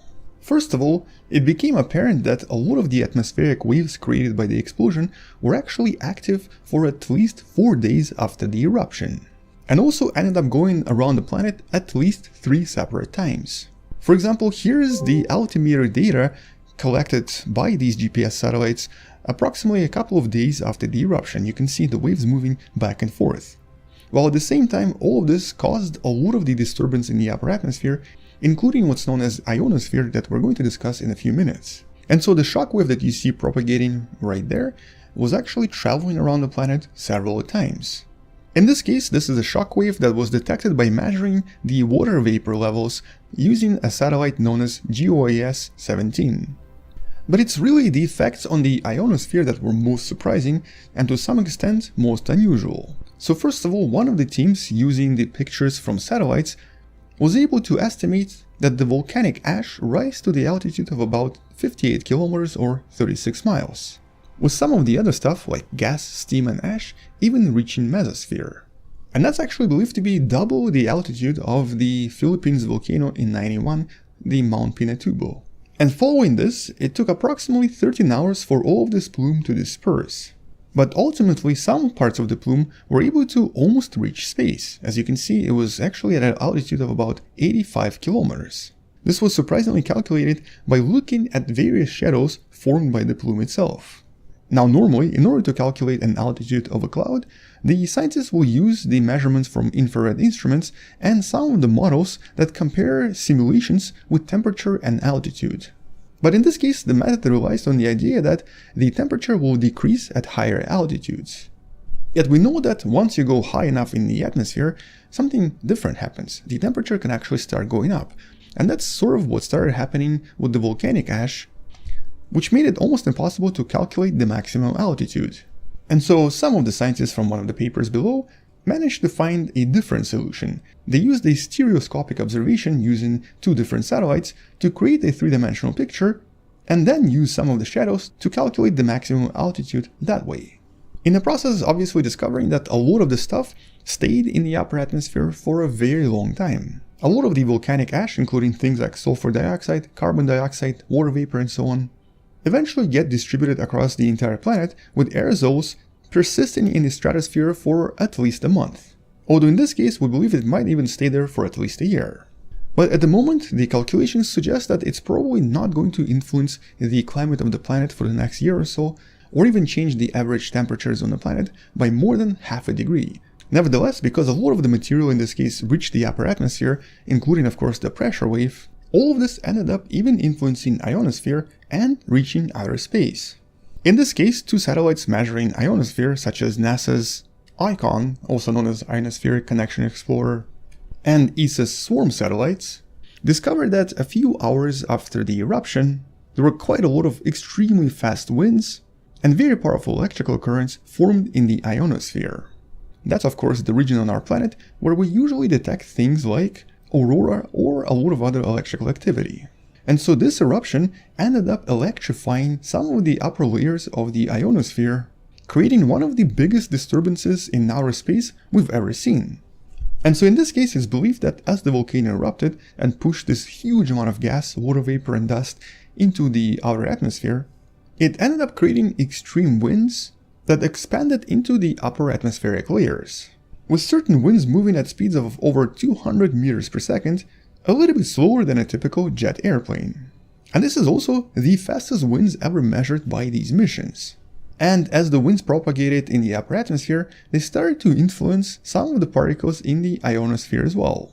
For example, there is an electric current phenomenon in our atmosphere known as the equatorial electrojet, EEG for short. And it turns out after the eruption, this particular jet increased in power by approximately 5 times. And also ended up flipping its direction as well. Instead of going eastwards like usual, it even started flowing west for a short period of time. And this is something that's only been seen before during extremely powerful geomagnetic storms coming from our sun. And since these electrojets are usually associated with the movement of material in the ionosphere, and can even disrupt satellite communication or radio signals, it sort of suggests that powerful volcanic eruptions do have a very similar effect to a geomagnetic storm, something that nobody has ever thought of before. Although it's still not entirely clear how all of this works and why this effect even occurred. Some of the explanations suggested that it's something to do with the phenomenon known as the Lamb waves, the waves that are generally able to travel around the planet without reduction in amplitude. But that's just a preliminary explanation, and at the moment it's still unclear how this particular eruption affected so many parts of the atmosphere and ionosphere. Although it's pretty clear now that a typical volcanic eruption does have a lot more influence than we originally anticipated. But I guess one of the bigger questions that currently we can't really answer is why exactly was this volcanic eruption so extremely powerful? What exactly happened here to cause such a huge explosion? Well, one of the explanations suggests that there was a smaller eruption very likely a day before. And because of this first eruption, a bigger part of the volcano ended up sinking underneath the surface of the ocean. And then, as all of the molten rock during the second eruption started to come out and interact with seawater, it vaporized and ended up intensifying the eruption that would be slightly less powerful otherwise. As a matter of fact, the vaporized seawater very likely caused a lot of the lava to turn into tiny pieces of ash.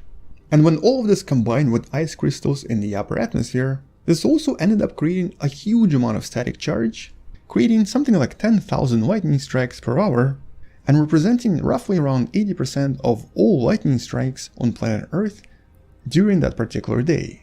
With the research in this case suggesting that the violence of this volcano was really due to the fact that it was an underwater, a submarine volcano.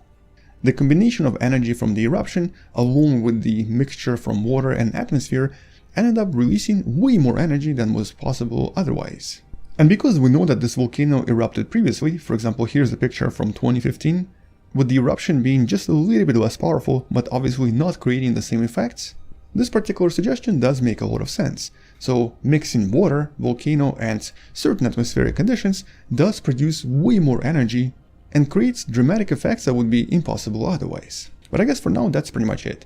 That's kind of all the scientists have learned in the last few months about this unusual and mysterious volcanic eruption that really shocked the world on January 15. We'll definitely be learning more though, because a lot of studies are still ongoing. And once we learn more, I'll make sure to follow this up with the next video. Until then, thank you for watching, subscribe, maybe share this with someone who loves learning about space and sciences, and come back tomorrow to learn something else. Support this channel on Patreon by joining channel membership, or by buying the Wonderful Person t-shirt you can find in the description. Stay wonderful, I'll see you tomorrow, and as always, bye bye. Bye bye. Bye bye. Wonderful people. Yeah, with all the different satellites and measuring devices, we've learned a lot more about just simple things like a volcano eruption.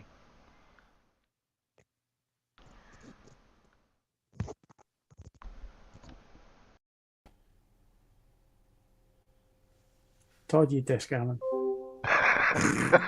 That tidied it. That tidied it, yeah. I'd say switching devices. Yeah. Yes, I was switching devices. I thought I'd already killed the meeting before I put the other audio on. I apologise for the sudden circularity of things. That's okay. Not right. Alan. That's okay.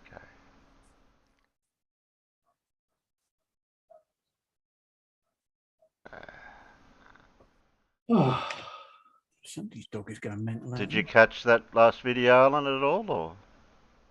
I caught a bit. I could, yeah, I could hear it and see it. Mm-hmm.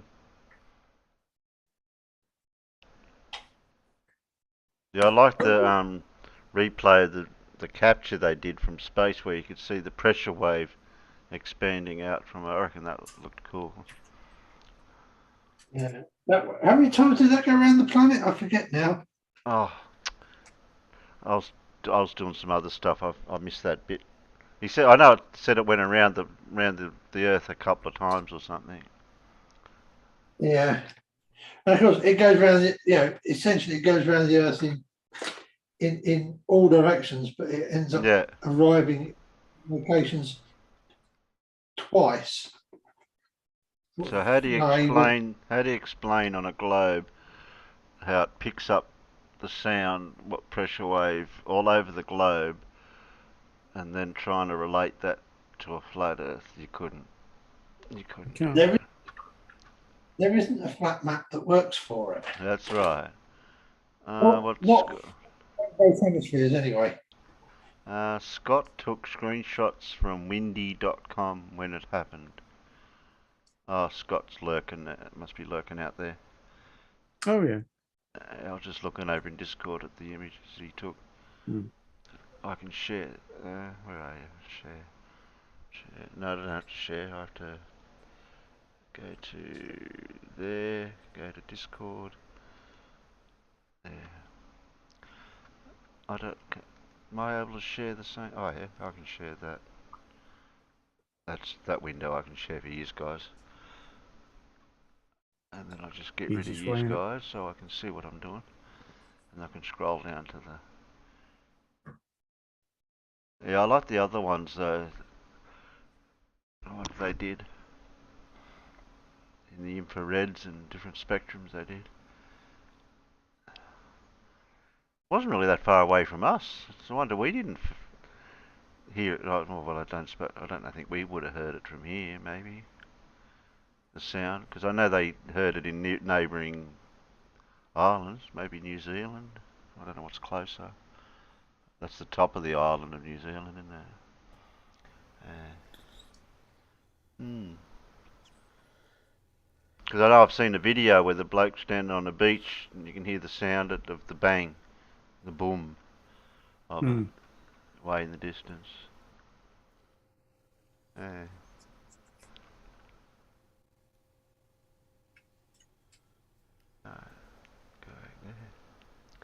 Okay, I'll play the last video for tonight. Not keeping you up, Paul? Yeah, I'm going to say goodnight soon because I'm starting to feel like shit. How are we going for time? Yeah, well, I think we'll be finished by 2 o'clock will be the limit.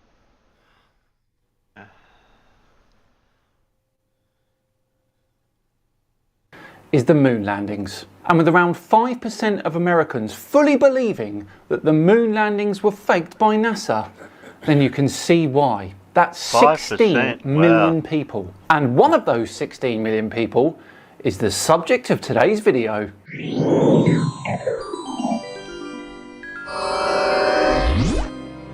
Hello all and welcome along to another episode of Tinfoil Tuesday with me, Simon Dan. Thank you very much for joining me. Before we begin today, a huge thank you to the sponsors of today's video, Noom. Noom is a consumer-led digital health platform that uses coaches, psychology and science. Started on your free evaluation. It's quick and easy and will help you come up with a custom plan. Thanks again to Noom for sponsoring today's video. Right, back to today's video where a man called Conspiracy Todd wants us to change his mind regarding the Apollo moon landings. Let's give it our best shot. This is his video number 67 where he's talking about the moon buggy. Here we go.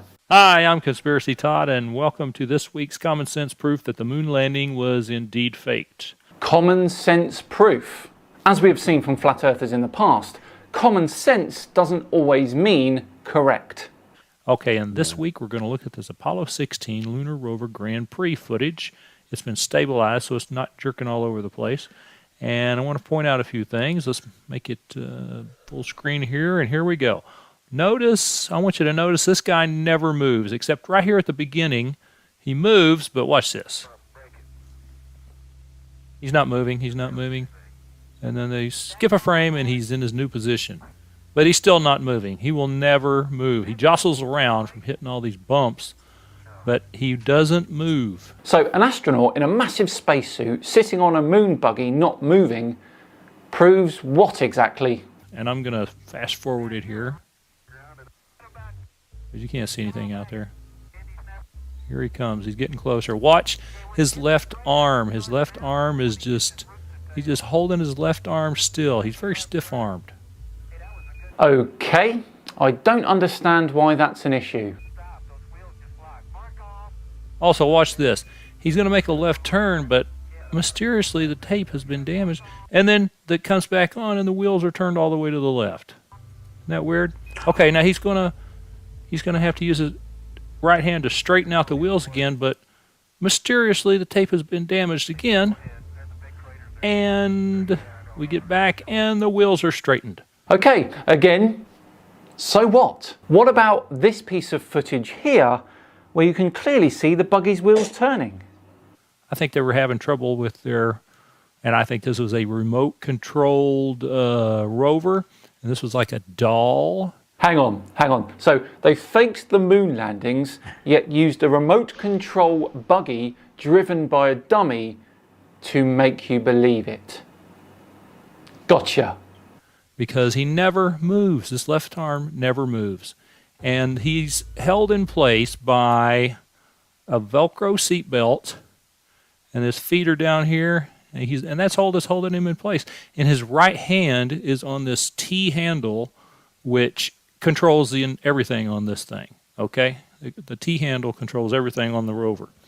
You push it forward, it goes faster, and you push it you tilt it to the left and the right, and it's supposed to turn the wheels left and right. Well, if you're only holding on to this T handle and you're seat belted with one lap belt, and you get jostled around, you're going to be like steering left and right when you're jostled around. You got to hold on with your left hand. So why would his left arm move then if he was doing all the controlling with his right? And you have to remember, they are on the moon, a place with about 1/6 of the Earth's gravity. It would be like driving an inflatable dinghy on top of a sea of blankets. And then another thing, notice where are his fingers? I thought these gloves were pressurized and it was hard for them to, close your hand. It looks like he's got his hand in a fist.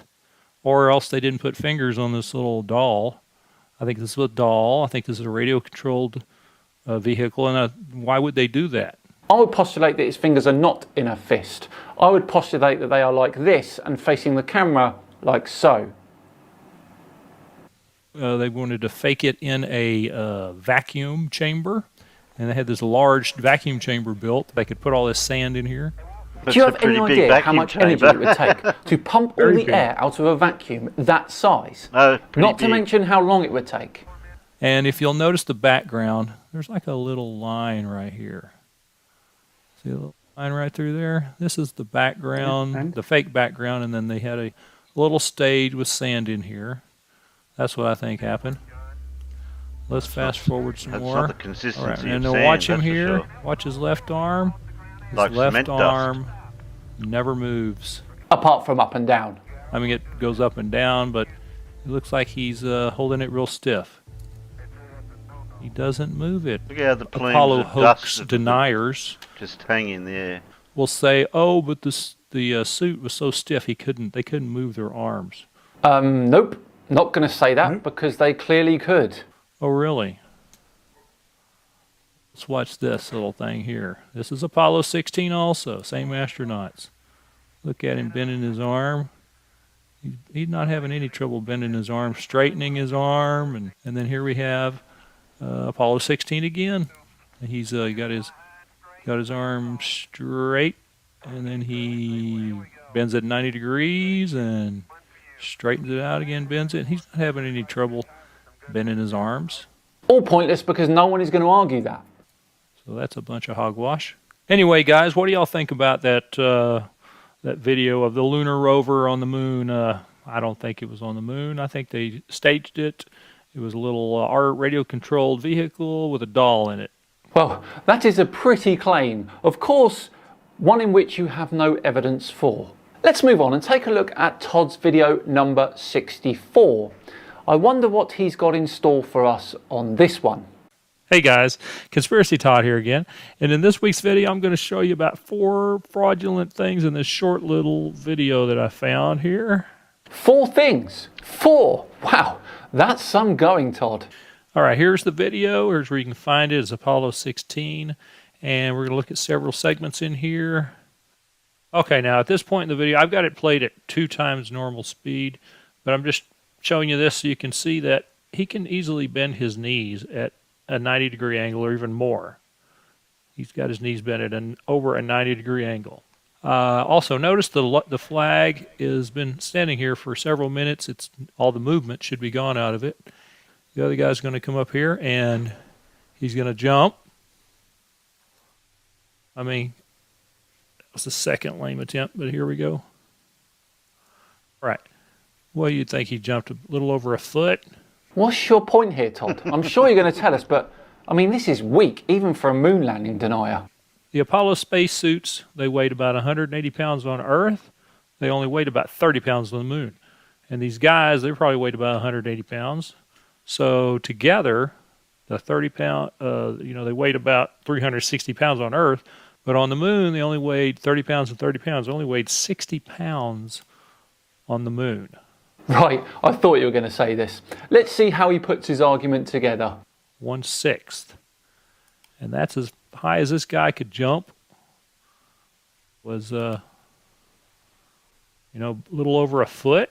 And he weighs 60 pounds. Okay, a couple of things I want to say about this. Firstly, if that astronaut was stood on the Earth with all that gear on, I would be very surprised if he can get off the ground at all. So 1.5 feet is actually quite good. Secondly, due to the restrictive nature of the spacesuit, I very much doubt that he can jump with 100% efficiency like he could do here on Earth without anything holding him back. Usually you can bend your knees a lot more, use your arms when you jump, all that sort of thing, which you can't do in the spacesuit. Look at the small knee bend they make before the jump. All in all, this is a sort of height I would expect. Now, let's put the audio in here.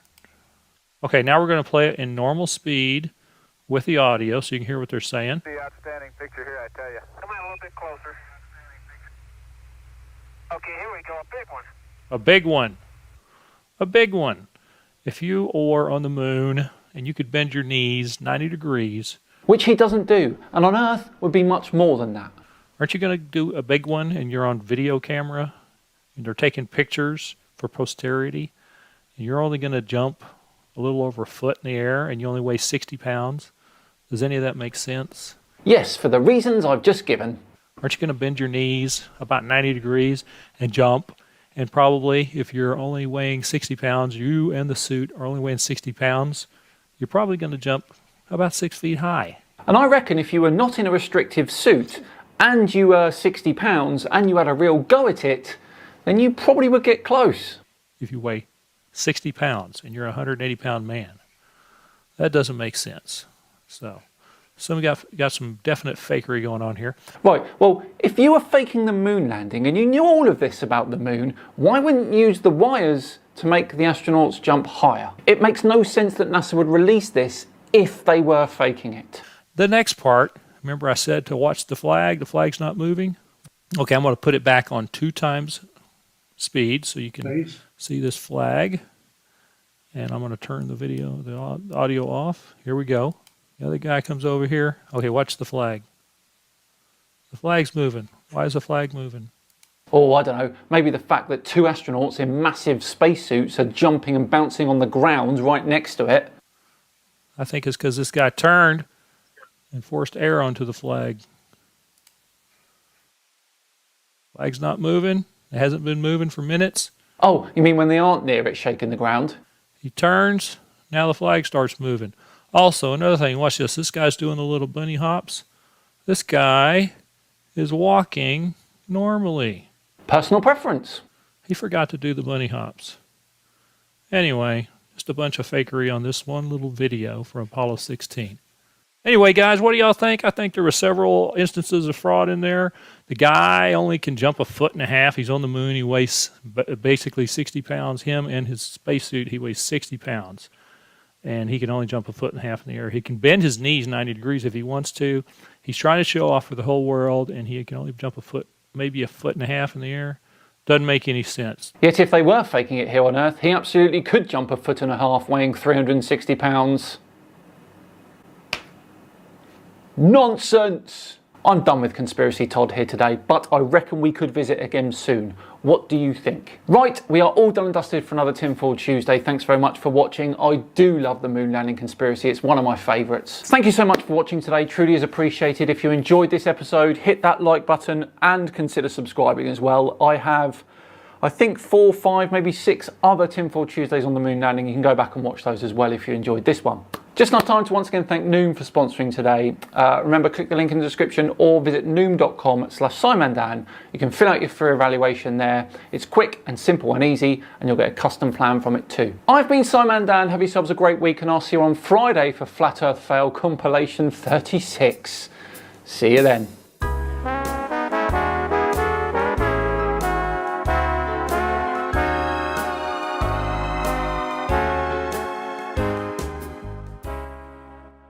It's all fake.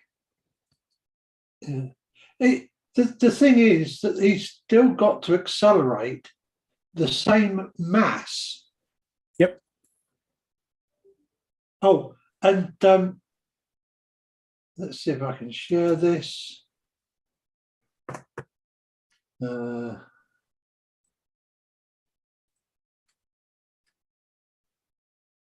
have to share the whole screen, I think. Right.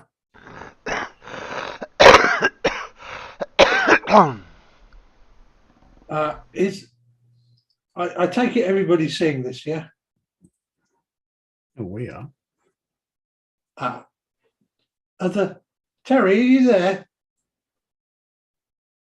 Oh, sorry, I was muted. Can the peanuts see what I'm sharing? Yeah, now they can, yeah. Okay. This is from Apollo 17 rather than 16. Okay. This is a series of 24 photographs taken by Gene Cernan. Gene Cernan, wasn't it?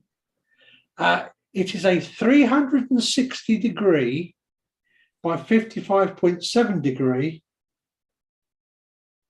panorama when you stitch it all together. With Harrison Schmidt in the foreground and the thing. And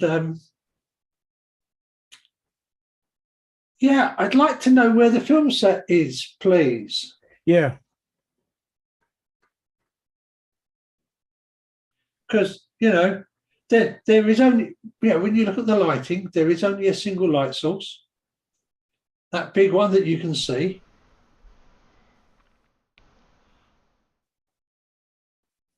Oh yeah, and I had to scale this down because the full size one is a little large. I bet. I can't import it into Adobe Lightroom because it's bigger than 65,000 pixels on its long edge. Yeah. Wow. Because that's how many pixels you can get when you've got the number of pixels available in those big scans of the films.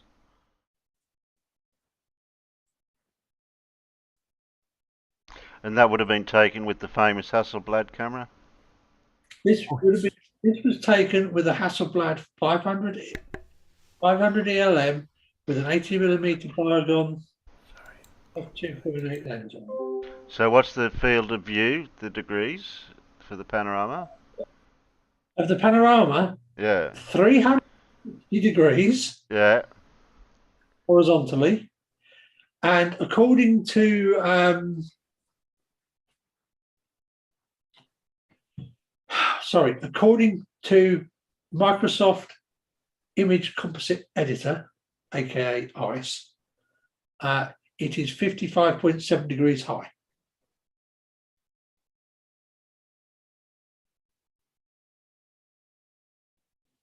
And I don't know how it calculated. I assume it calculated that because it knows how far round 360 degrees is. Yeah. So it works out how high it is off that basis.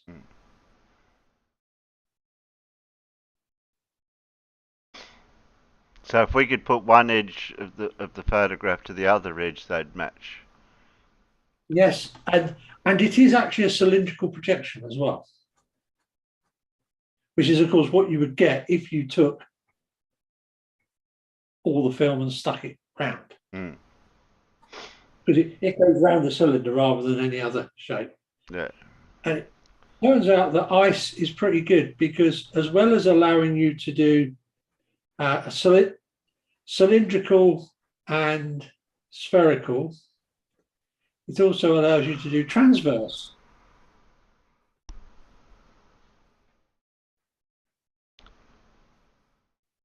Transverse Mercator and fisheye and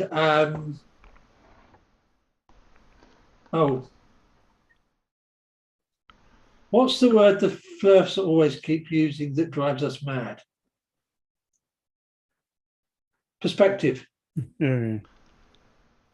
So yeah, you've got a lot of projection options depending on how you take your photographs. Yeah. What you want to do with them.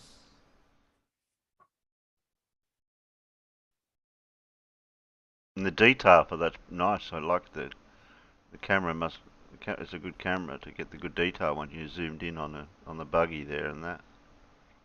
Oh yeah, I mean, remember that this is only 10% of the original image.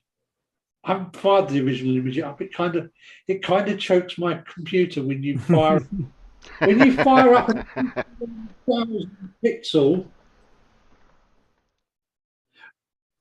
by 16,000 pixel image. It kind of makes your computer choke a little bit. Can you go across to the astronaut bloke? Yeah, I can go across to Schmidt. I'm just trying to see what he was doing. I'm not quite sure what that is he's got in his hand. Yeah. But look what he's got hanging on the front of it. A camera. Yeah, exactly the same camera as Gene Cernan's got.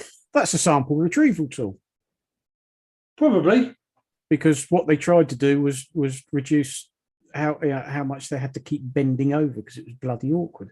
So everything was on long handles, so they didn't have to keep bending down. They could do it with sort of a minimal, bending movement.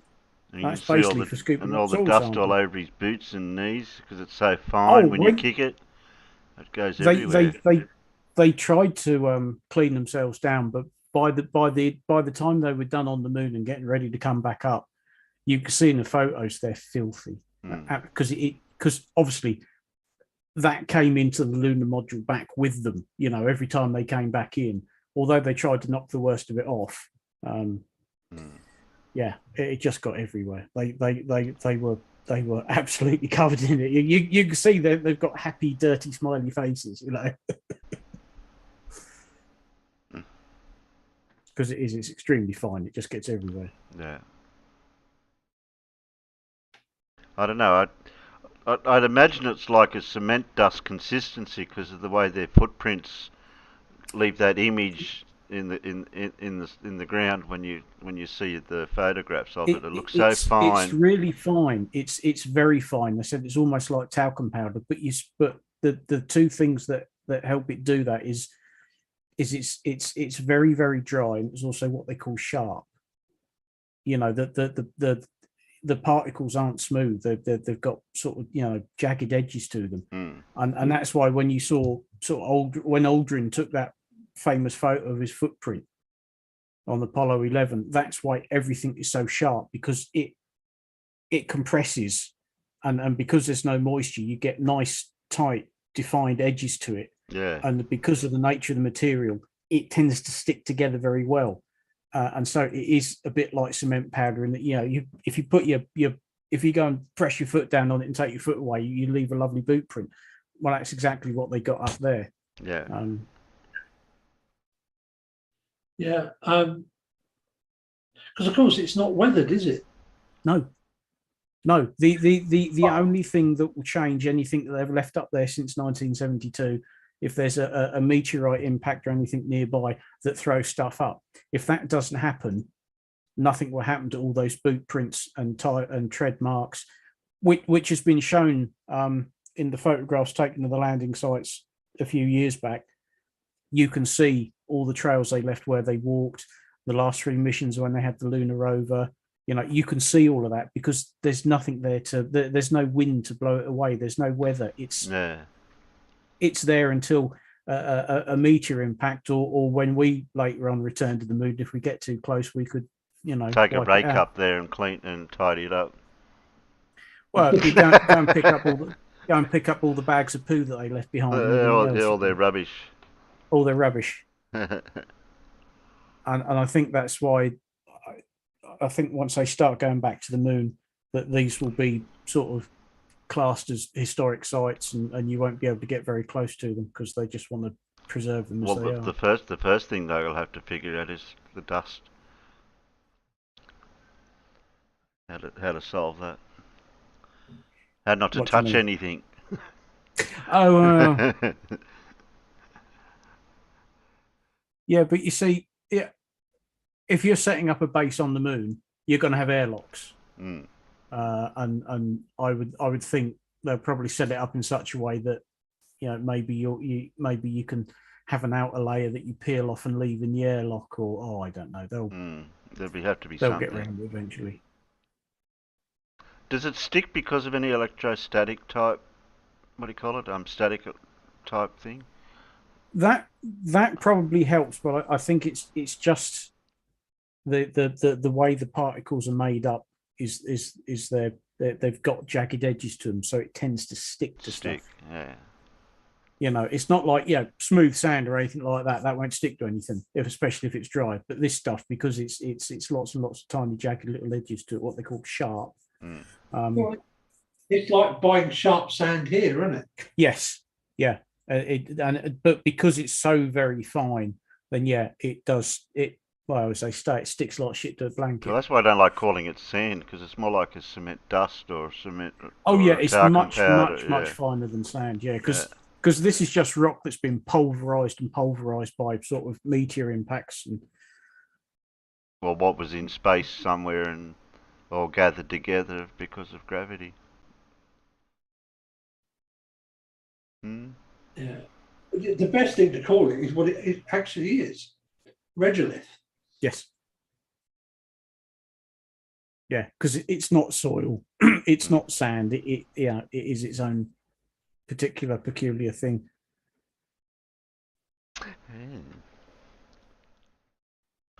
Oh, we've been going for a while,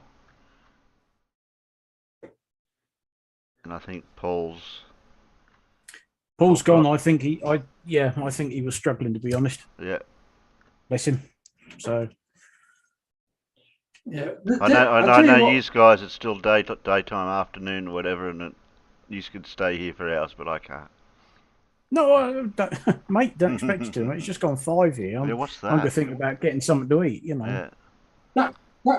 That made me think to start with. Yeah. That's a gnomon. A what? A gnomon. Spelt with a G. Gnomon, I believe it is. You mean a sundial? That can operate as a sundial, but that isn't what it's for. That's a reference. That's a reference for, and as you'll see, you've got different colours on there. As I was going to say, it looks awfully like color test chart as well. That's one of the purposes it serves. Yes, and you'll see every Apollo site had one of them. Well, there's no other color on the moon. Well, actually, there is. They did find various samples that weren't grey. Wow. 17 actually found some reddish coloured rock that had previously been that was formerly lava. Yeah, they called this thing the Apollo Gnomon, and that upright is actually gimbaled. That's in a bearing, so that wherever they put it on the ground, that upright would be upright. It'd be vertical. and you know it served a multitude of purposes, but yeah, it gave a vertical reference. I'm just being timed out. Hang on a minute. And it color references and everything, so that when they developed the film, you know, they knew that the colors are right. And I want to know why this cross on the reso plate looks larger than all the ones around it. I didn't think the center. I thought they were all the same size. I didn't think the center one was any bigger. It does look bigger, doesn't it? Yeah. I don't know. It does, because the rest all look the same size. I mean, you know, they're at funny angles and stuff. Because obviously, when you've just got a Hasselblad strapped to your chest, you're not going to be keeping it dead level as you turn yourself around in a circle.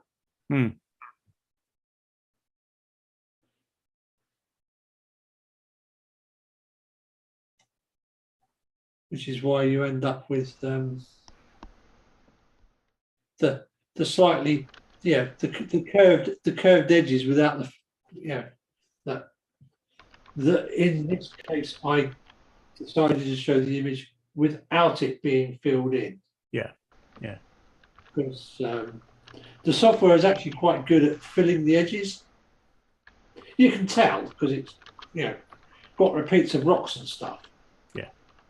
But only if you look close.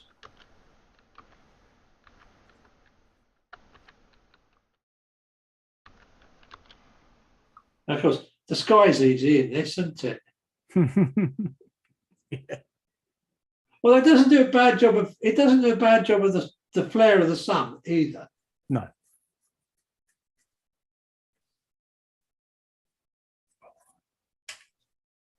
But should I stop sharing or should I just leave it up there while we say goodbye?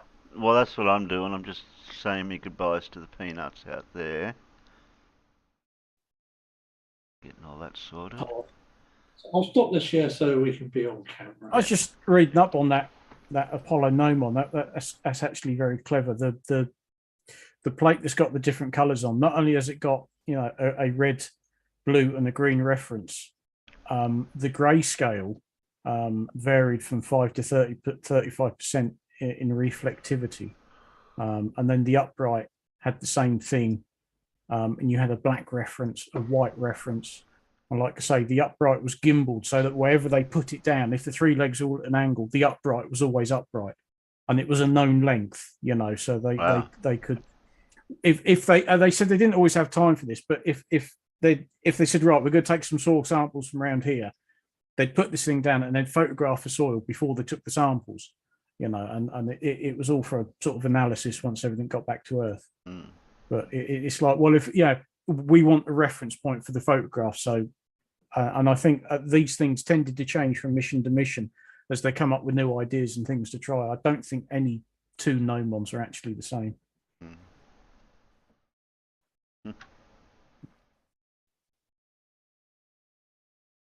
Yeah, because Schmidt wasn't supposed to fly on 17, was he? He was supposed to fly. Was he going to be on one of the ones that got cancelled?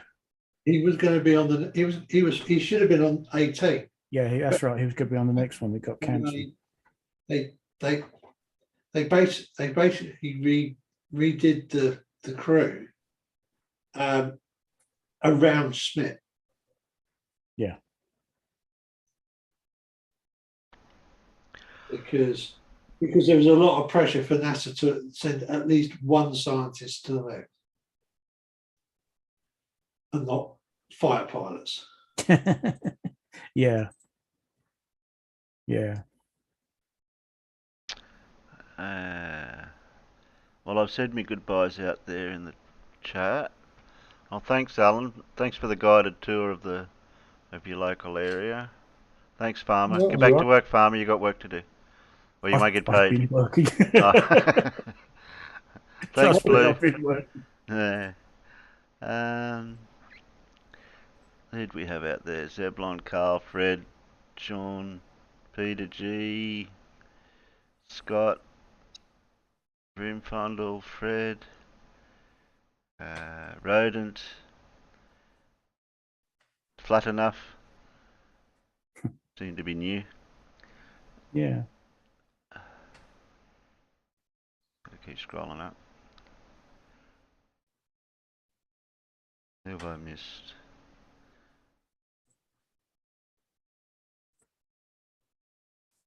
Did I say Zebulon?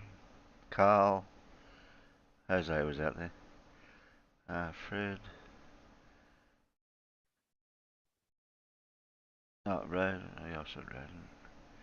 Oh, how far up have I got to go? Where's everybody? Where's all the usual suspects? No, I can't even find the usual suspects. They must be further up. I can't reach them. Well, there was quite a few posts backwards and forwards were Flat Enough, wasn't there? So yeah, that sort of filled up me live chat too much. Yeah, you can only go so far, can't you? So if I've missed anyone, quick, type in goodbye and then you get your name shouted if I've missed you. Oh, JMC Laugh. They've squeezed in at the last minute and room fondle. And of course, we had good old Limey was here with us for a while. Oh yeah, sub to Limey. I haven't got his channel to put out there. We had a brief visit in the chat with by Casual, didn't we? The Casual's there asked one question and then disappeared. I hadn't heard from him since. He asked something. Well, I can't remember what it was now. You think he would have graced us with his presence by joining for 5 minutes? Yeah. Oh, yeah, later, Sean.